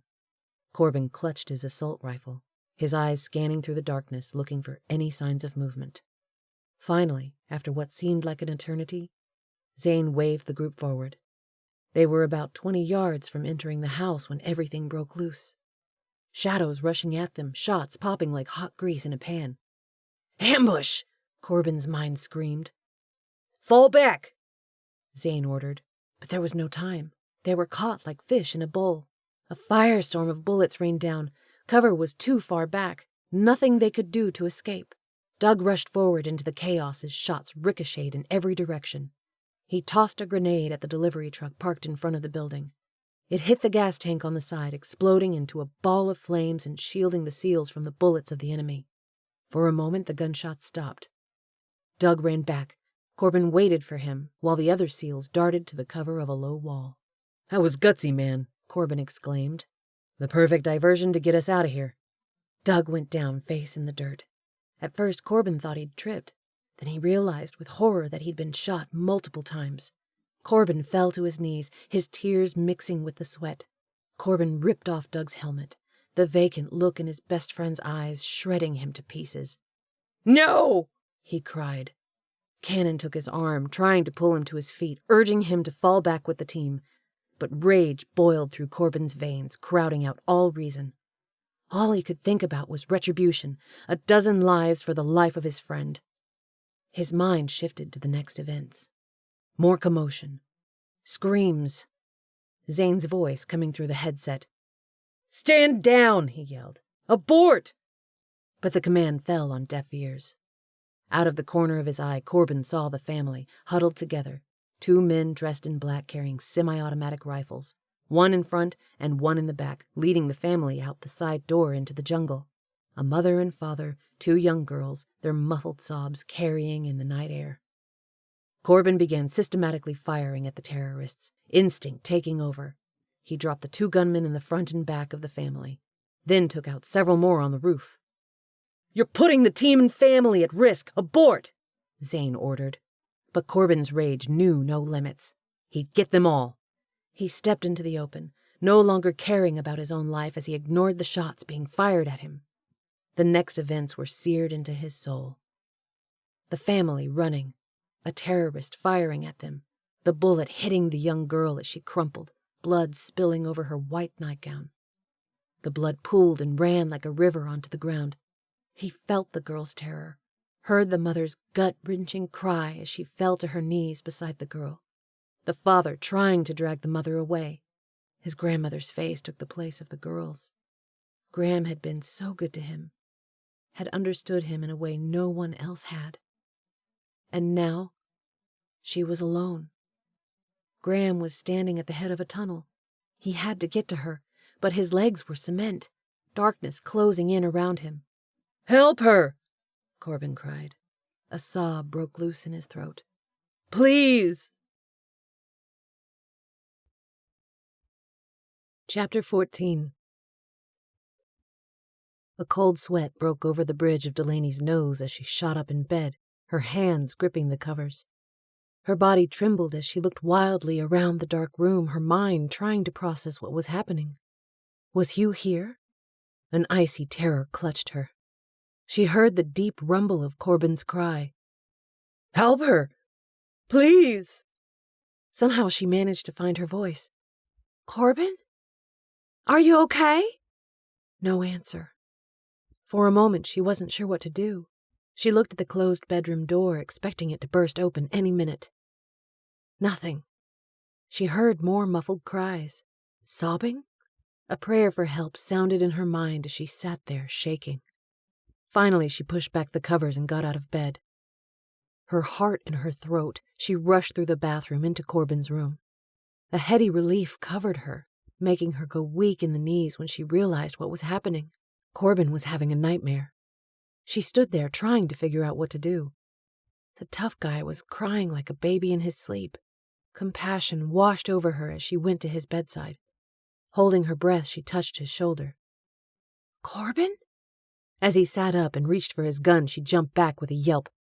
Terror seized her as she held up her hands. Don't shoot, it's me! Corbin shook his head in a daze, trying to focus on her. Then he put the gun down. He sat back, rubbing his eyes. I'm sorry, he mumbled so low that she wondered if she'd imagined it. You were crying. The cold of the wood floor seeped through her bare feet, spreading ice up her limbs. She heard a gulp, realizing he was still crying. Or at least, trying to squelch it. She stepped closer. Are you okay? It's my fault. The words came out ragged and hoarse. What?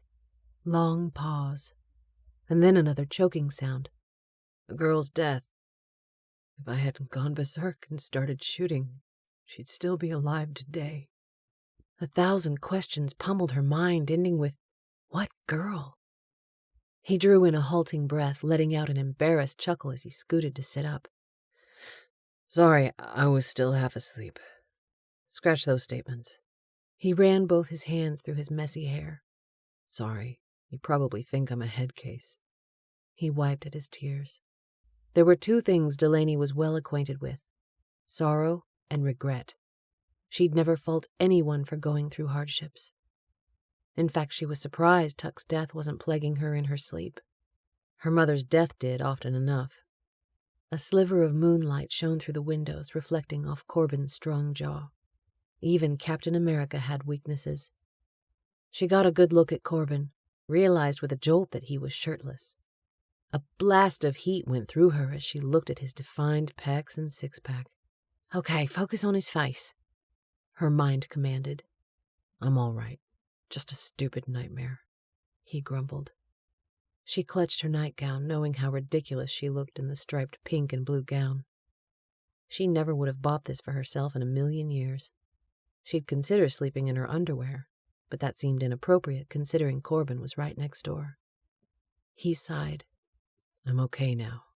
You can go back to bed. But he wasn't okay. She could feel his pain filling the empty space between them. She wanted to know about the girl who'd been killed, had a right to know. After all, Corbin was the only thing standing between her and a certain death.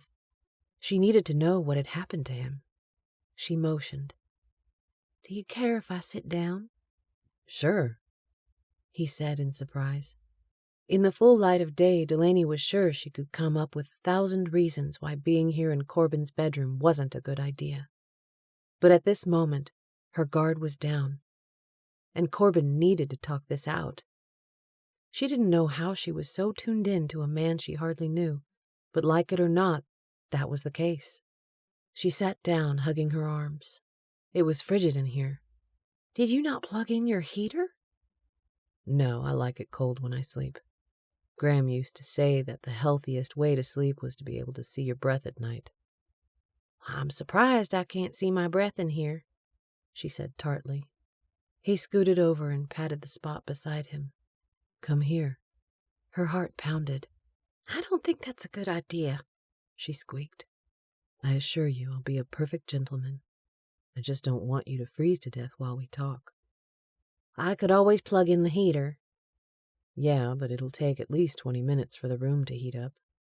She spoke through chattering teeth. I'll be a popsicle by then. The last of her misgivings slipped away in the wake of his pleading expression. Being here with Corbin? This was right. Something she didn't need to be afraid of. The thoughts blew across her heart like a tender whisper, sending a blessed cushion of comfort around her. Corbin motioned with his head to the spot beside him. That's all the encouragement she needed. She hopped over and pulled the covers up over her. True to his word, he scooted to the other side, keeping a healthy distance between them. She angled to face him. Okay, tell me about the girl. The experience with the seals, Doug's death, it wasn't something Corbin liked to talk about. But for some reason it felt like it would be okay to tell Delaney. Maybe it was the sympathetic look on her face, or the fact that she too had suffered pain and loss. Or maybe he simply needed to get the words out, unburden his soul. He cleared his throat, attempting to gather his thoughts. For you to understand, I'll need to tell you from the beginning, when I first became a SEAL. The memories rushed out like water from a broken dam as Corbin told Delaney about Bud's training. How it pushed him past any point he ever thought he could go. How Doug had been there by his side, urging him to keep going. He chuckled, remembering.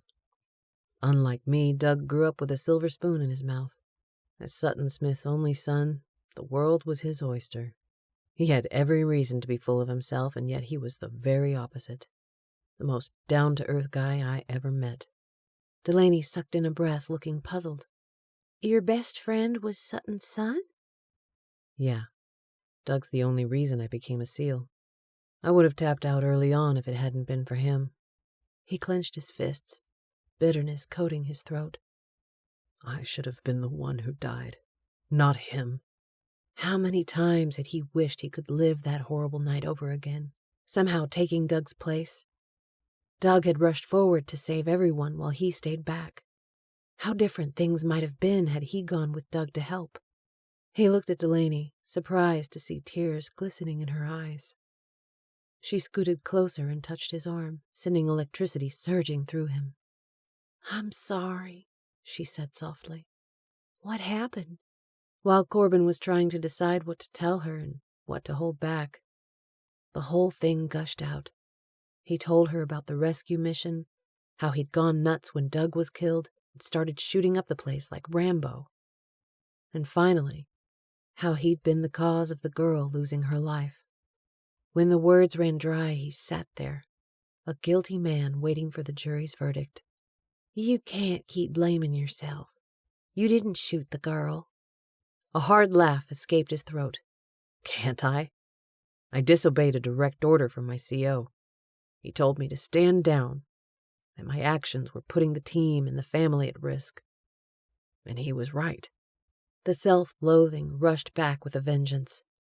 But it felt good to say the words out loud to another person. It was one moment in time. You lost your head, made a mistake. It could happen to anyone. He could hardly believe the words coming out of her mouth. Thought maybe he'd imagined them because that's what he wanted to hear. No, he finally said. I was trained to do better. I should have kept my cool. No amount of training could prepare you for losing your best friend. What happened afterwards? The situation was investigated.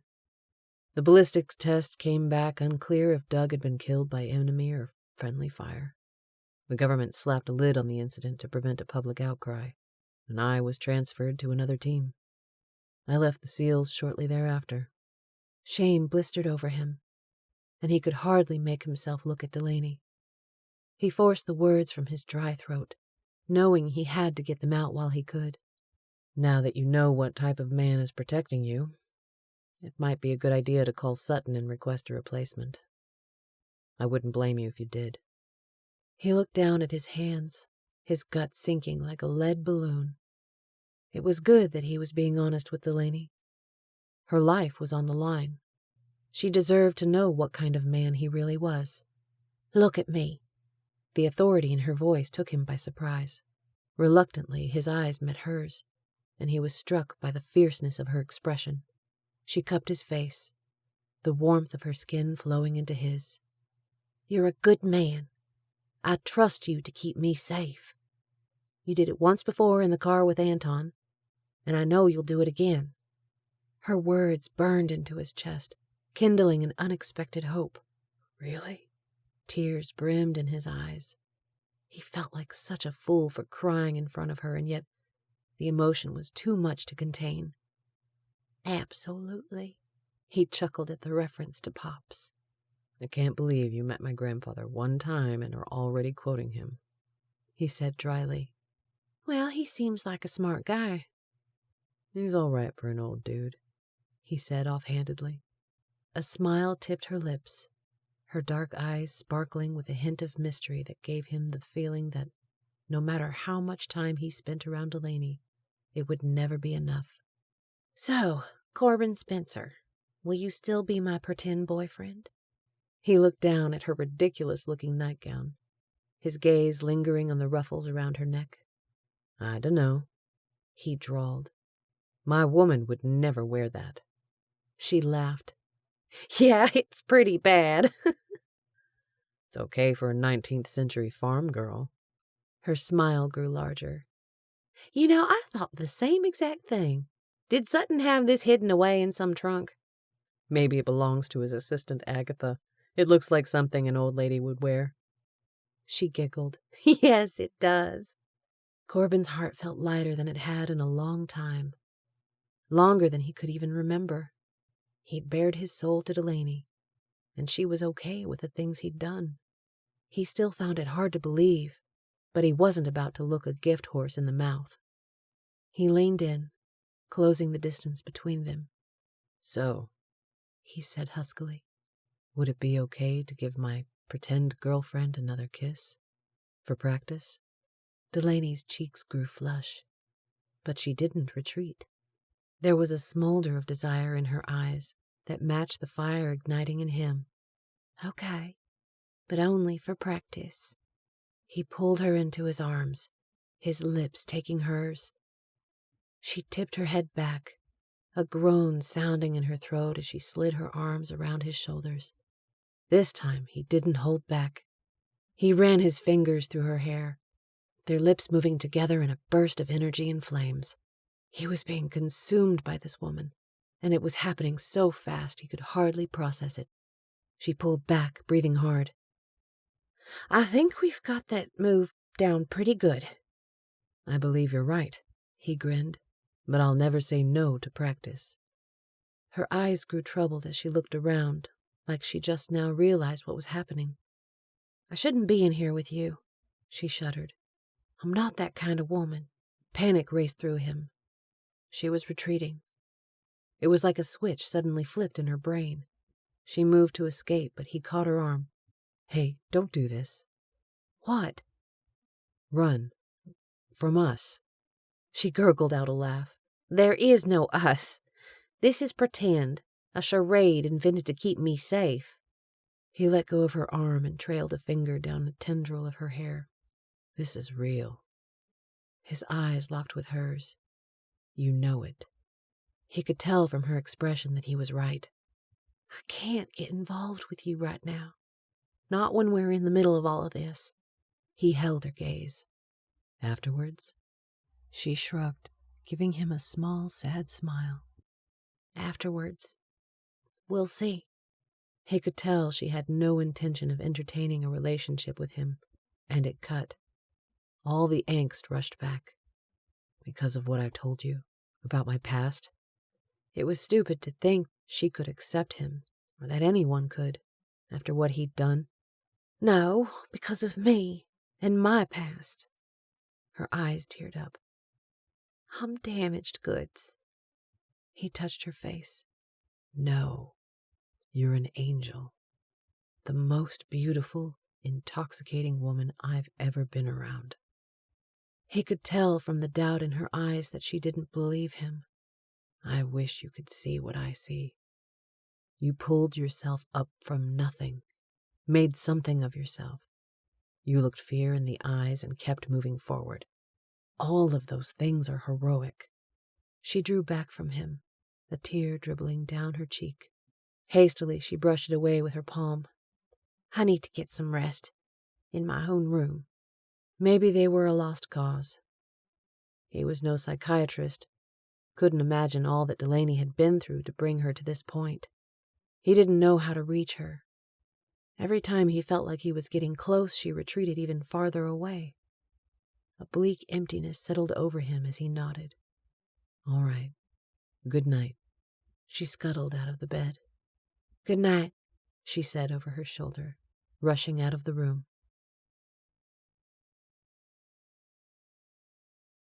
Chapter 15.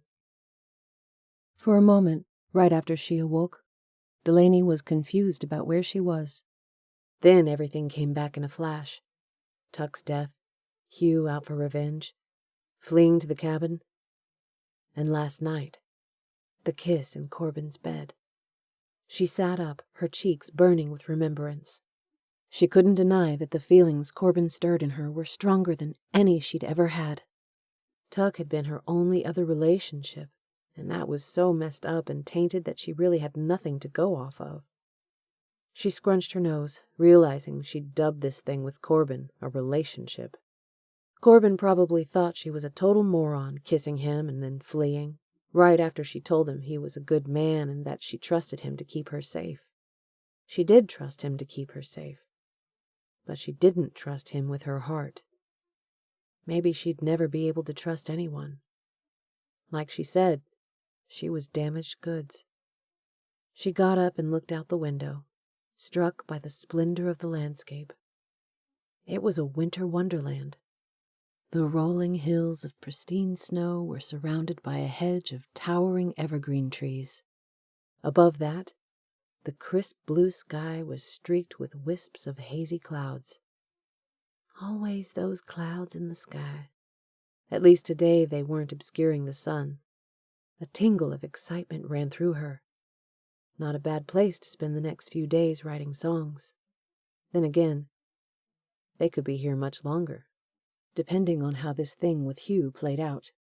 The bathroom door was open to Corbin's bedroom. Her pulse picked up a notch as she ran her hand over her nightgown, then up to her hair. She didn't want Corbin to see her with bedhead. Then again, it didn't matter how messy her hair was because she was going to wear the wig over it.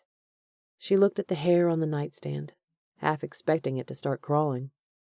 It really did look like some sort of animal. She rummaged through the suitcase, looking for something warm and comfortable to wear. She chose jeans and a red sweater. Thankfully, most of the outerwear clothing was leaps better than the sleepwear. She walked through the bathroom and stood at the door leading to Corbin's room. Hesitantly, she peeked in. The bed was made, Corbin's duffel bag resting on the floor at the foot of the bed. His laptop was sitting on the dresser. He was probably downstairs waiting for her. What time was it anyway? 8 or 9 a.m.? She missed her phone, missed getting on Instagram and Twitter to chat with her fans. Hopefully Milo would take up the slack while she was gone. Supposedly everything had worked out with the execs at Montana Crew's label. But what if something fell through the cracks? Anxiety streaked through her. She couldn't afford to make any more mistakes with her career. The negative publicity Tuck's death caused was bad enough. She needed to get those blasted songs written and recorded for the album to stay on task. She'd be going on tour the end of next month and needed to have something for her fans to purchase. Something to keep her relevant. She closed and locked both doors to the bathroom before turning on the shower.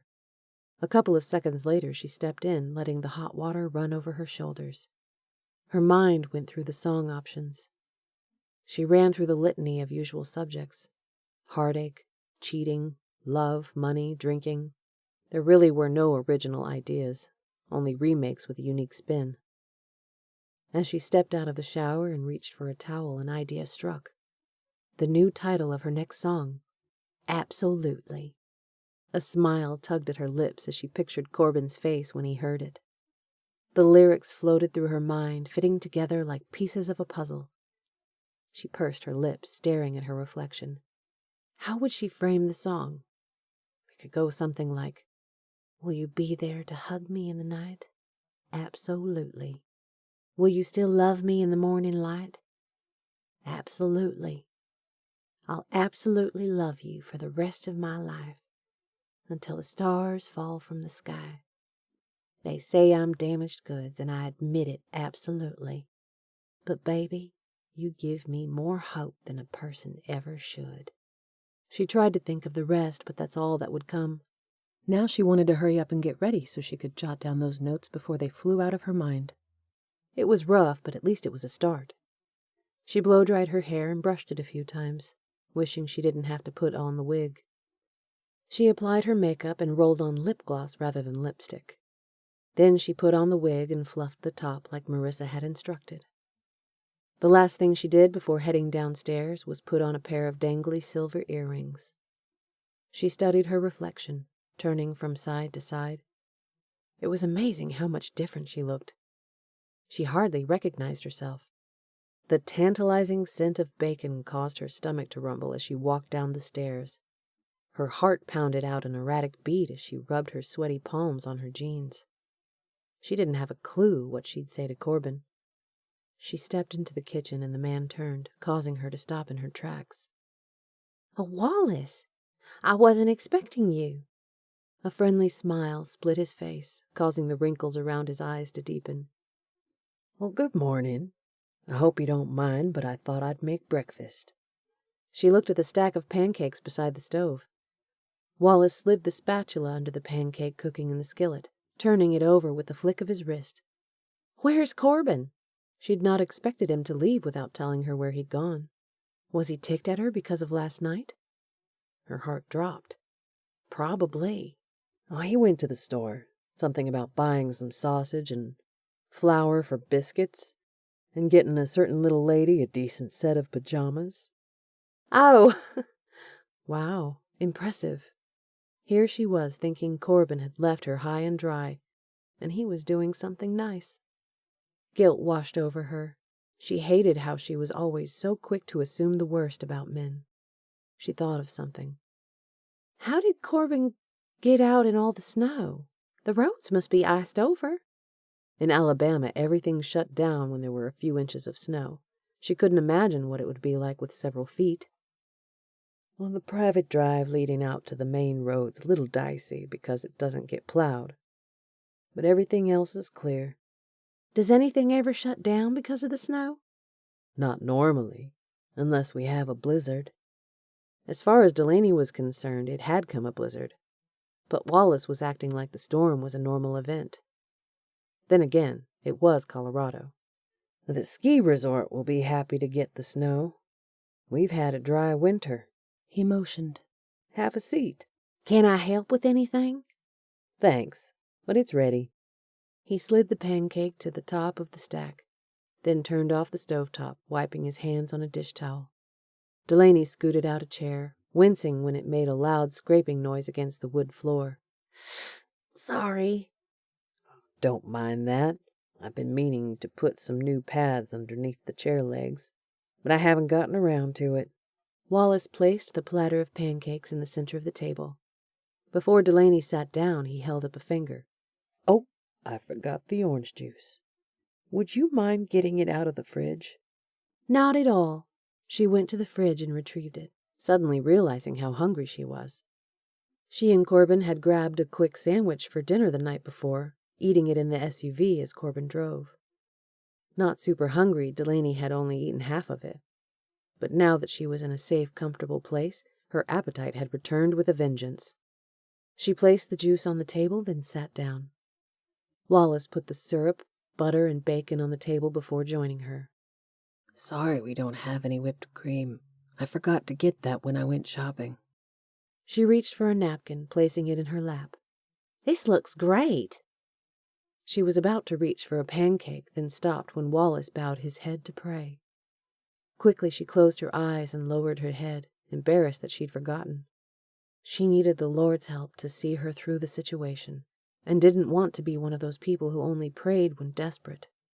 Wallace named everything he was grateful for, even expressing thanks that she was here. Please keep Dee and Corbin safe," he implored. Tears wet her eyes, an unexpected warmth filling her chest. Maybe everything would turn out okay after all. "And please bless Dee and Corbin to understand their feelings and come together as a righteous couple in thy sight." He ended the prayer with a hearty "Amen." "Amen," Delaney mumbled, opening her eyes. She wasn't sure what to make of that last part. Wallace knew her situation, was aware that the boyfriend-girlfriend thing was a facade. Why in the heck was he praying for them to come together as a couple? She gave him a questioning look, but he seemed totally oblivious. He shook out his napkin before placing it in his lap. "Dig in." She filled her plate with 2 pancakes and 2 slices of bacon. Then she placed a pat of butter on top and spread it with her fork before pouring on a generous amount of syrup. She cut off a section of the pancakes and placed them in her mouth, appreciating how they melted. She couldn't remember the last time she'd tasted pancakes this good, if ever. "These are delicious." "Well, thanks." Wallace beamed. "I love big breakfasts, but Addie leaves so early for work that there's no time to eat. I don't like going to the trouble of cooking up a lot of food just for me, so I usually have coffee and toast. This is a welcome change." "Well, I'm glad I can be the beneficiary of your skill."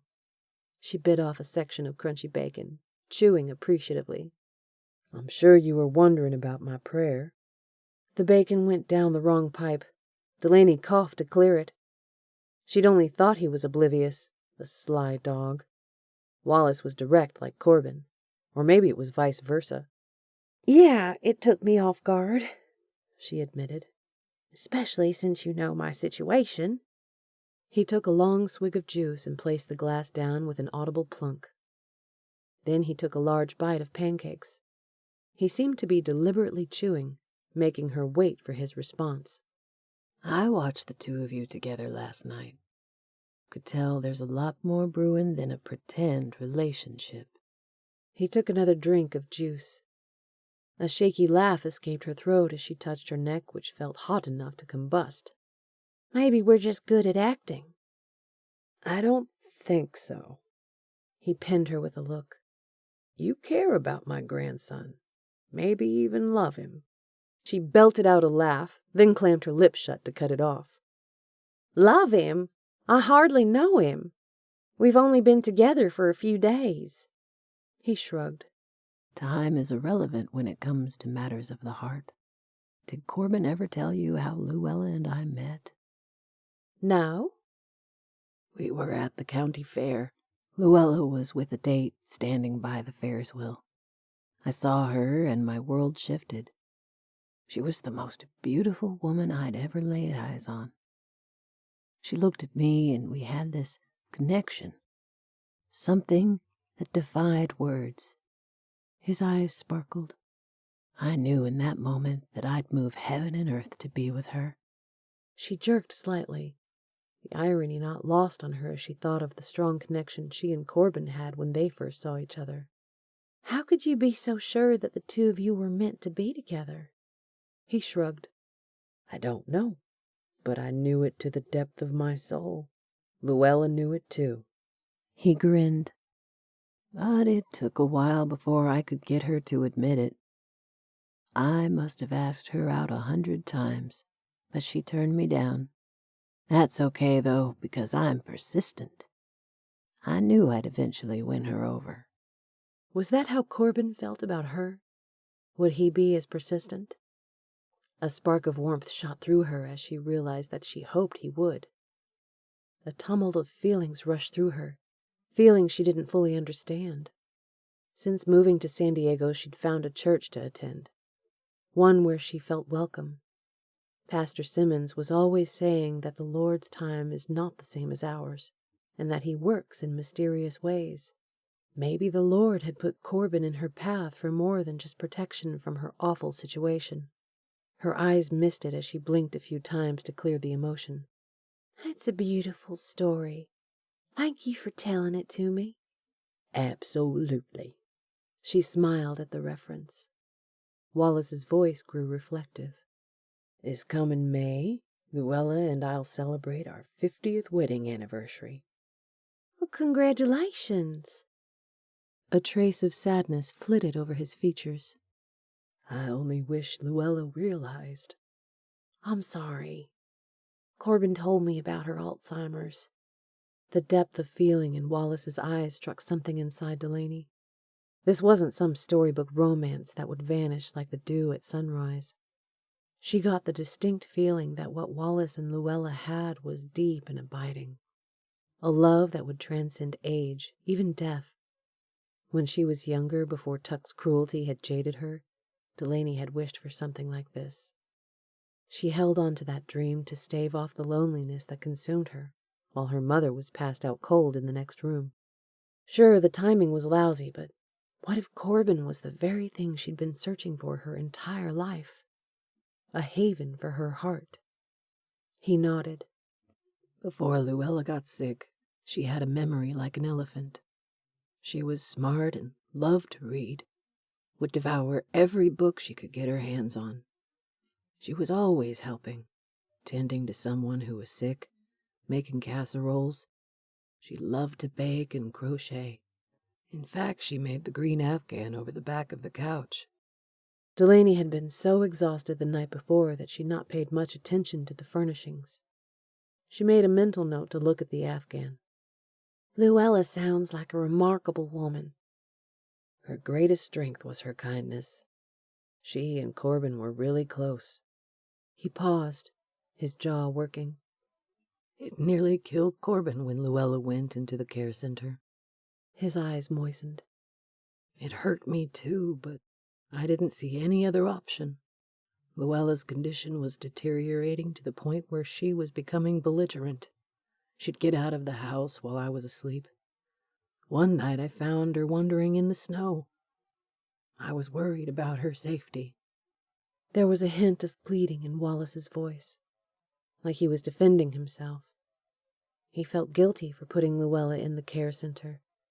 Delaney was surprised Wallace was telling her such personal things. Maybe he didn't get much of a chance to talk to other people. The cabins were in a remote area and Addie worked a lot. I'm sure you did what you thought was best. Yes. He hesitated like he wanted to say more, but didn't know if he should. She leaned forward slightly. What else? The instant the question left her mouth, she thought she probably shouldn't have asked it. But she did want to know the rest, and Wallace certainly seemed like he needed to get it off his chest. I wish Corbin could understand. I'm sure he does. How could he not? My grandson's very stubborn. Tell me about it, she chuckled. The two of us don't always get along. A rueful smile touched his lips. Luella used to say it was because we were too much alike. I can see that, even just now getting to know you. You're good for Corbin. For some time he's been drifting. I'd hoped joining the military would help anchor him, but it only seems to have exacerbated the problem. Because of what happened to Doug? A look of surprise washed over him. You know about Doug? Yes, Corbin told me about him and the little girl. He cocked his head. What girl? Crap. She assumed that Wallace knew. Time to backpedal fast. She could feel Wallace's perceptive eyes scrutinizing her. She put down her fork, shaking her head. I'm sorry, I thought you knew. But if Corbin didn't tell you, I don't think it's my place to say anything. Her voice dribbled off. Wallace nodded in disappointment. I understand. And I certainly wouldn't want you to divulge a confidence. She sought for the words to smooth over the situation. I'm sure he'll tell you if you ask. He gave her a sad smile that said, You don't have a clue what you're talking about. Corbin would have told Luella, and she could have helped him sort through his feelings. And now that she's not in her right mind, he sighed. Well, it's just been festering. He paused, looking thoughtful. Then a new light came into his eyes. But he told you. Yes, she said quietly, just now understanding the significance of all that had taken place the night before. She could argue that Corbin had told her due to circumstance. She came in right after the dream. No, Wallace was right. Corbin had opened his heart to her, and she pushed him away. Like I said, you're good for Corbin. You give him a sense of purpose, make him want to be a better man. I am so grateful he has you in his life. Panic fluttered in her stomach. No, I can't take on that responsibility. She'd tried to help her mother, but everything had blown up in her face. The harder she tried to get her mother off alcohol and drugs, the more her mother hated her for it. Her voice grew brittle. I can't help Corbin because I can't even help myself. Tears burned her eyes. I'm sorry. She pushed back her plate, no longer hungry. I'm a train wreck, she muttered. She scooted her chair back to leave, but Wallace caught her arm. Hey. His voice was gentle but authoritative, like he was talking a jumper off a ledge. His eyes held hers. Don't run off. Just hear me out, okay? Tears dribbled down her cheeks. Okay. He let go of her arm as she sat back down, wiping at the tears. While I don't know all of the details of your situation, I know your ex-husband was abusive. She gave him a curt nod of acknowledgement as shame burned through her. She crossed her arms tightly over her chest, her eyes fixed on her uneaten plate of food. If only she had enough sense not to get involved with Tuck. Yes, she'd finally summoned the courage to stand up to him, and look where it had gotten her, on the run for her life from a demon even worse than Tuck. Wallace leaned back in his seat. Do you know much about the Native Americans indigenous to Colorado? They're known as the Plains Indians, making up several tribes. Shoshone, Apache, Navajo, to name a few. No. She couldn't imagine where this was headed. I have a close friend, Sonny, who's Navajo. I allow him to hunt on my property. He's really good with the bow. Killed an 8-point buck. The thing was monstrous. He held out his hands.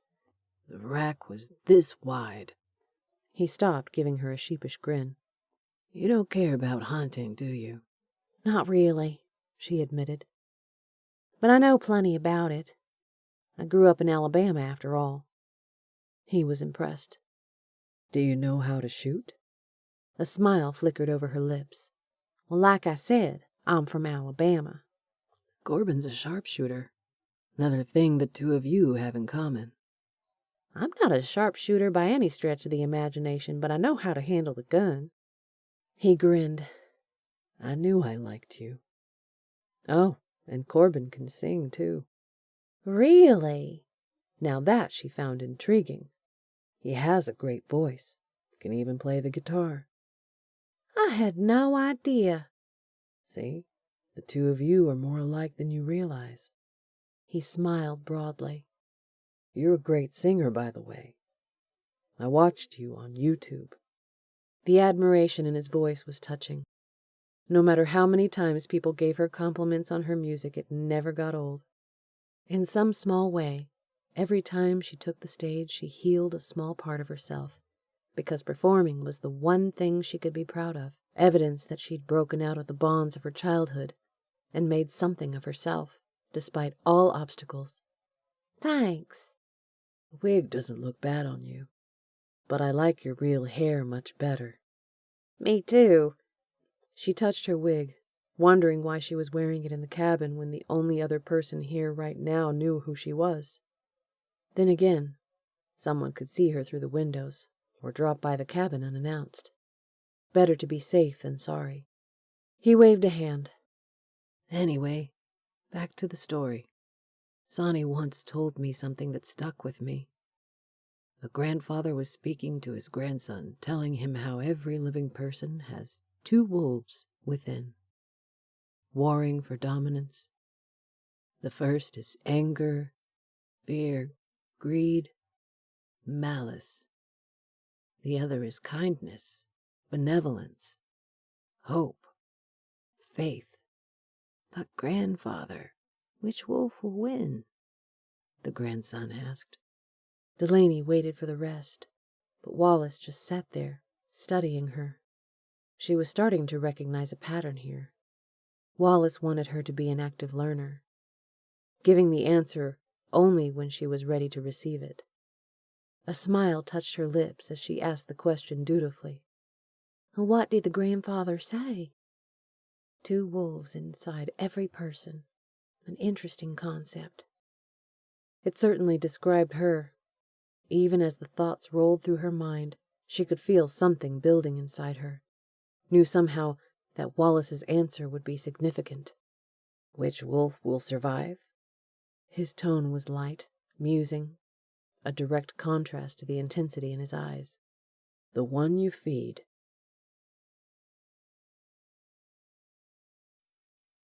Chapter 16. Birchwood Springs really does need better places for shopping, Corbin thought as he pulled into the driveway of the cabin. He went to 3 different shops and couldn't find any decent pajamas. Finally, he settled on a pair of sweats and a t-shirt. Delaney would probably think he was crazy for going shopping, but he was just trying to think of something nice to do for her. Something to let her know that he wasn't a bad guy. After she left his room the night before, he'd lain awake thinking about their conversation and the kiss. He thought he might regret telling Delaney about what happened in the Philippines, but he didn't. He wanted her to know everything about him, as he wanted to know about her.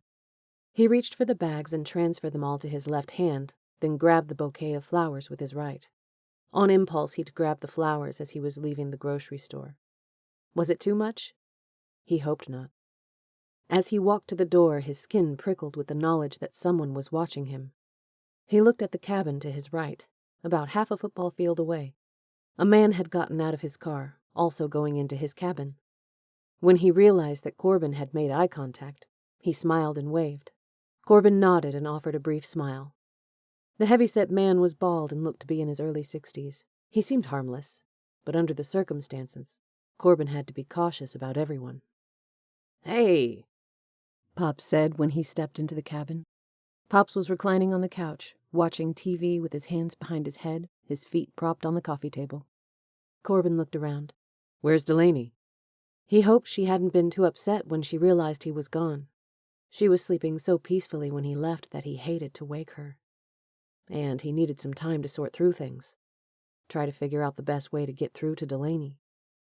What he most wanted at this point was for her to give him a chance. In her room, working on songs. Corbin placed the bags on the kitchen table and began removing the groceries. Then placed the perishables in the refrigerator. "Who's the guy next door? The portly bald guy?" "Oh, that's Gus Ridley." "Do you know him very well?" "Yes, he and his wife Jean have been coming here for years." Good to hear. He didn't have to worry about the man. "Why do you ask?" "He was outside as I came in." He waved. "I just wondered." "It's good to be vigilant considering the situation." "Exactly."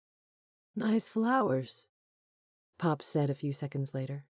Corbin looked at the colorful bouquet in question. Caught the teasing in Pop's voice, but he chose to ignore it. "Thanks," he said lightly. He went to the cupboards. "Is there a vase or something I can put these in?" "There's a mason jar on the top shelf, to the right of the microwave. I saw it when I was making breakfast." "Oh yeah? How was breakfast?" "Great. There are leftovers in the fridge if you want them."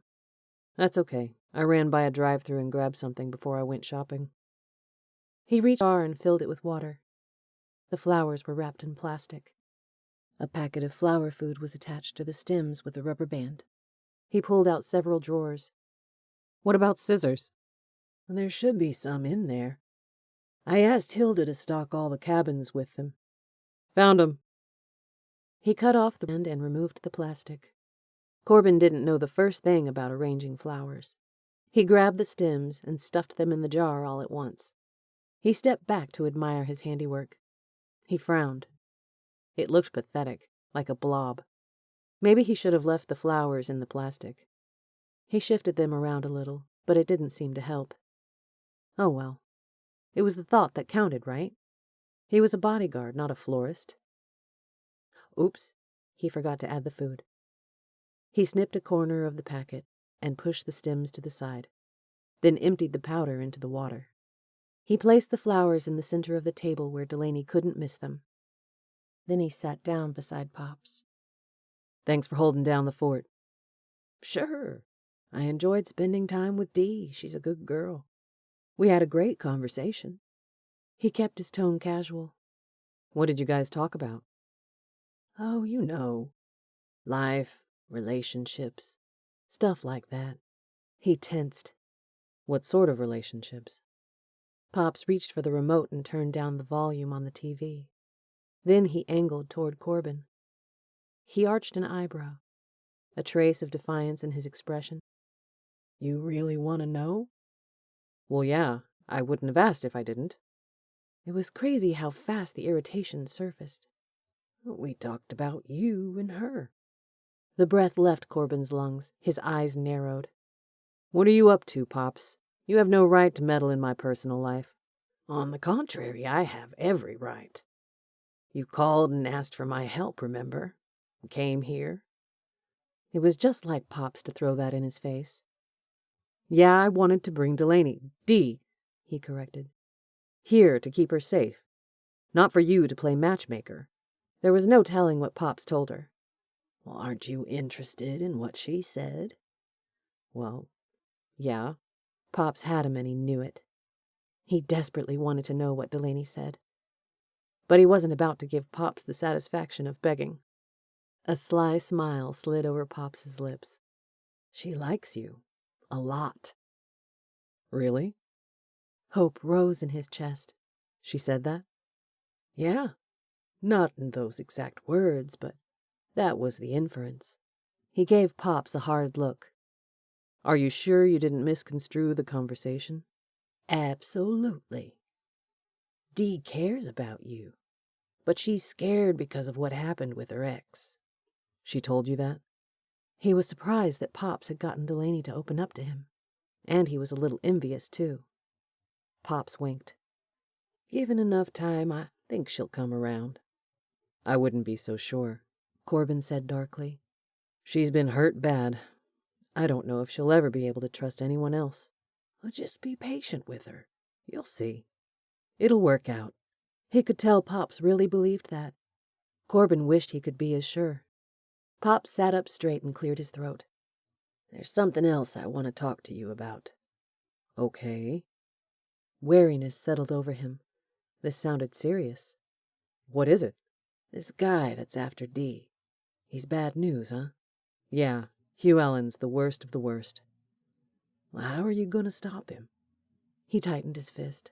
I'm going to do everything in my power to keep Delaney safe, if that's what you're asking. Was Pops questioning his ability?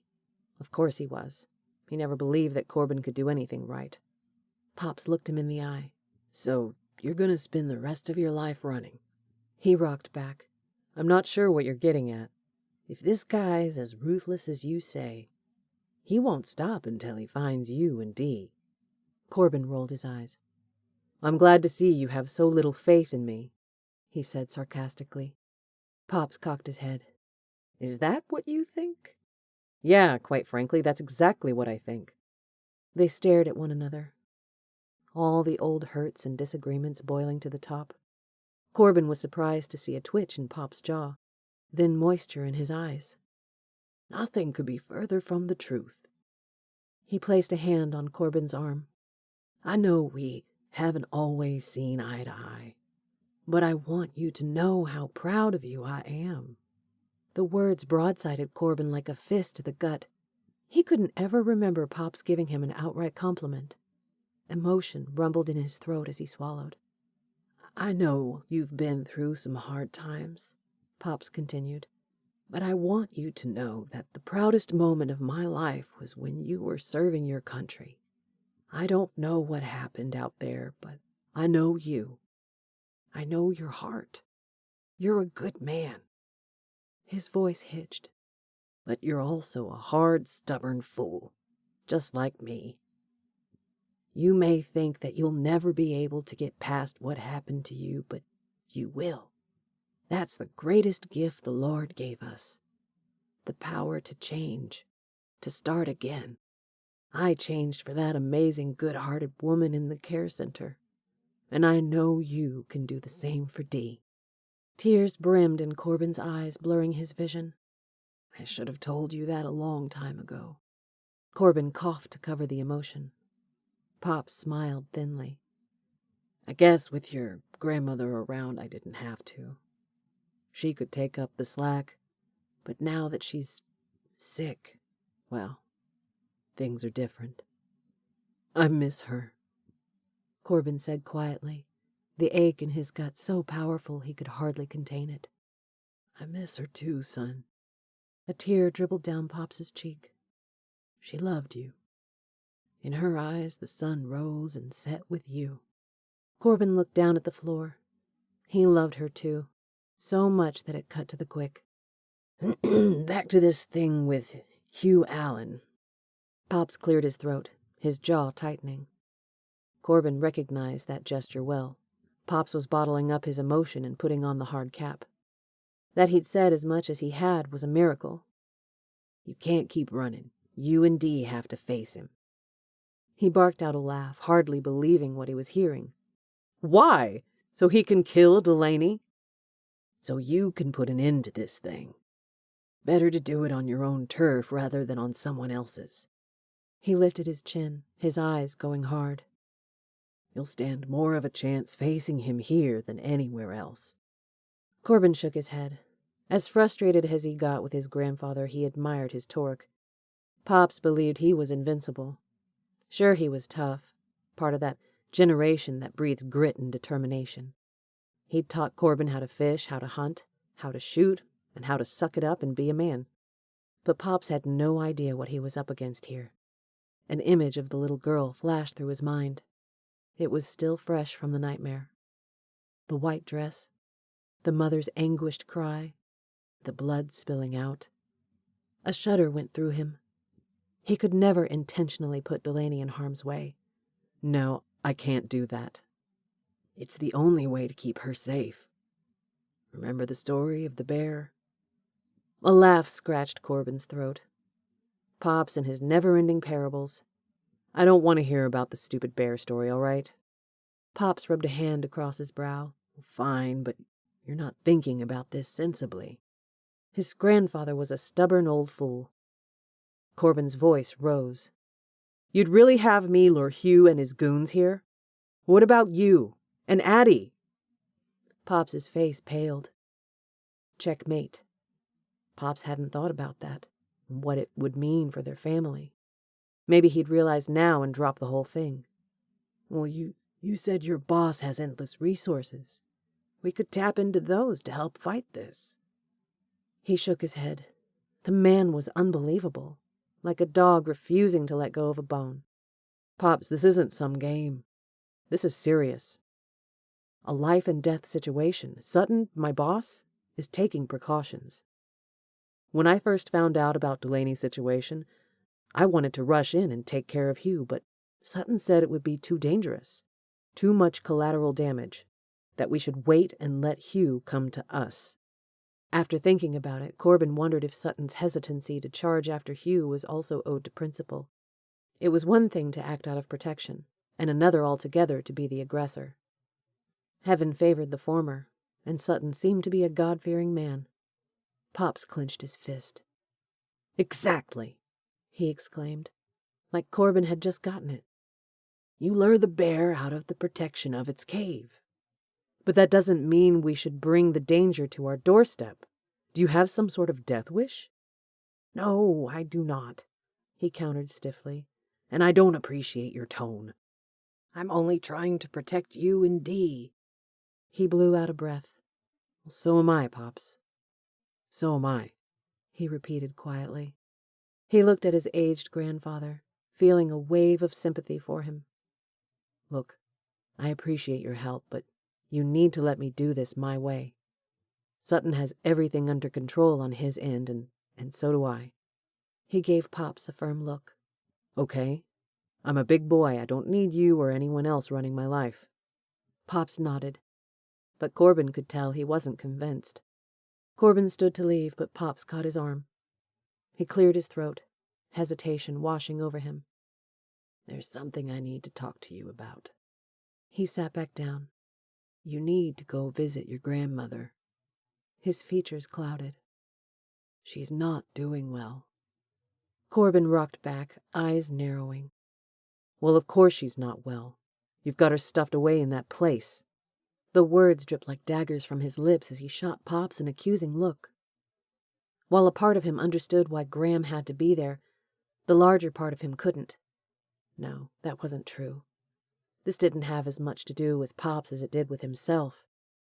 Guilt was eating him alive. Corbin was the worst offender of all. He'd left when Graham got sick because he couldn't stand watching her wither away. Pops's features tightened, making him look older. A shriveled banana skin. Then Corbin saw the compassion in his eyes, realized it was directed at him. Without warning, tears rose in Corbin's eyes. I know Luella's sickness has been hard on you. Heavy emotion pressed like cement on Corbin's chest. He couldn't handle this right now. He had to keep his mind focused on keeping Delaney safe. His personal issues would have to wait. I think if you'll just go and see Luella, it'll help you come to terms with what's happening to her. Corbin sprang to his feet, unwilling to let the avalanche of emotion smother him. I'm going to check on Delaney, he said gruffly, turning his back to Pops. He sucked in a breath, brushing at his tears with jerky swipes. Thanks for taking care of things while I stepped out. His voice cracked as he fought for control. Don't feel like you have to stick around. I know you've got plenty of things to take care of. He rushed out of the room before Pops could see him lose it. Chapter 17. The song was coming, but not as quickly as Delaney wanted. That was mostly because her thoughts kept returning to Corbin and the conversation she'd had earlier with Wallace. The wolf analogy really hit home. No doubt she'd been feeding the wrong wolf because it had been howling the loudest. Could she stop feeding it? Silence her fears once and for all? Oh, how she wanted to. It was interesting how closely her and Corbin's first meeting paralleled Wallace and Luella's. They'd had an instant attraction, and it morphed into something wonderful and lasting. Could that happen to her and Corbin? At this point, the best she could hope for was to open up a small space in her heart for the beginnings of a relationship. Take things one step at a time. Her next thought sent her into a tailspin. Was Corbin even interested in a lasting relationship? Or was she merely a form of amusement, a way to pass the time? Never again would she take anything at face value. She had to find out what Corbin's true intentions were before she could even entertain the idea of a relationship. She pushed aside the intrusive thoughts, turning her attention back to the song as she strummed her guitar. They say I'm damaged goods, and I admit it absolutely. But baby, you give me more hope than a person ever should. I've got to learn to silence these fears and dry my tears. Will you be there to hug me in the night? Will you still love me in the morning light? I'll absolutely love you for the rest of my life, until the stars fall from the sky. She heard movement, realized Corbin was leaning against the doorframe. Her heart turned to cartwheel.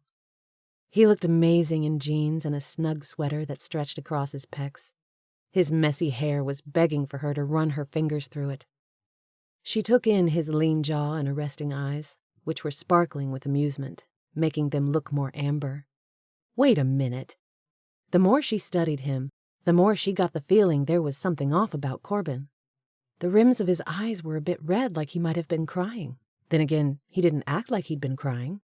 He was probably just tired. They'd been under a mountain of stress. It was bound to take its toll eventually. Are you doing okay? He looked surprised. Yeah, why? She tipped her head. I don't know. You just look a little sad. He pursed his lips, shoving his hands into his pockets. I'm good. With that, the last traces of despondency vanished, making her wonder if she had only imagined it. I liked the song. His grin gave way to a full smile as he repeated the lyrics. I'll absolutely love you until the stars fall from the sky. Heat tinged her cheeks. She hated that she always blushed when she was embarrassed. Once the song was recorded, it would be on display for the world. Why was she feeling sheepish about Corbin hearing it now? The answer came to her in an instant. Because he knew she was talking about him. That's why. In her music, she was most transparent, her innermost feelings coming to the surface. She caught the pleased look on his face. Were his feelings for her real? You forgot a segment. He sat down at the foot of the bed. Oh? I'll absolutely love you for the rest of my life, until the stars fall from the sky. The hope in his eyes sparked something inside her. This had to be real. No one was that good at pretending. Even when she was with Tuck, a part of her knew he was only pretending to be appalled by his brother's behavior. Tuck had a reputation for being rough. She'd turned a blind eye to the rumors because she wanted so desperately for him to be her knight in shining armor. And back then, Tuck and Hugh's behavior were more part of everyday life. It wasn't until she got away from it that she realized how truly warped they were, and how mixed up her own mother had been. I like it. Corbin gave her a searching look. I'd like to hear the rest. Do you think Wallace will mind me using absolutely? It has such a catchy ring to it. I'm sure Pops will be honored. He looked down at her notebook of lyrics and chords. Is the song finished yet? It's getting close. I haven't written the last verse, and there are still a few tweaks to work out, but I'm pleased with the progress. Sounds like you and Pops had a nice breakfast. She sensed his interest, even though he was trying hard to act nonchalant. Yes, we did. She chuckled lightly. He has some great stories. That he does. Corbin leaned forward and reached for her pencil, absently twirling it in his fingers. What did the two of you talk about? It was Delaney's turn to be amused. He didn't tell you? His lips drew together. Nope. Well, one of the things he mentioned is that you play the guitar and sing. His eyes widened. He told you that? She couldn't stop a smile from stretching over her lips. Yep. Said you're not half bad, he grunted. Half bad, huh? She laughed. Nah, just teasing. He said you were good. Her eyes held his. But I'd have to hear it to believe it. Is that right? Yep. Maybe she was playing with fire, but she wanted to get to know Corbin, and was tired of putting up so many barriers. She didn't want to spend her life alone. She was tired of feeding the wrong wolf. There was that darn analogy again, but it had hit home. Care to join me? Her heart picked up a beat as she waited for his reaction. A brilliant smile broke across his lips, causing her to lose her train of thought for a second. I thought you'd never ask. He got up and sat beside her. Her heart hammered against her ribcage, and she wondered if he could hear it. Sheesh. With him this close, it was hard to concentrate. His scent was clean and masculine, with a hint of mint. He reached for the paper. Okay, what you got? She sat up straight, her back resting against the headboard as she started from the beginning. After the first round of the chorus, he joined in. His baritone voice was full and rich. They harmonized automatically, him taking over the melody while she played around with the harmonies. Like Wallace said, Corbin was good. The entire time they sang, all she could think about was that these lyrics offered a clear window into her heart, letting him know that she was having some strong feelings for him. Maybe it was good that they were singing. She could express herself better through music than dialogue. When the song ended, she put down the guitar and turned to face him. What do you think? His eyes were riveted to hers, and in them she saw desire swirled with a tenderness that sang to her heart. In this moment, her fears were soothed in a manner she'd not thought possible. I love it, Corbin uttered. Her breath caught when he touched her cheek. His finger trailed along her lips, lightly tracing their outline. A tender ache grew in her throat as she leaned closer. This time, it was her lips that touched his first, moving softly and cautiously until he deepened the kiss, pulling her into his arms. The need for him was intoxicating, sending scrumptious quivers tingling down her spine as she buried her hands in his messy hair that her fingers had been longing to touch. His lips were hard, demanding, but she met him measure for measure, reveling in the way her spirit soared to the sky. Kissing Corbin was more thrilling than 1,000 concerts all rolled into one. Finally he pulled back, his magnetic eyes burning with intensity as he searched her face. Please tell me that wasn't pretend. She laughed lightly, resting her palms on his chest, taking note of his rock-hard muscles. No. He touched her wig. Can I take this off so I can feel your real hair? Delicious shivers danced through her. Absolutely. They both laughed as he attempted to remove the wig, but the combs were embedded deep in her hair. She let out a tiny yelp at the pain of her hair being pulled. Sorry, I better let you do it. She took off the wig and hairnet, then ran her fingers through her hair, which she was sure was an absolute mess. Let me do that. His hands went up the back of her neck, into her hair.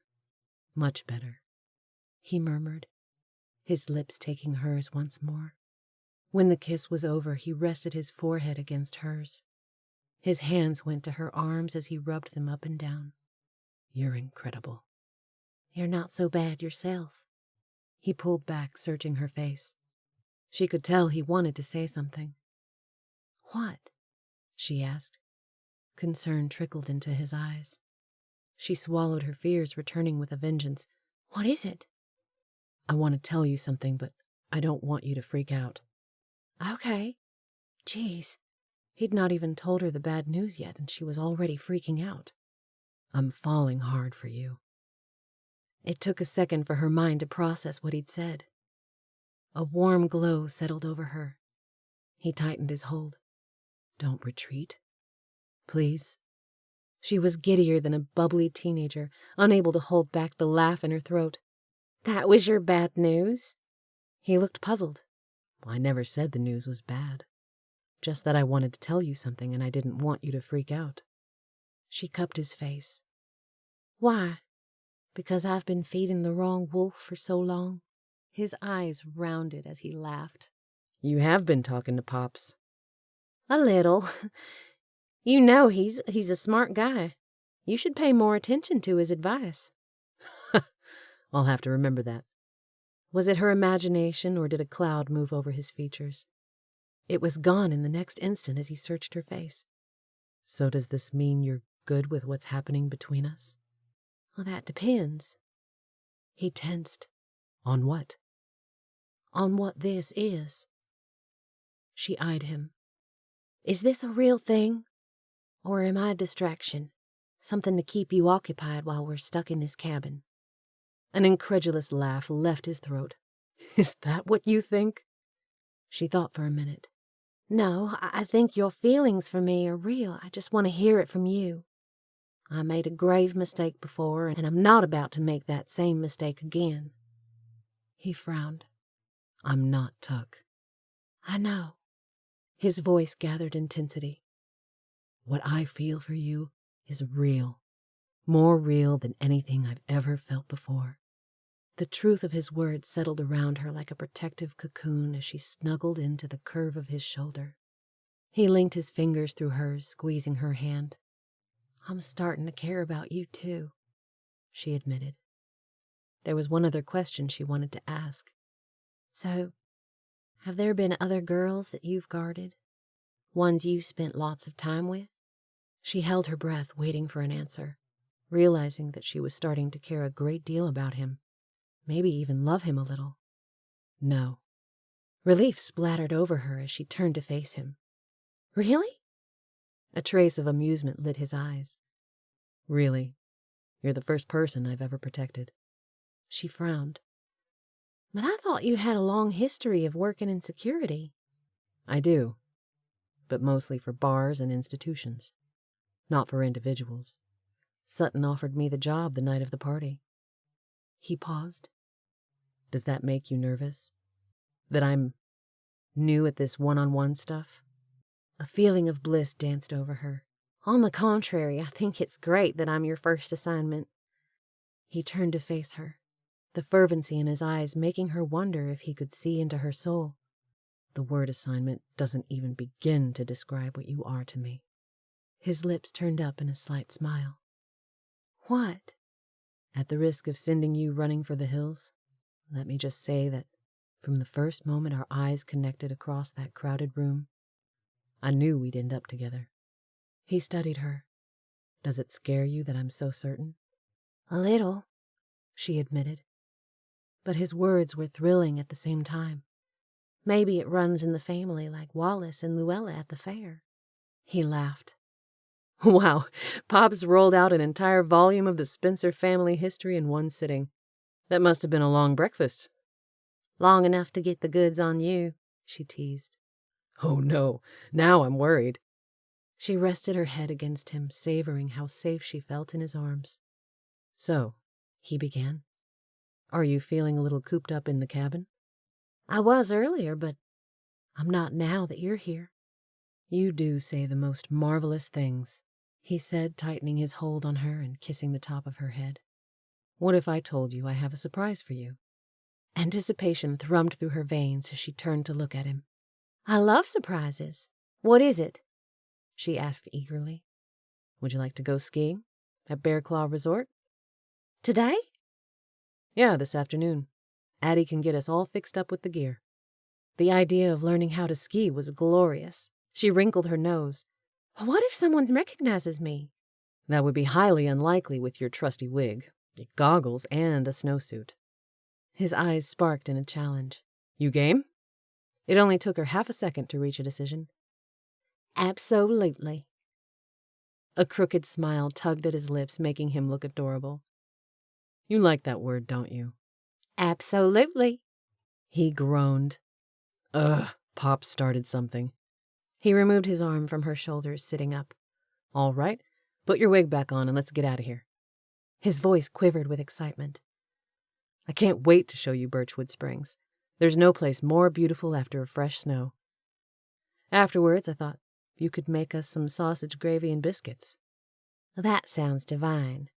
Then, his voice went husky as he trailed a finger down the length of her hair. I can make a fire and we can talk. His eyes lingered on her lips. Or practice. A slow burn tingled through her stomach. Practice is great, she said softly, leaning in for another kiss. Chapter 18. For a rookie, Delaney was doing quite well. After a short tutorial by one of the instructors, she had gone down the bunny slope. As soon as she did her first run, she pumped her fist victoriously in the air, letting out a loud whoop. Corbin loved the fire in this girl.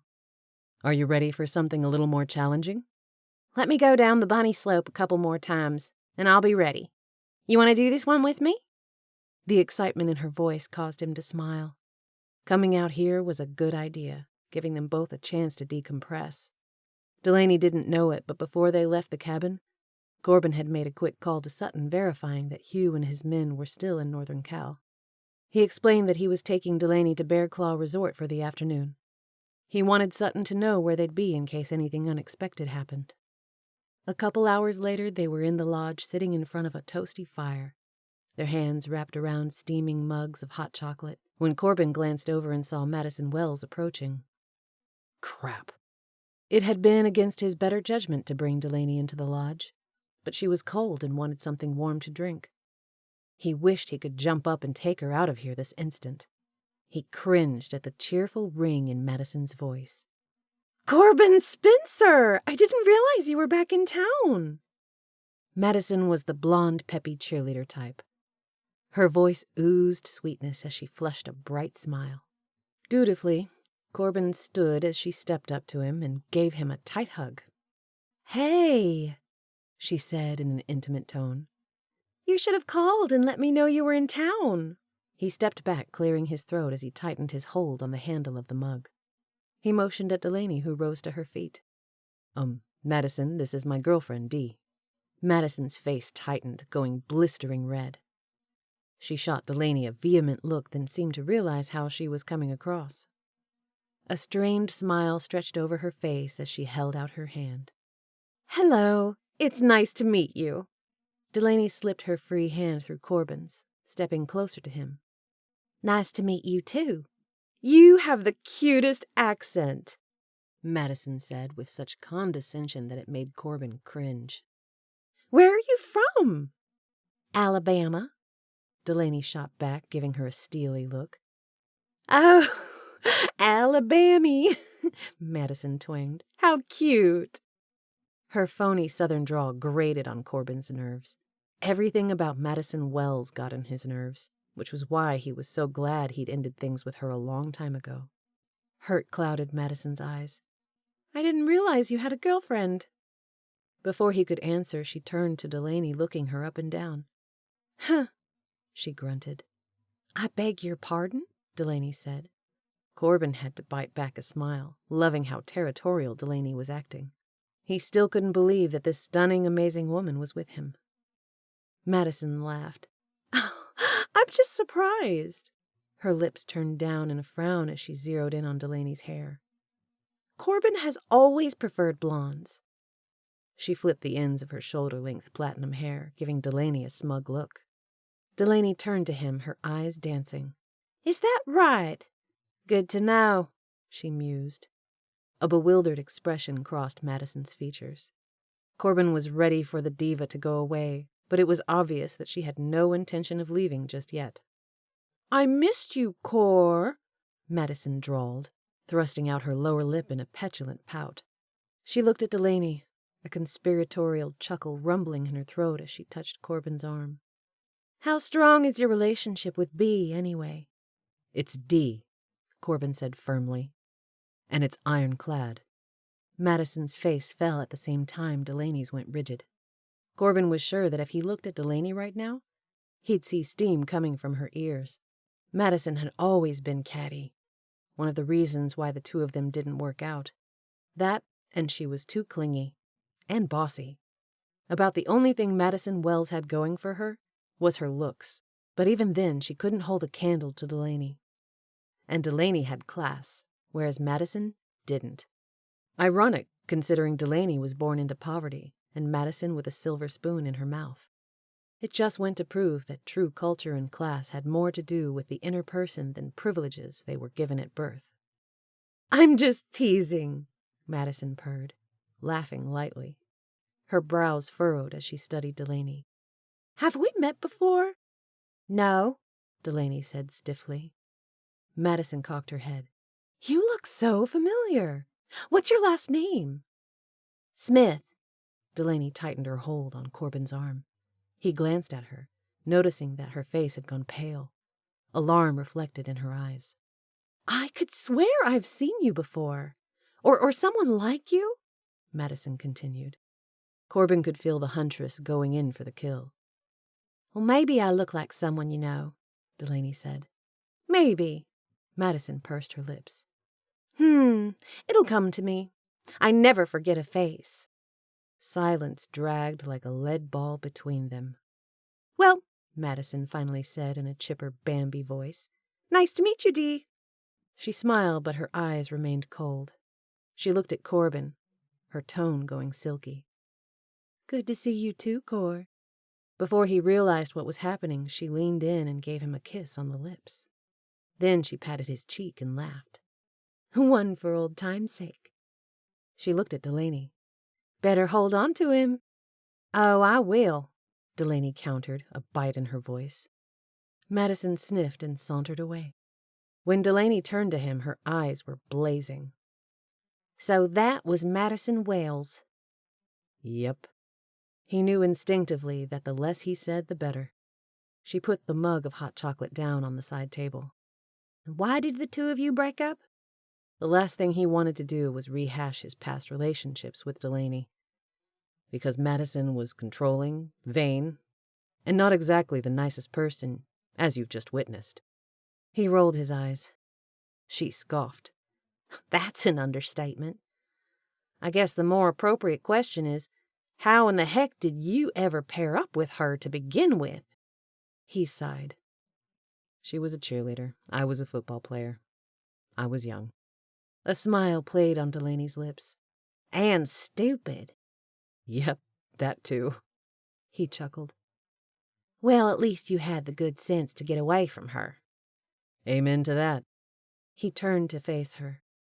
Had you been in the picture, I never would have started dating Madison. Delaney blinked in surprise, a smile tipping her lips. You're certainly charming. Just telling the truth. He glanced around, putting down the mug. Now would be a good time for us to leave before someone recognizes you straight out.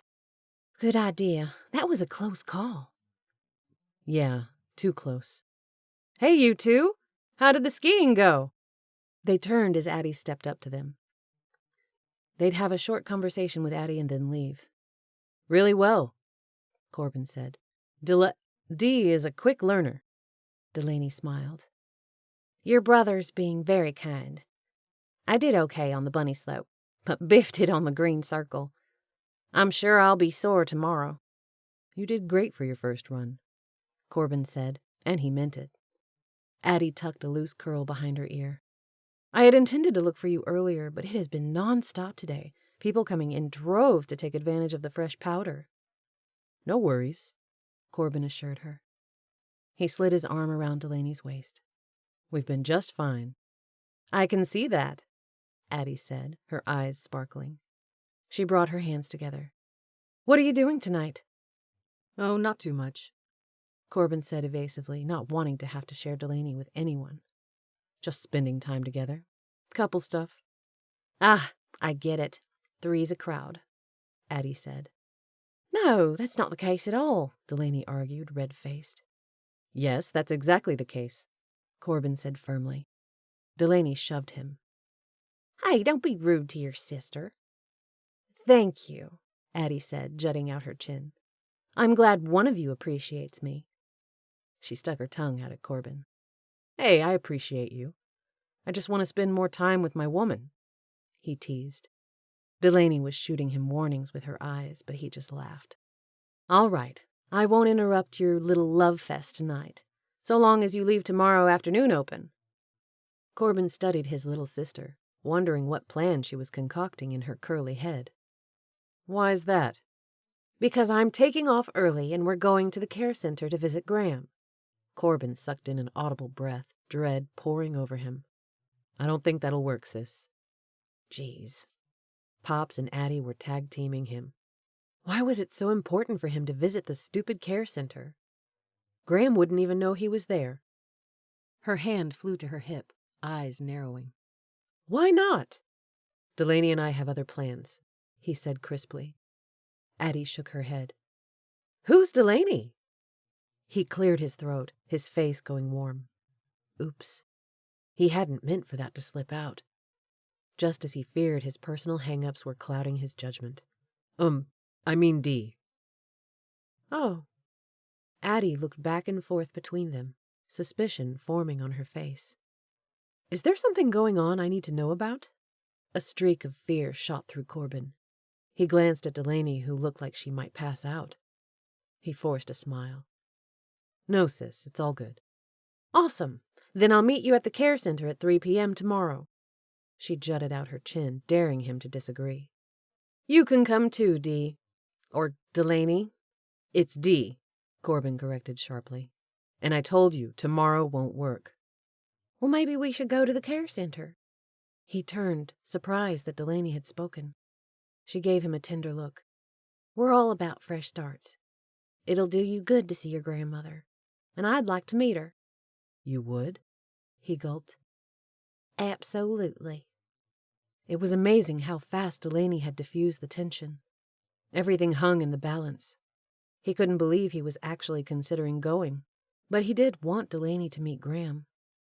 All right, he finally said. We'll go. Had he really just agreed to this? Could he stand seeing Graham in her state? The truth was, he wasn't sure, but knowing that Delaney would be by his side made the situation tolerable. Sounds good, Addie clipped. See you both tomorrow. She patted Corbin's arm. I've got to run. You two enjoy the rest of your day and your love fest, she cooed. When she got a couple of steps away from them, she turned and blew a kiss over her shoulder, laughter in her eyes. Love fest, huh? Delaney mused. I'm sorry about Addie, he began with a pained expression. She can be a pill sometimes. Delaney waved a hand. No worries, I like her. He tipped his head. You do? Yeah, she's got spunk. She chuckled. She obviously knows how to put you in your place. Maybe I should get some pointers from her. He laughed. Oh, I think you do a pretty good job of putting me in my place all on your own. As he gazed into her mysterious dark eyes, he couldn't help but feel lucky. He would go to the end of the earth for Delaney Mitchell, or to the care center, which was the harder task of the two. Chapter 19. As they drove to the care center, Delaney's mind skipped back to the previous night. Spending time with Corbin had been so glorious that her feet had hardly touched the ground since. It was crazy that she was feeling so joyous in the face of impending danger with Hugh. Biscuits were temperamental, especially at higher elevations, but they turned out perfect, as did the sausage and gravy. Corbin ate so much she was afraid he'd make himself sick. Afterwards, they cuddled in front of a fire, sharing long, drugging kisses until late in the evening. Delaney was eager to find out everything she could about Corbin. She asked him questions about what it was like to grow up in Birchwood Springs. As he shared memories of growing up in a comfortable, stable home, she couldn't help but compare his upbringing with her chaotic past. She'd shared a few experiences with him. How there was never much food in the trailer. How the truancy officer was always on their case due to the large amount of school Delaney missed. How there'd always been random men coming and going until Hugh entered the picture. She let out a bitter laugh. To think, I was actually excited when Hugh Allen and my mom started seeing each other, because we no longer had to worry about scraping rent money together. Hugh threw money around like it was paper, and I could buy whatever I wanted to eat. Corbin's expression had gone solemn as he pulled her into his arms and held her close. Just as she drifted off to sleep, she heard him say that he loved her. She glanced at his rugged profile, his hands on the steering wheel. Corbin had been unusually quiet since they left the cabin. Are you okay? For a second he looked surprised that she'd spoken. Then an automatic smile crossed his lips. Yeah. But he wasn't okay. Fear clutched her. Was he having second thoughts about them? Maybe he regretted telling her that he loved her. She took in a breath, willing herself to calm down. She couldn't keep assuming the worst every second. Corbin was probably just nervous about visiting his grandmother. He pulled into an empty parking space, taking in a deep breath. Thanks for coming with me. A slight smile touched his lips. She reached for his hand, which was cold. Do you want to talk about it? She asked, searching his face. His lips pulled into a taut line. No, I just want to get this over with. When's the last time you came here? Never. Her eyes widened. Never? No wonder he was so keyed up. And no wonder Addie made such a big deal about him coming. He got out of the SUV and came around to open her door. As he helped her out, she realized he was shaking. It'll be all right, she said, putting a hand on his arm. He nodded, forcing a smile. Let's do this. A middle-aged woman with a cap of shiny red hair and lipstick to match was sitting behind the reception desk. She smiled brightly in recognition as they walked through the door. Corbin Spencer, she boomed. This is a nice surprise. It's great to see you. Good to see you too, Tina, he said mechanically. She came around the desk and gave him a hug, then looked him up and down with open appreciation. You look great as usual. Addie and your grandpa come in all the time, but I never see you, Tina continued. I'm glad you were able to make it by. She turned to Delaney. I'm Tina Johnson. Dee. Delaney clasped Tina's hand in a firm shake. Nice to meet you. Tina smiled broadly, winking at Corbin. Is she your girlfriend? Yes, he said matter-of-factly. Well, she's a beauty. I would have expected nothing less from you. She motioned to the empty waiting room as she went back to her desk and picked up the handset of her phone. "Have a seat. I'll let the nurses know you're here." "Addie's meeting us," Corbin said. Tina nodded. "Sounds good." No sooner had she spoken the words that Addie came through the double glass doors. "Hey, Tina," she said, flashing a smile. Then she saw Delaney and Corbin in the waiting room. She went to them, giving each a hug. Her eyes stopped at Corbin. "You okay?" Delaney looked at him, realizing he'd gone pale. He nodded, his teeth clenched so tight a marble had formed in the corner of his jaw. "It'll be all right," Delaney said, giving him a reassuring smile as she touched his arm. He seemed to relax a fraction at her touch. A nurse in her early 20s opened the side door. "Hi, I'm Judy. Come on back," she said with a brisk smile. "You came at a good time," she said, looking back at them over her shoulder as they followed her down the hall. "Miss Llewellyn's awake." When they reached the room, Addie walked right in. But Corbin paused at the threshold. Delaney could feel the inner turmoil churning inside him, almost as though it were her own. She saw the flash of panic in his eyes. "You can do this." She willed him to look at her. "I'll be right beside you." He took in a deep breath, nodding. "Look who came to see you," Addie said in a high-pitched voice, a volume too loud. Delaney stepped into the room, practically pulling Corbin with her. Her heart sank when she saw the frail woman lying in the bed. Luella was a waif, probably not weighing 100 pounds. Her silver hair was short, but so thin on top that only a few wisps covered her scalp. She turned to look at them, a blank expression on her face. "It's me and Corbin, Graham," Addie said kindly.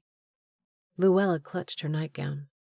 Her splotched, leathery skin was so paper-thin that the veins under her hand looked like a blue rake. Delaney looked at Corbin, who had tears running down his cheeks. Tentatively, he moved to her bedside. "Graham," he uttered. Tears bubbled from Addie's eyes as she smiled. "I think she's happy to see you. You should talk to her." Delaney stayed close to Corbin's side. "This is my girlfriend, Delaney," Corbin said. Delaney caught the look of surprise on Addie's face, realized Corbin had called her Delaney again instead of Dee. But it was better to let that slide right now. "Hi, Luella," Delaney said softly.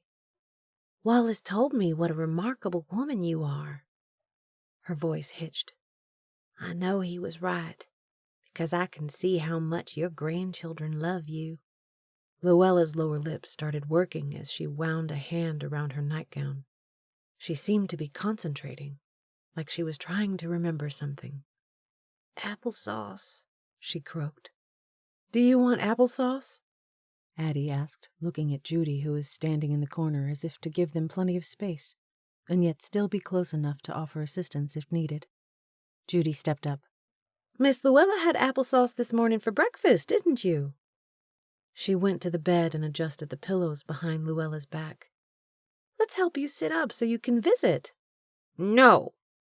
Luella cried out in annoyance, pushing Judy. Delaney flinched, the outburst taking her by surprise. She looked at Corbin, could tell he was trying to hold it together. She rubbed her hand up and down his arm, hoping it would soothe him. "Now, Luella," Judy began in a cheerful tone, "don't hit." She looked around the room, meeting everyone's eyes. "She gets excited when she has visitors. Just give her a second to adjust." She stepped back against the wall. "I'm sorry." Corbin's voice grew strangled as he gulped and tried again. "I'm sorry I haven't been here for you."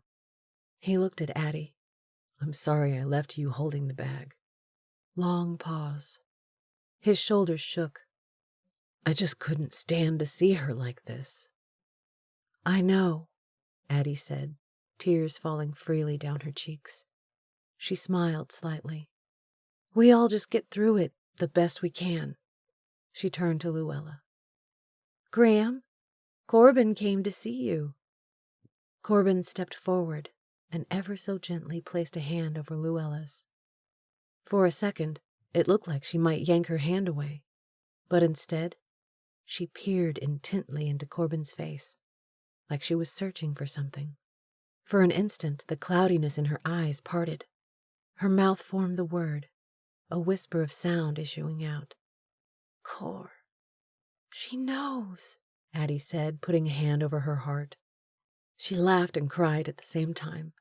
She knows you're here. In the next second, Luella's expression changed, going to anger, then fear as she jerked her hand from underneath Corbin's. Go away, she yelled, pushing his arm with surprising strength. Judy stepped up. Now, Miss Luella, be nice, she said in a soothing voice, like she was speaking to a child. She offered Corbin an apologetic smile. I'm sorry, but the heavy drugs make her irritable, Corbin frowned. Heavy drugs? For the pain, Judy explained. The doctors keep Miss Luella sedated most of the time. Fury flashed in Corbin's eyes as he glared at Judy. So they won't have to deal with her outbursts? She gave him a funny look. No, because of the brain cancer. The only sound in the room was a ragged intake of Corbin's breath. His knees buckled as he caught hold of the metal footboard on the bed for support. He looked at Addie through crazed eyes. Graham has brain cancer? Pops and I didn't know how to tell you, she stammered. That's why we wanted you to come here, to find a way to tell her goodbye. She looked to Delaney for help, but Delaney could only shake her head. Corbin's face turned a shade darker, his eyes blazing. Delaney shrank back, afraid he might punch something. Instead, he straightened his shoulders and balled his fists.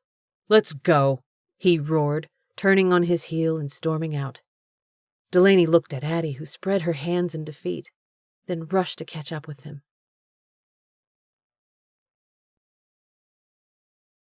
Chapter 20. Corbin raised the axe and brought it down full force, the blade slicing into the dense wood of the chopping block. He pulled the blade free and raised the axe high, bringing it down again. Curses flew from his mouth, his mind on fire as he hit the block again and again. Tears mixed with his rage as he used every last bit of strength he possessed to obliterate the block. It was so utterly unfair. Not only was Graham robbed of her mind, but now she was dying, and Pops and Addie hadn't told him. What would have happened if he hadn't come home? Would they have waited until Graham passed to tell him that she had cancer? When his anger was spent, he dropped the axe blade to the ground, keeping hold of the handle. His shoulders slumped. His breaths came in short bursts, sending puffs of steam into the air. After they left the care center, Delaney had tried to offer comfort, but he barely heard a word as he sped back to the cabin where he jumped out and grabbed the axe. He glanced at the cabin and realized with a start that Delaney was pressed against the window, watching him. The stricken expression on her face said it all. His blood ran cold as the knowledge pricked him like 1,000 needles all at once. Delaney was afraid of his anger. Afraid of him. When she realized he'd seen her, she stepped back, the lace curtain falling over her face. Shame covered him, giving way to a numb coldness that touched every speck of his body. He'd lost himself in the scorching river of anger that raged through him, giving no thought to how this might look to Delaney, who was ultra-sensitive about violence, considering her background. He breathed out a heavy sigh as he put the axe away and trudged up the steps. When he opened the door, his eye caught on Delaney's sitting on the couch, her hands clasped tightly, a pinched expression on her tear-stained face. He ran both hands through his hair, feeling like an idiot. He removed his coat and put it on the rack before going to her side. He sat down beside her. I'm sorry, he began, touching her arm. She whirled around to face him. Don't! Tears pooled in her eyes, her lower lip quivering. I thought you were different. The accusation mixed with hurt in her eyes made him want to crawl under the couch. I am different. The fact that she kept comparing him to Tuck Allen was insulting. How could she think he was like that monster? A hard laugh gurgled in her throat. Clearly. Look, I was upset. The news about Graham threw me for a loop. I can understand you being upset. Angry. She shuddered. But what I can't tolerate is violence. His voice rose, the anger resurfacing. Because I pounded a chopping block? His eyes narrowed. Everyone gets upset, Delaney. She hugged her arms. But not everyone goes berserk. Her dark eyes filled with fear. I can't go through that again. His jaw tightened. Through what? I'm not a robot. I have feelings. His voice broke. I just found out my grandmother's dying. Cut me a little slack here. She bit her lower lip to stay the trembling. For a second, they sat looking at each other until she finally spoke. I'm sorry about your grandmother. I truly am. But I can't be with someone who's so angry. He rattled off a hard laugh. Yeah, he was angry, so furious that it was roasting him from the inside out. Just because I'm angry doesn't mean that I'd ever hurt you. Tears slipped from her eyes and rolled down her cheeks. I'm sorry, she croaked, but this isn't going to work. Corbin couldn't believe what he was hearing. She was giving up on him so soon, before they even had a chance to get started. Just because he'd gotten mad and pulverized a chopping block? I love you, he said quietly. Does that mean anything to you? The door opened. Pops's eyes rounded as he looked at the two of them. Is everything all right? Delaney hiccuped with emotion, her hand going over her mouth. Excuse me. She got up and fled the room. A look of concern washed over Pops. What was that all about? Corbin gave him a hard look. Why didn't you tell me about Graham? The brain cancer? Pops blinked a couple of times, rubbing a hand over his jaw. I tried yesterday. What? Corbin flung back. Pop sat in the recliner. I tried to tell you, he began, but you wouldn't listen. You should have told me earlier. Earlier? Pops chuckled dryly. I couldn't even get you to come home for a visit. How was I supposed to tell you that? You could have called. Pops's eyebrow shot up. And have you self-destruct? He rocked back. I'd hardly think I'd self-destruct, he muttered. Look, it's been hard enough for you to come to terms with Luella being put in the care center. He paused. I didn't want to add insult to injury. Acid rose in his throat. You should have told me. He shot Pops a condemning look. I'm not the enemy here, son. Tears gathered in his eyes. You don't think it's been hard for me to sit by helplessly, watching my sweetheart deteriorate? First her mind, then her body. I love her with all my heart. I love her too. A sob rose in Corbin's chest. I know it's not your fault. It's my fault. I couldn't come back. I couldn't face it. This time he was unable to stop the tears. It's nobody's fault. Pops was at his side in 2 steps. He sat down and put his arms around Corbin, letting the grief flow out. Delaney pulled her knees into her chest and wrapped her arms around them, staring unseeingly ahead. Her life was a tangled mess. Maybe she'd overreacted, but watching Corbin strike the chopping block over and over, his face twisted in rage, had jolted her to the core. How many times had she seen the same ruthless look on Tuck's face before he vented his anger on her? She shuddered, her stomach churning. Would she ever be whole again? Free from the fear? While her rational mind knew that it wasn't fair to project Tuck's sins on Corbin, her feelings screamed otherwise. A knock sounded at the door. Go away, she said reflexively. She'd have to face Corbin sooner or later, figure out if her reaction to his anger was valid or not. But for now, she just wanted to be left alone. Another knock. She gritted her teeth. I said go away. Why couldn't Corbin allow her some time to sort this through? It's Wallace. She jerked, heat stinging her cheeks. Oh, sorry. Hastily, she wiped her tears with her palms. Can I come in? She didn't want to see anyone right now, Not even Wallace. But she didn't want to be rude. She blew out a long breath. "Sure." As he came in, she smoothed down her shirt and sat up, trying not to dwell on how horrible she must look. Wallace sat down on the edge of the bed. She frowned. "Did Corbin send you in here to talk to me?" It wasn't right for Corbin to make his grandfather do his dirty work. If Corbin wanted to talk to her, he needed to face her himself. No, he doesn't even realize I'm in here. "Really?" She eyed him to see if he was telling the truth. Corbin went out. She stiffened. "Where?" To grab a pizza for dinner. He paused. And I suspect to apologize to Addie for the way he reacted to Luella's cancer. Oh. At least Corbin had the decency to apologize for being wrong. This made her feel a little better about him, and somewhat guilty for jumping the gun. Wallace gave her a tentative look. Corbin told me what happened with the chopping block. She went to rub her hand through her hair, realized the wig was there, so she touched it instead. "You're probably thinking I'm nuts for getting so upset." No, not at all. "Really?" The kindness in his eyes caused a lump to form in her throat. After what you've been through, it's understandable that you're upset. She hugged her arms to ward off a shiver. "I've been trying to take your advice. To feed the right wolf." She paused.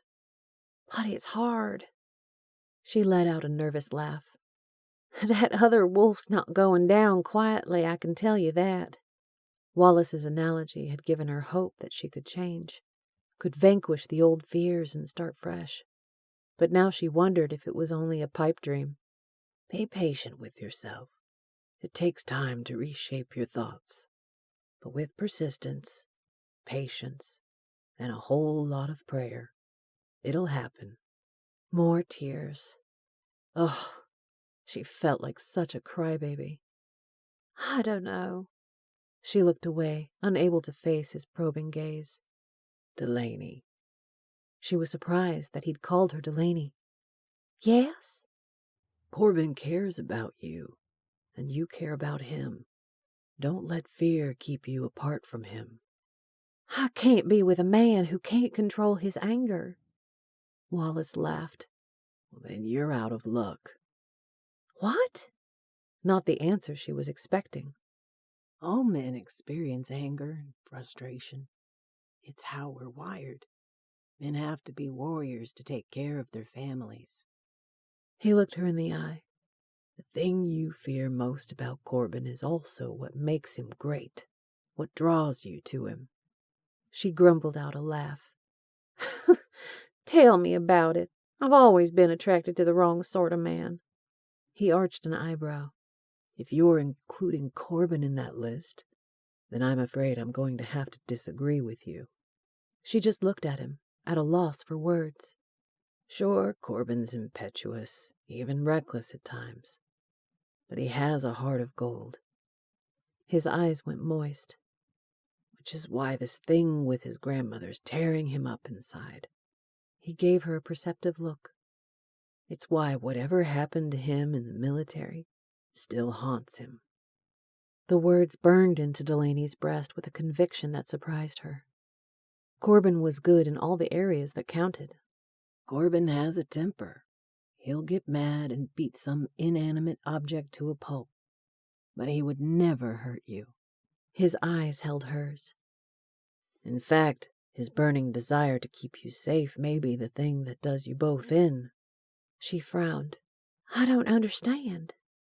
I hope I'm not speaking out of turn here, but I think Corbin's making a big mistake. She leaned forward, waiting for him to expound. "What do you mean?" she asked when he remained silent. He cocked his head like he was gathering his thoughts. The best way I can describe it is to tell you what happened to me once. I was with a group of fellow hunters tracking a grizzly bear that had mauled a hiker. We tracked the bear for 20 or so miles through the forest before we caught a glimpse of him. One of my buddies shot him several times. The grizzly kept going, but we knew he'd been hit because of the trail of blood spots. It was getting dark. Half the men wanted to go after the bear and put an end to the chase. But the other half was tired, wanted to set up camp and wait until daylight to track him. After a few rounds of arguments, the latter group won. We found a place by a stream and set up camp for the night. About 2 a.m, when everyone was asleep, the enraged grizzly charged into the camp. As we were scrambling for cover and to get our rifles, the bear killed 3 men and injured several others before we could put it down. He paused. Had we gone after the bear, lives would have been saved. Intensity burned in Wallace's eyes. No matter how long you run, Hugh Allen's going to eventually find you. A shiver slithered down Delaney's spine. Wallace was right. There was no way they could evade Hugh forever. You can't change that, Wallace continued. But what you can change is how and when he comes. Horror trickled over her as she caught the meaning of his words. Are you saying we should lure him here? The thought of doing so had her quaking. Wallace's jaw tightened. That's exactly what I'm saying. Bring him to our territory, where we'll be waiting. That's the only hope you have of outsmarting him. Have you told this to Corbin? His brows furrowed in frustration. Yes. Her mind whirled, trying to decide if Wallace was right. What did he say? Corbin won't even entertain the idea, because he wants so desperately to keep you safe. But like I said, while his intentions are noble, it will be to your detriment in the end. Think of how much better off me and my hunting buddies would have been had the bear not caught us unaware. Why are you telling me this? Because Corbin loves you too much to voluntarily put you in danger. Her mind caught on the word love, running it through her head a few times. I love him too. The thought caused her to jerk slightly. She shook her head, putting her focus back on the problem at hand. What do you want me to do? A grim smile spread over Wallace's lips. To be the bait. Lure the grizzly here, to our trap. She sucked in a breath, fear settling like stone in her gut. Could she do it? Be brave enough to face this? Or was luring Hugh Allen here utter stupidity? She bit her lower lip, trying to decide the best course of action. I'll have to give it some thought, she finally said. Wallace nodded. Fair enough. But don't let it sit too long, because my gut tells me we're running out of time. She went cold all over, the knowledge settling into her like the march of doom. Somehow, in a way she couldn't explain, she knew that Wallace was right. Their time was almost up.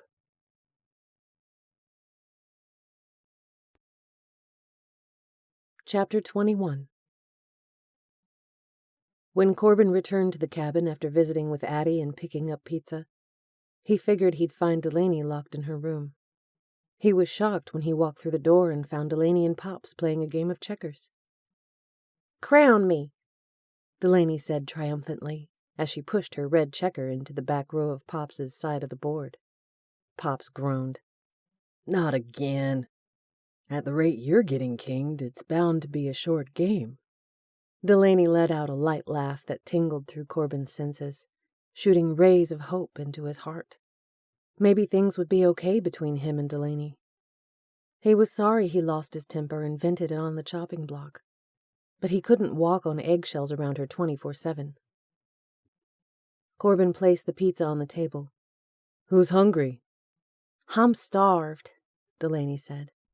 Corbin was glad to see she had an appetite. That was a good sign that her emotional state had improved. Let's pause our game and continue it tomorrow, Pop said with a sly grin.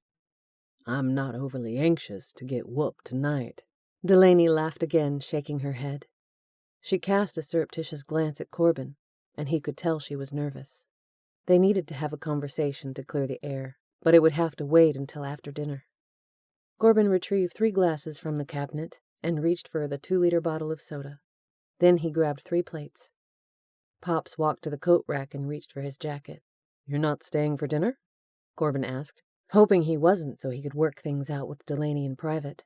No, I need to get home. He winked. And 3's a crowd. A deep blush came over Delaney's face, making her look so beautiful that Corbin nearly lost his breath. He was falling hard for this woman. But could they work through their problems? If not, he was headed for a major heartbreak. I'll see you tomorrow, Pops. He nodded. Corbin felt closer to Pops tonight than he had in years. The two of them had a breakthrough of sorts earlier. Corbin was still torn up about Graham's condition, but he no longer blamed the situation on Pops or Addie. Truthfully, he never had. It was just an excuse to hold his own guilt at bay. Seeing Graham, realizing how bad off she was, there was no way Pops could take care of her at home. Corbin and Addie had a quick but meaningful conversation where he told her how much he appreciated everything she'd done for their grandparents. It was good to bury the hatchet and mend his family relationships. Now he hoped to do the same with Delaney. After Pops left, they sat down at the table. Suddenly, Corbin was nervous, unsure what to say. Delaney cleared her throat when he reached for a slice of pizza. He froze mid-action. What? She gave him a censuring look, but there was a hint of amusement in her eyes, which were silky pools of chocolate tonight. The prayer. Oh, yeah. Heat crawled up his neck. Would you like me to say it? Please. Religion had always been a key element of Corbin's growing up years, so he was well versed in how to pray. There were times when he hadn't been consistent with his prayers, particularly after the ordeal in the Philippines, when his anger and heartache had nearly consumed him. Nevertheless, he had a strong belief in God, and was glad Delaney did too. He started his prayer by expressing gratitude for the food and that they'd been kept safe. Then he asked for continued protection to see them through the ordeal with Hugh Allen. Pushing back emotion, he gave thanks for Graham and asked that she be blessed to have very little pain. He added that he was grateful for her long, fruitful life and the many lives she touched, including his. Lastly, he expressed gratitude for Delaney and asked that she be given added peace. When he said amen and opened his eyes, he noticed that Delaney had tears in her eyes. Are you okay? She smiled slightly, nodding. Yeah, that was a beautiful prayer. Thank you. He was surprised when she reached for his hand. I'm sorry I freaked out earlier. His heart melted a little. I'm sorry I acted like a buffoon and took my anger out on the chopping block. It's okay, she shrugged. He searched her face. If you didn't know it by now, I have a temper. I'm working on getting it under control, but it comes out from time to time. Her eyes lit with laughter, turning them a warm caramel. You? She asked in a mock astonishment. No, she pursed her lips. Come to think of it, I might have guessed that when you laid out my 300-pound bodyguard in the middle of a party. Not one of my finer achievements, he said dryly. He looked her in the eye. She was so beautiful, strong yet vulnerable. And in the short time they'd been together, she was consuming him body and soul. I know I'm a hothead, but you need to know that I would never hurt you. I love you. Tears slipped from her eyes. You're a good man, Corbin Spencer. I know you'd never hurt me. She took in a deep breath. I'm just trying to fight those demons. She laughed remorsefully. It's hard, you know. Yes, I do know. We'll fight our demons together, okay? He held his breath, awaiting her answer. Okay. He breathed a sigh of relief, knowing they could move forward.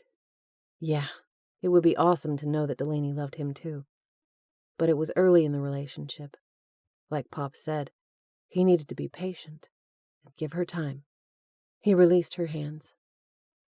I guess we should eat the pizza before it gets cold. It looks delicious. I'm glad you got a Supreme. It's my favorite. He smiled.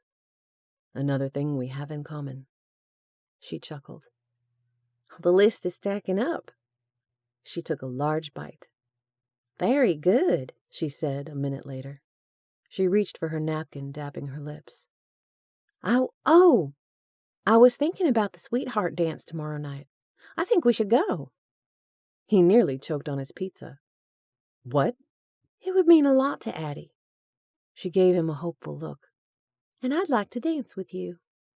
Delaney was full of wonderful surprises. His eyes caressed hers, his voice going husky. We could dance together tonight, here in the cabin, in front of a warm fire. The very thought of dancing with Delaney, holding her close, swaying to soft music, swirled anticipation through his veins. Color seeped into her cheeks. Yeah, we could, she said evasively.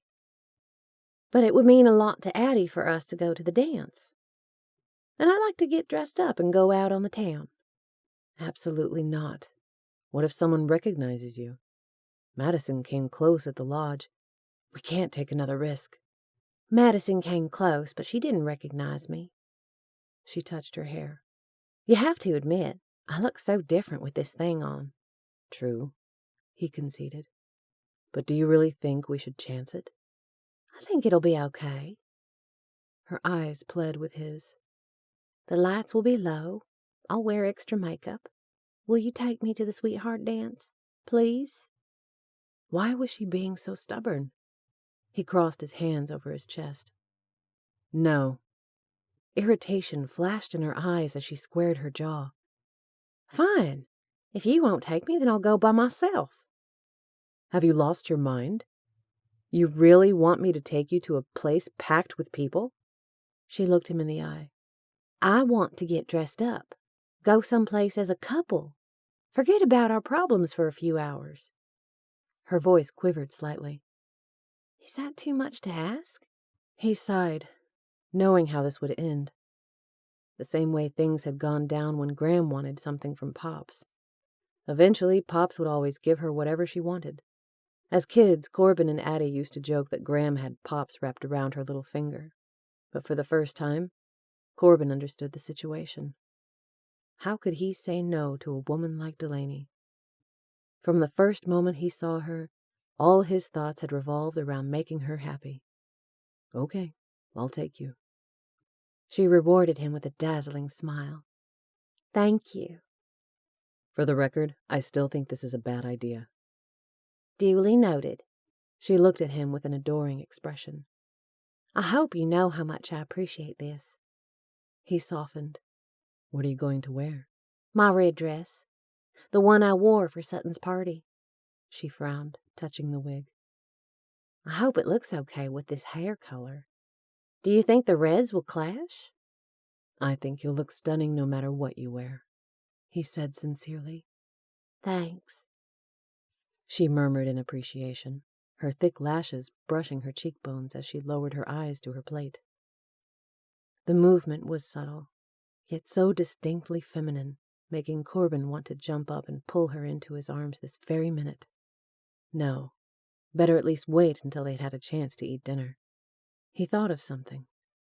He didn't have any formal clothes except for the white tux, stained with Anton's blood from the fight. He'd have to take it to the cleaners first thing in the morning and see if they could do a rush job and make it look decent enough to wear.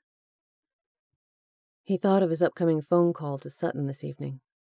Maybe it was better not to mention that he was taking Delaney to a public dance. Sutton wouldn't approve. Too much risk of exposure. While they were at the dance, Corbin would have to do his best to make sure the two of them stayed out of the limelight. He glanced at Delaney. Who was he kidding? A woman like her could never be kept in the shadows. Even with the wig, she was a walking bombshell. Last night, during their phone call, Sutton mentioned the possibility of surrounding Hugh and his men in Northern Cal and putting a stop to this whole business. Corbin was all for that, as he wanted to hunt Hugh down from the start. According to Sutton, his team on the ground was doing a little more research to make sure they had covered all the angles before Sutton made a final decision. Corbin made a mental note to ask Sutton about it tonight. If the threat were removed in the next 24 hours, the dance would be a non-issue. That would be the best solution. A long shot, perhaps, but it was something to hope for. Are you okay? He forced a smile. Yeah, why? Delaney studied him. You had a funny look on your face. It was uncanny how perceptive she was at picking up on his feelings. I was just lamenting my lack of dancing skills. She laughed. Is that right? Yep. Her eyes sparkled. Well, I guess I'll have to teach you a few steps. Her gaze moved over him in that slow, sultry way that sizzled his blood. For practice sake. A smile broke over his lips. I'm all about practice.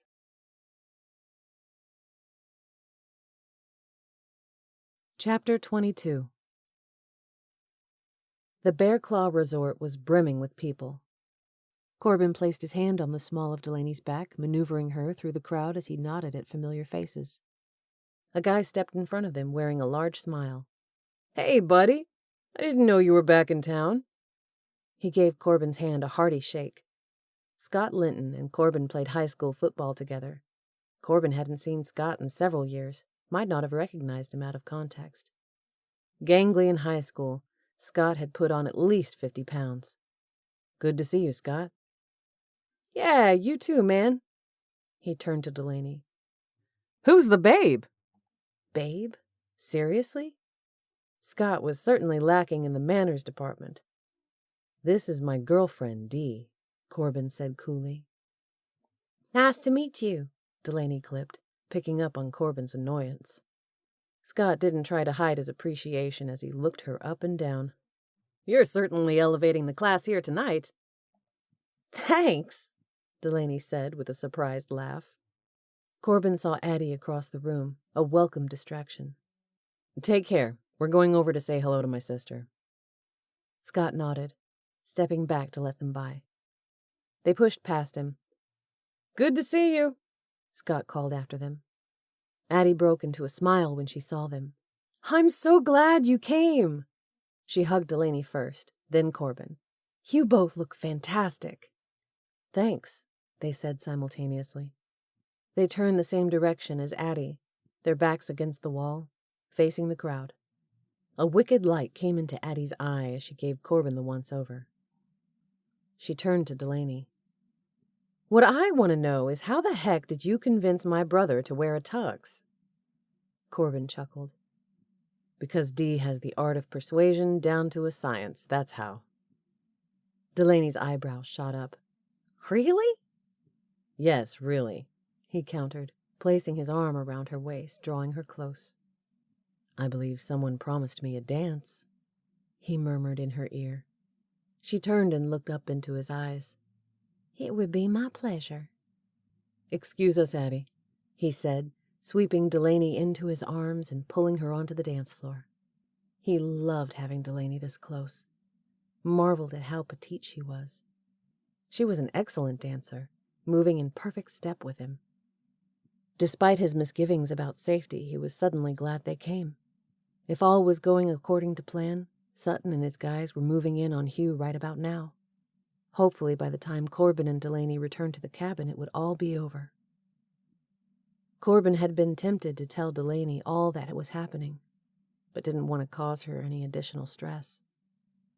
It was better to let things unfold, then tell her when it was over. He pulled her closer, then leaned in and nuzzled her ear. You're so beautiful, he uttered. He lowered his mouth to her earlobe, planting a light string of kisses down her slender neck. She melted into him, resting her head on his shoulder. The song ended all too soon. Corbin hoped the band would play another slow song, but they played a fast one instead. Delaney pulled away from him. Do you want to dance to this one?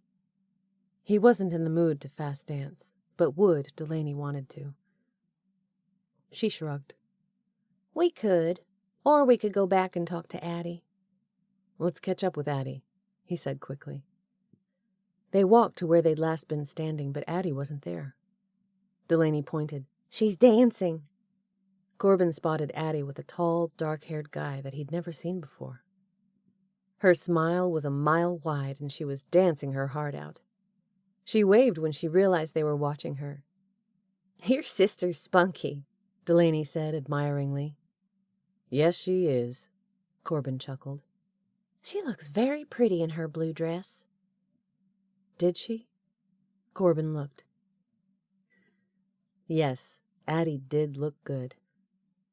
Corbin had been too consumed with Delaney's fantastic looks to pay attention to anyone else. Well, well, didn't expect to see you here tonight, a deep voice rumbled. Corbin turned as Sheriff Cliff Hendricks approached. The old sheriff had gone gray and developed a paunch since Corbin had last seen him, but he still wore the same disapproving scowl Corbin remembered. The sheriff's bushy brows bunched. What are you doing here, Spencer? The hair on Corbin's neck stood.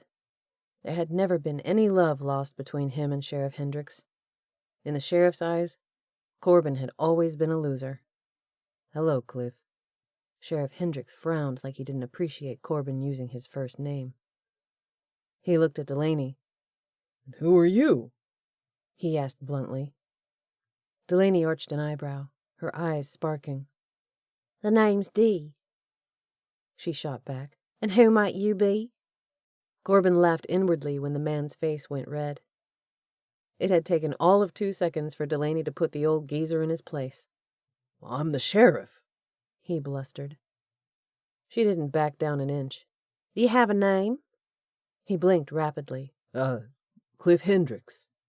Nice to meet you, Cliff, she said. The sheriff turned to Corbin, his eyes narrowing. I don't want you causing any trouble. Irritation scorched through Corbin. He tried to think of a rebuttal, but Delaney reacted first. She laughed lightly. Are you always this friendly to guests?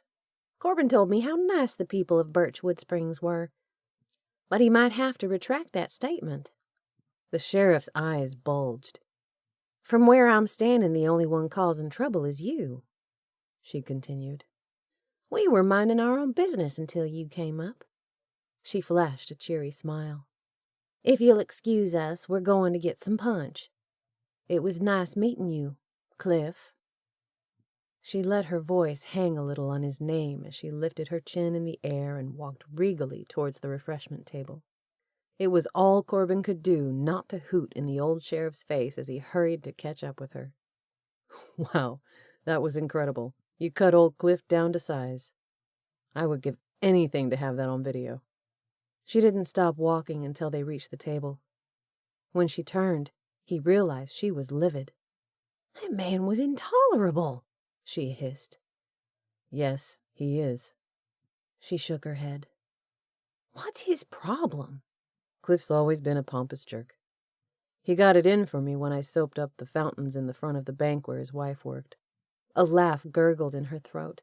Are you serious? Yep. And then there was the time he caught me sneaking into this very ski resort. She shook her head. You were a menace. He drew his lips together. I'm afraid so. A smile tugged at his lips. But I'm a changed man now. She put a hand on her hip. Try telling that to the poor chopping block you destroyed. He winced. I guess I deserved that. She cocked her head like she'd just thought of something. It must have been hard to come back here when people like the sheriff have so little regard for you. Yeah, I suppose.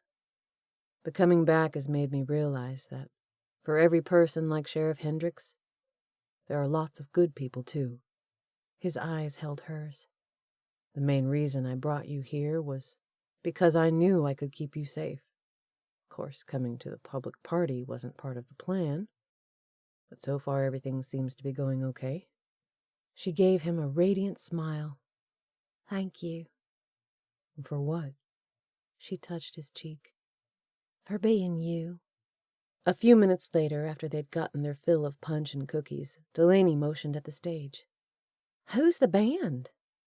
I don't know. Someone local, I guess. I've never heard of them before. She pursed her lips. They're pretty good. He made a face. I would hardly call singing off key and fumbling over the lyrics good. She laughed. Don't be mean. She motioned with her head. Let's get closer. Watch them perform. Ah, the truth comes out. You're wishing you were up there performing. It's hard to be a peon in the audience. he teased, after you've gotten a taste of stardom. Don't worry, you'll be back up there before you know it. She rolled her eyes. Whatever. She tugged on his hand. Come on. Delaney's nerves were jumping like a scared rabbit. Had they not been in a crowded place, she was sure Corbin would have picked up on her emotional state by now. Wallace's bear story kept running through her mind. He was right. Time was running out. She could feel it, but she didn't want to do anything to harm Corbin or his family. Wallace assured her that everything would be okay, but what if he was mistaken? He'd never met Hugh, didn't realize how ruthless Hugh was. Still, it would be better to face Hugh when they were prepared. He would find them eventually. She offered up a silent prayer asking for courage to do what must be done. They were standing near the stage, watching the band. Corbin was right. The group of middle-aged men weren't very good, but the audience didn't seem to mind. Corbin's arm was draped over her shoulders as they swayed to the beat of the music. Hey there! Madison Wells chirped loudly as she threaded through the people to reach their side. Delaney cringed. Not that dreadful woman again. Hey, Madison, Corbin said dully. The pained look on his face was so obvious that Delaney couldn't help but chuckle. Madison gave her a blistering look. What's so funny? Oh, nothing, Delaney said nonchalantly. Just wondering when you're going to get a clue that Corbin is taken, she added mentally. Remember when we came to a sweetheart dance together, Corbin? Madison asked, her tone going intimate. It was right here on this very floor. We danced every dance, and then afterwards we went back to my house. Her eyes took on a dreamy look. You played the guitar and sang that song you wrote for me. Then we got into the hot tub together. She giggled. Well, I'm sure I don't need to remind you about that. It's certainly imprinted on my mind and heart. Hot needles rained down on Delaney as she looked at Corbin's strangled expression. Then she saw the look of triumph on Madison's face.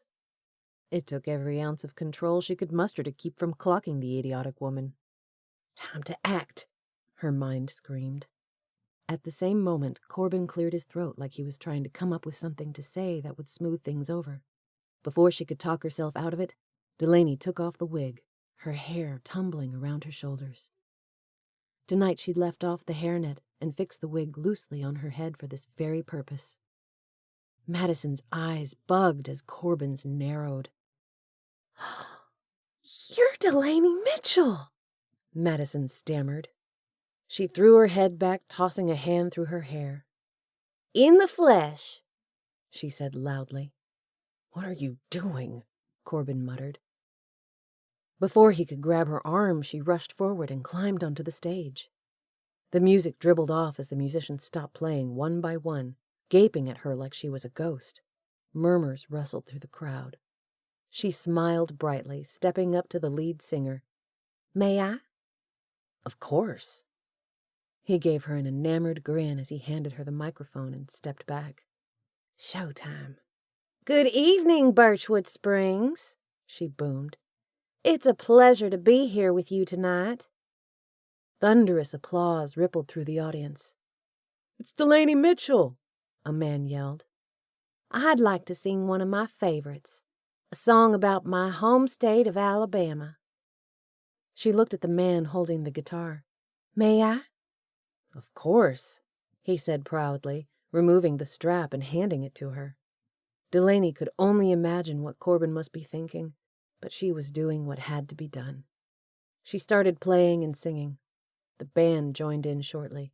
She was only halfway through the song when she saw Corbin striding towards her, a furious expression on his handsome face. He took her arm. Let's go, he hissed in her ear. She jerked out of his grasp, continuing the song. I said, let's go, he repeated. Before she could protest, he put his arms around her waist and threw her over his shoulder, the guitar falling noisily to the floor. Boos rang out across the audience as he carried her off stage. Put me down, she demanded, beating his shoulders and kicking. He paid her no mind, carrying her through the backstage area and out the exit door. Of all the humiliating things to do. "I said put me down!" she screamed. Finally he did so, dropping her on the ground where she landed square on her rear end. "Ouch!" she yelped. He ran both his hands through his hair, a look of disbelief on his face. He pointed at the resort. What was all that about? Are you trying to get yourself killed? She jumped to her feet. "On the contrary, I'm trying to save us." How? By letting the whole world know where you are? "By luring the bear to us." The whites of his eyes popped. What? "Wallace told me the story about the bear and how people got killed because it attacked when they were unaware." He barked out an incredulous laugh. Are you talking about that stupid bear story Pops tells? She rocked back. "Yeah, but it wasn't a story. It really happened to him and his hunting buddies." He shook his head in disgust. Yeah, it happened, but the story gets bigger with the bear growing more ferocious and more people dying every time he tells it. She gulped in a breath, horror trickling down her spine. "Wallace said that Hugh would eventually find us and that it would be better here, where we can get prepared." He swore. The old man's losing it. Oh my gosh, he lamented. I can't believe he went behind my back and convinced you to do something so stupid. People in the audience were videoing you, Delaney. It won't take long for the word to get out that you're here. She jutted out her chin. "I know. That was the point. And it wasn't stupid." What? He fired back. She straightened her shoulders, looking him in the eye. "It wasn't stupid," she repeated. "Your grandfather's right. We can't keep running. We have to face Hugh, on our own terms, on our own turf. That's the only chance we have." The truth of her words settled into her heart as she spoke them, letting her know she'd made the right decision. "Heaven favors the righteous cause," she said quietly. Are you listening to yourself? Hugh's a cold-blooded killer. There was a crazed look on his face. She balled her fists. "Don't you think I know that?" Her voice rose. She locked eyes with him. "I'm tired of running. We have to end this thing once and for all." He shook his head, sounding weary and defeated. I want it to be over too. But at the end of this, I want you to still be breathing. She stepped closer to him. "Look at me," he grunted. "I said look at me," she ordered. Reluctantly, he turned his eyes to hers. "It'll be okay. Wallace is right. The only way around this thing is to face it head on. I want a life with you, Corbin Spencer." A lump formed in her throat. "I love you." He blinked in surprise, a tiny smile flickering over his lips. I can't believe you said it out loud. She touched his face. "Like I said, I want a life with you, Corbin Spencer. A good, long, fruitful life away from fear. Do you understand what I'm saying?" His eyes went soft. I love you too. And I want that same thing. "Good, we're in agreement." She squared her jaw. "From this point forward, no more running." A resolved expression came over him, reminding her how much of a warrior he really was. No more running, he repeated, a fierce light shining in his eyes. Chapter 23. Pieces started falling like dominoes when Corbin and Delaney got back to the cabin. Addie came in behind them, demanding to know why Corbin hadn't told her Delaney's real identity. Tears rose in Addie's eyes when Delaney told her all that was happening. She looked at Corbin, fear streaking her expression as she asked, "What are we going to do?" A second later, Corbin's secure phone buzzed. It was Sutton saying that he'd seen the video of Delaney online. Then he dropped a whammy. A shootout had taken place when his guys tried to capture Hugh. 3 of Sutton's guys had been killed along with the woman posing as Delaney. Hugh had killed her himself after he found out she wasn't Delaney. Hugh had lost 6 men but probably didn't give it a second thought. Sutton was sure Hugh was on his way to Colorado. Corbin's gut churned. Pops was a fool. He'd put them all in danger. Sutton was sending a team of guys in a private plane due to arrive in less than 3 hours. While that was great, Corbin knew he couldn't trust Delaney's and now his family's fate to a group of strangers. There was only one thing he could do. It would require him to eat humble pie. But that was okay. He'd do whatever was necessary. He punched in a familiar number. "Please answer," he prayed. "Hello? Zane, hey, it's Corbin." A pause came over the line. Corbin tightened his hold on the phone. "You still there?" "Yeah, just surprised to hear from you." He swallowed. "I've got a situation here. I'm gonna need your help and the help of SEAL Team 7. Zane grunted in surprise. "It must be serious if you're calling." "It's a matter of life and death." Another pause, and then, "All right, I'm listening." In the matter of a few hours, the cabin was swarming with Sutton's security guys. Delaney could sense the nervousness of the group oozing like toxins into the air. Corbin told her about the shootings in Northern Cal and how Hugh had killed her double out of spite. Alarm trickled down her spine, sending chills racing over her body. Her throat constricted, making it hard to get a good breath. She put a hand over her chest, willing herself to calm down as she stared at the mindless comedy show blaring on the TV. Cannon, a former SEAL from Corbin's team, sat down beside her, a friendly smile on his face. "How you doing?" "All right," she said, hugging her arms. There was a hint of faint laughter in his eyes. "That good, huh?" "Well, as good as a sitting duck can be," she quipped. Why had she listened to Wallace? She was going to die. They all were. Panic sliced through her as she looked at Corbin. He was sitting at the kitchen table intently talking to Blaze and Zane, 2 other former members of his SEAL team. Delaney could sense tension between the group and Corbin. Knew it was because of what happened in the Philippines. But she could tell Corbin was grateful to have them here. "It'll be all right," Cannon assured her. "I've been given the personal task of looking after you, and I can assure you no one will get past me or my weapons." A laugh gurgled in her throat.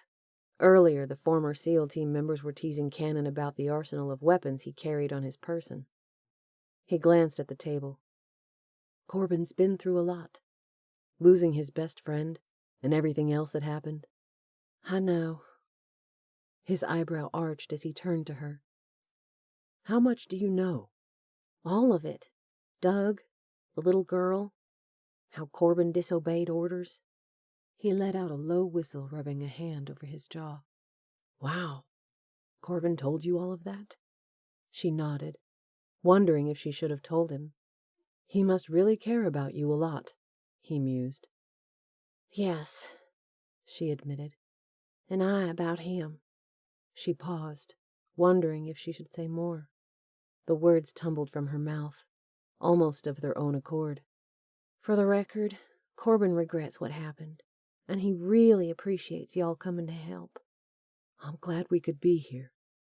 River would have come too, but he's on another assignment from Sutton." "Regardless of how this ends, I want you to know how much I appreciate y'all coming and supporting us." Her voice cracked. "It means a lot." He offered a reassuring smile. "The Lord is on our side." Her heart lightened a little. "Yes, I believe that too." Corbin looked out of the window. The first light of dawn was splashing across the hazy sky. 30 minutes ago, he'd received word from one of Sutton's men that Hugh and his goons had arrived in town. From what they could tell, there were 7 of them, including Hugh. The plan was for Sutton's men to stay on the perimeter of the property and keep watch for Hugh and his men to arrive. Blaze and Addie would go to the care center and watch over Graham, while Zane went to Pops's cabin and looked after him. Corbin and Cannon would stay here with Delaney. Sutton's security team would allow Hugh's guys to break the perimeter. As soon as Hugh approached this cabin, Zane and Pops would follow behind them, pinning them in.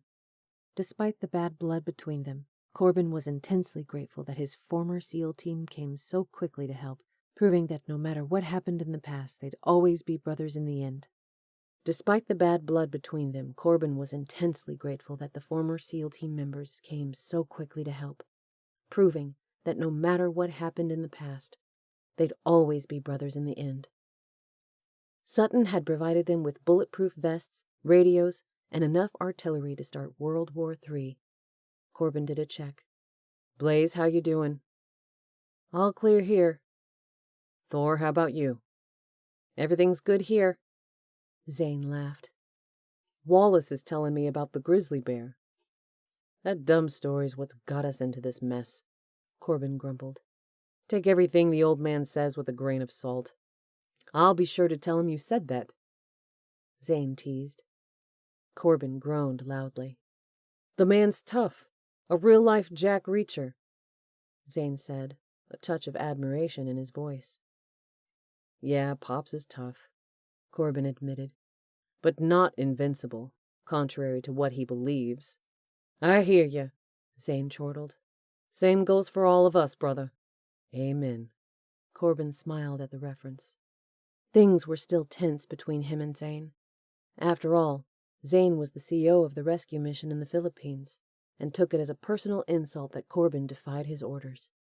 But the fact that Zane had rushed to help and brought in the troops spoke volumes. Corbin vowed then and there that he'd return the favor any time it was needed. The radio crackled. He was about to check in on Sutton's guys when he heard shots followed by shouts.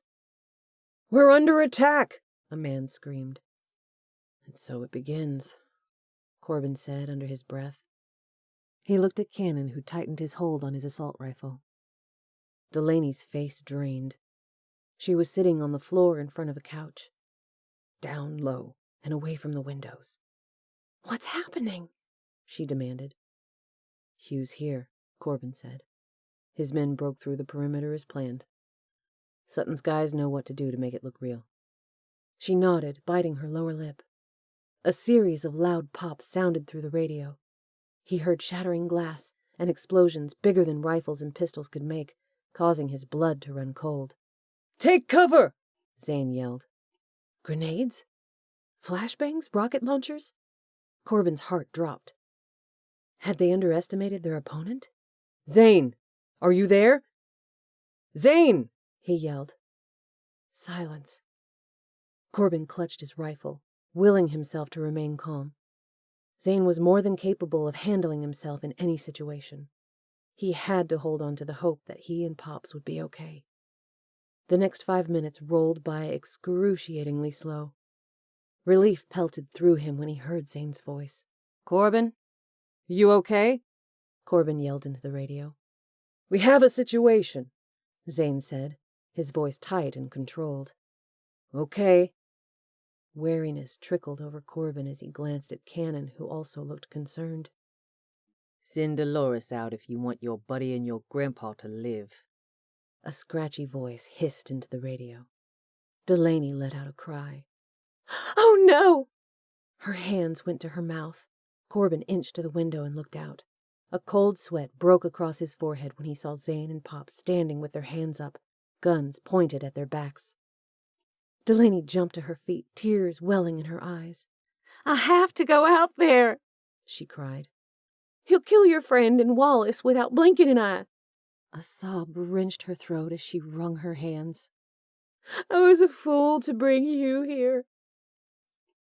An image of Doug flashed through Corbin's mind, his lifeless stare, eyes like glass. Then he saw the little girl, heard the mother's shrieks. His throat thickened as he swallowed hard. Corbin sucked in a breath, trying to clear his head. Panic was knocking at the door, and he knew it wouldn't take much for that panic to turn to rage. He locked eyes with Delaney, a feeling of intense love rushing over him. He had to keep her safe at all costs. If anyone's going into danger today, it's me. Corbin looked out the window to assess the situation. Hugh was standing to the right of Zane, a brazen expression on his face. He was holding the radio in his left hand, a pistol in the right. 2 tangos were behind Zane and Pops, pointing guns at their backs. There were 2 other tangos, one on each side of the gunmen holding Zane and Pops. 5 men in all. Had one of Hugh's men been shot? Or was he still lurking around somewhere? What happened to Sutton's men? They should be closing in. Even as the thought entered his mind, he saw movement behind a tree. realized Sutton's men were here. There were 10 of them in all. "Did you see that big gun?" he asked Cannon, who was at the other window. "Yep. 2 of Sutton's guys at 2 o'clock. Another at 9 o'clock. Cannon looked at him. "I'm sure the rest are close by.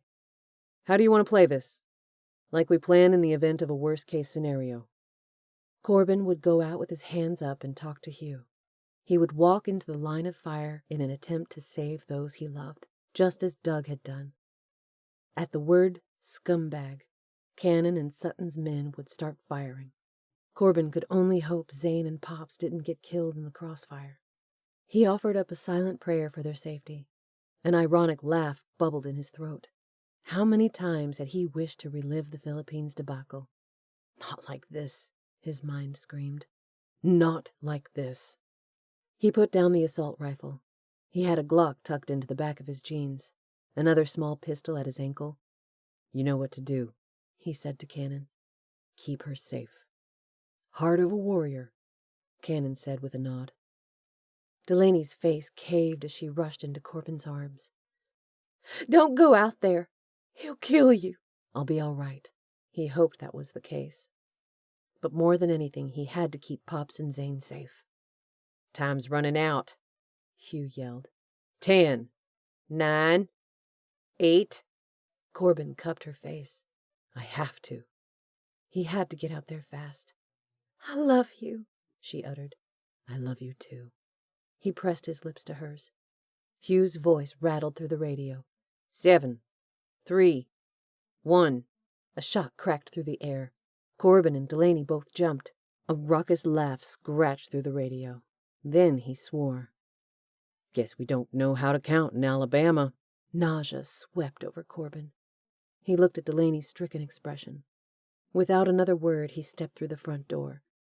His heart ripped in two when he saw Pops on the ground. His hand was over his shoulder, blood pooling out. Fury twisted through Corbin.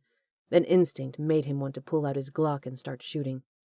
Then he looked at Zane. He gave Corbin an imperceptible nod that said, "You've got this." It was amazing how much confidence that single look gave Corbin. He held up his hands, walking out slowly. "That's far enough," Hugh said when he got to the bottom of the steps. His cold eyes raked over Corbin. "So you're the one who's been hiding Dolores?" His voice was friendly, conversational. A parody of Delaney's more refined southern accent. "Dolores always did like the pretty types. My brother was a pretty boy." A macabre smile twisted over his face. "Better send her out, or this'll end badly." Corbin glanced at Pops. His face was pale as sand, but he seemed to be hanging in there. "The Bible says an eye for an eye," Hugh said, a casual lilt in his voice. "Dolores has to pay for what she done to my brother." "What about turning the other cheek?" Corbin demanded, locking eyes with the monster. "Your brother broke into Delaney's house, tried to rape her. He deserved to get shot, deserved to die." Hatred flashed in Hugh's eyes, the apathetic mask falling away. "She beguiled my brother!" he screamed. "Your brother was a wife-beater, and you stood back and let it happen." "Shut up!" Hugh screamed, firing a shot at the ground, a mere foot from where Corbin was standing. Corbin jumped, his heart going into his throat. "I said bring her out!" Hugh pointed his gun at Pops's chest. "Or the old man gets it!" Delaney looked at Cannon, who was standing by the window. His body tensed as he waited for the code word. She had to act now while he was preoccupied. Her childhood flashed through her mind, the persistent rumble of her hungry stomach, the filthiness of the trailer, her mother's empty promises that she'd change. Hugh had used the drugs as a means of control, giving her mother a little more each time until she was totally at his mercy. It had been a frigid day in February when her mother was buried. In her mind's eye, Delaney felt the swirl of the sleet around her, matching the coldness of her heart. Delaney stood over her mother's coffin and watched it being lowered into the ground. Everything within her wanted vengeance on the man that brought her mother to this point. But she'd been helpless then. Today, however, there was something she could do. No longer would she stand by and watch Hugh kill the people she loved. A surge of energy spiked through her as she sprang into action. "I'm right here, you scumbag!" she yelled, rushing out the door. Scumbag! Corbin yelled at the same time Delaney came through the door. Time seemed to slow as he pulled his gun and shot Hugh straight through the heart. His eyes widened in surprise as he went to his knees, then fell face down into the snow. Cannon must have gotten the tango holding the gun on Zane. He fell back. A bullet whizzed past Corbin's right ear as he aimed and took out the tango next to Pop's. Zane went down and grabbed the guy's gun that Cannon had shot. At the same time, Sutton's men fired from behind. It was all over in a matter of seconds. Corbin's first thought was for Delaney. He turned, overjoyed to see her standing unscathed. A sob wrenched her throat. He looked at Pops, relieved he was okay. Zane was helping Pops to his feet. He, too, was okay. It was a miracle that they were all alive. 2 of Hugh's men were killed and the other 3 were being handcuffed by Sutton's men. Delaney stumbled down the steps where she fell into his arms. Cannon came out behind her. "Sorry, I didn't realize she'd gone out until it was too late." "No worries, my friend. She may be little, but she's stubborn." Corbin pulled her close, rubbing her back. "I'm glad you're okay, and that it's over." Delaney pulled away and looked at Hugh's lifeless body, a shudder running through her. "Is he dead?" "Yes, he's dead." Her shoulders sagged in relief, tears rolling down her cheeks. "I'm glad it's over." Corbin looked over as the man next door came outside, a suspicious look on his face. What's going on here? He demanded. A look of horror came over him when he saw the dead bodies. "Nothing you need to worry about, Gus," Pop said, leaning on Zane for support. "Go back inside." Gus rushed back in and slammed the door behind him. "We need to get Wallace to the hospital," Zane said, "before he loses any more blood." Corbin nodded, noticing that Zane was putting pressure on the wound to stay the bleeding. He left Delaney's side and went to Pop's, patting his arm.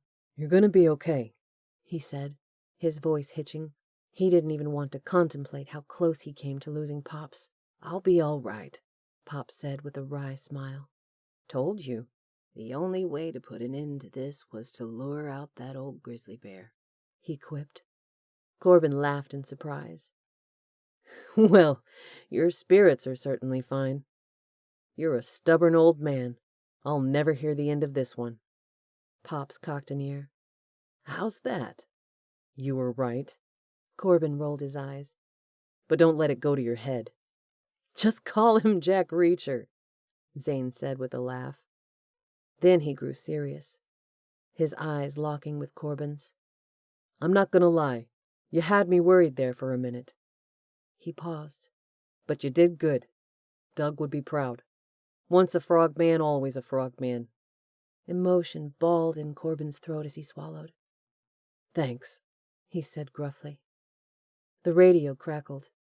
Cannon walked over and picked it up. "Yep, glad to hear it. We're all good here." "That was Blaze," he said a few seconds later.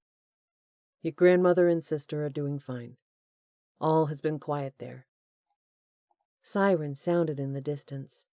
Wallace grunted. "Now the police come after the trouble's over. Figures." Cannon smiled. "So who wants to explain this?" "I might as well do it," Corbin said. "The sheriff already hates me. I figure he'll just add this to the list." "Go easy on Sheriff Hendricks," Wallace cautioned. "He's had a hard time since his wife passed, and—" The rest of his sentence got cut off as he winced in pain. "Let's get you to the hospital," Zane said. "I'll be there shortly as soon as I get this squared away with the police," Corbin assured him. He looked at Delaney, who was staring at Hugh, a dazed expression on her pale face. She was in shock. He put an arm around her. "Let's get you inside where it's warm." She nodded numbly. When they got inside the cabin, She turned to face him. Is Wallace gonna be okay? He offered a reassuring smile. Yes.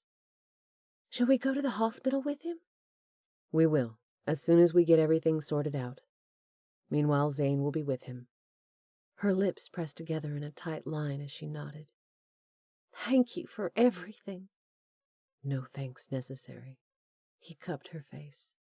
I love you, Delaney Mitchell. I love you too. Tears wet her eyes. Promise me that you'll never leave me. I promise, he whispered as his lips touched hers with the softness of a feather.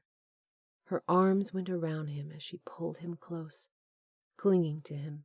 Gratitude washed over him as he held this amazing woman in his arms. She'd been through so much heartache, and yet she was still standing strong. Through the window he caught a glimpse of the sun, which had risen to its full height, shining brightly in an azure sky. Look, it's going to be a beautiful day, he proclaimed. Delaney turned to look, a smile touching her lips. Yes. I'm glad the last of the clouds have finally gone away. Epilogue. 6 months later. The roar of the crowd flowed like lightning through Delaney's veins as she looked out over the packed audience. Tonight's concert in Nashville was the final stop of her tour. Fitting that the tour would end in the very town where she'd gotten her start. Her new album, Transformation, had taken off, catapulting her to stardom. And no surprise, her song, Absolutely, spent 2 months in the #1 slot, and was still topping the charts. You'll recognize this next song from my upcoming album. It's called The Lure of the Bear. Applause thundered through the arena. She smiled in appreciation, holding up a hand to quiet the crowd. This song is very special to me and is dedicated to my future father-in-law, Wallace Spencer, who happens to be here tonight. She looked at the front row where Wallace and Addie were sitting. Give it up, folks, for my amazing family. The applause died down as she strummed her guitar, the familiar lyrics flowing like water from her lips. When she sang the last note, she laughed as the crowd cheered. Well, wait, there's more. She held up her left hand to display the large rock on her ring finger. The rumors are true. In a few days, I'm getting married to the most amazing man on the planet, who happens to be my bodyguard. She looked over to the edge of the stage where Corbin was standing. A wicked grin curved her lips as she motioned. Come on out here. He frowned, shaking his head no, his lips drawing into a tight line. Oh, come on, she urged. I want to show you off. Corbin. She began chanting, pumping her fist in the air. The crowd followed her lead. A second later, his name boomed through the arena. Finally, he strode out and stood by her side. You are in so much trouble, he whispered, amusement stirring in his eyes. She put an arm around his waist so he couldn't escape. I wrote this next song about Corbin. She looked sideways at him, wiggling her eyebrows. So it's only fitting he sings it with me. Don't you agree? Yeah! Rustled through the crowd. He laughed nervously. You wouldn't. A smile stretched over her lips. Oh, but I would. All right, he finally said. Did you hear that, folks? He said yes! Under one condition, Corbin added. What's that? That I get to do this. In a swift movement, he turned her to face him. His arm slid around her waist as he dipped her back, giving her a long, breathless kiss. The crowd went wild, but Delaney hardly heard it over the roaring in her own ears as she got lost in the feel of his lips. When the kiss was over, he set her back on her feet. She stumbled slightly as he reached to steady her. Wow, she said quietly. He grinned, his eyes dancing with a challenge as he leaned in and murmured in her ear. So, Delaney Mitchell, are you ready for all that lies ahead? It was a perfect evening. Her heart soared. A tidal wave of complete and utter love washed over her as she peered into his mesmerizing eyes and saw the promise of many more perfect evenings to come. "Absolutely," she chimed joyously. This has been The Reckless Warrior, Jennifer's Navy SEAL Romance, Book 1. Written by Jennifer Youngblood. Narrated by Autumn McNamara. Copyright 2018 by Jennifer Youngblood. All rights reserved. No part of this book may be reproduced in any form by any electronic or mechanical means, including information storage and retrieval systems, without the written permission from the author, except for the use of brief quotations in a book review. Visit Jennifer's official website at jenniferyoungblood.com.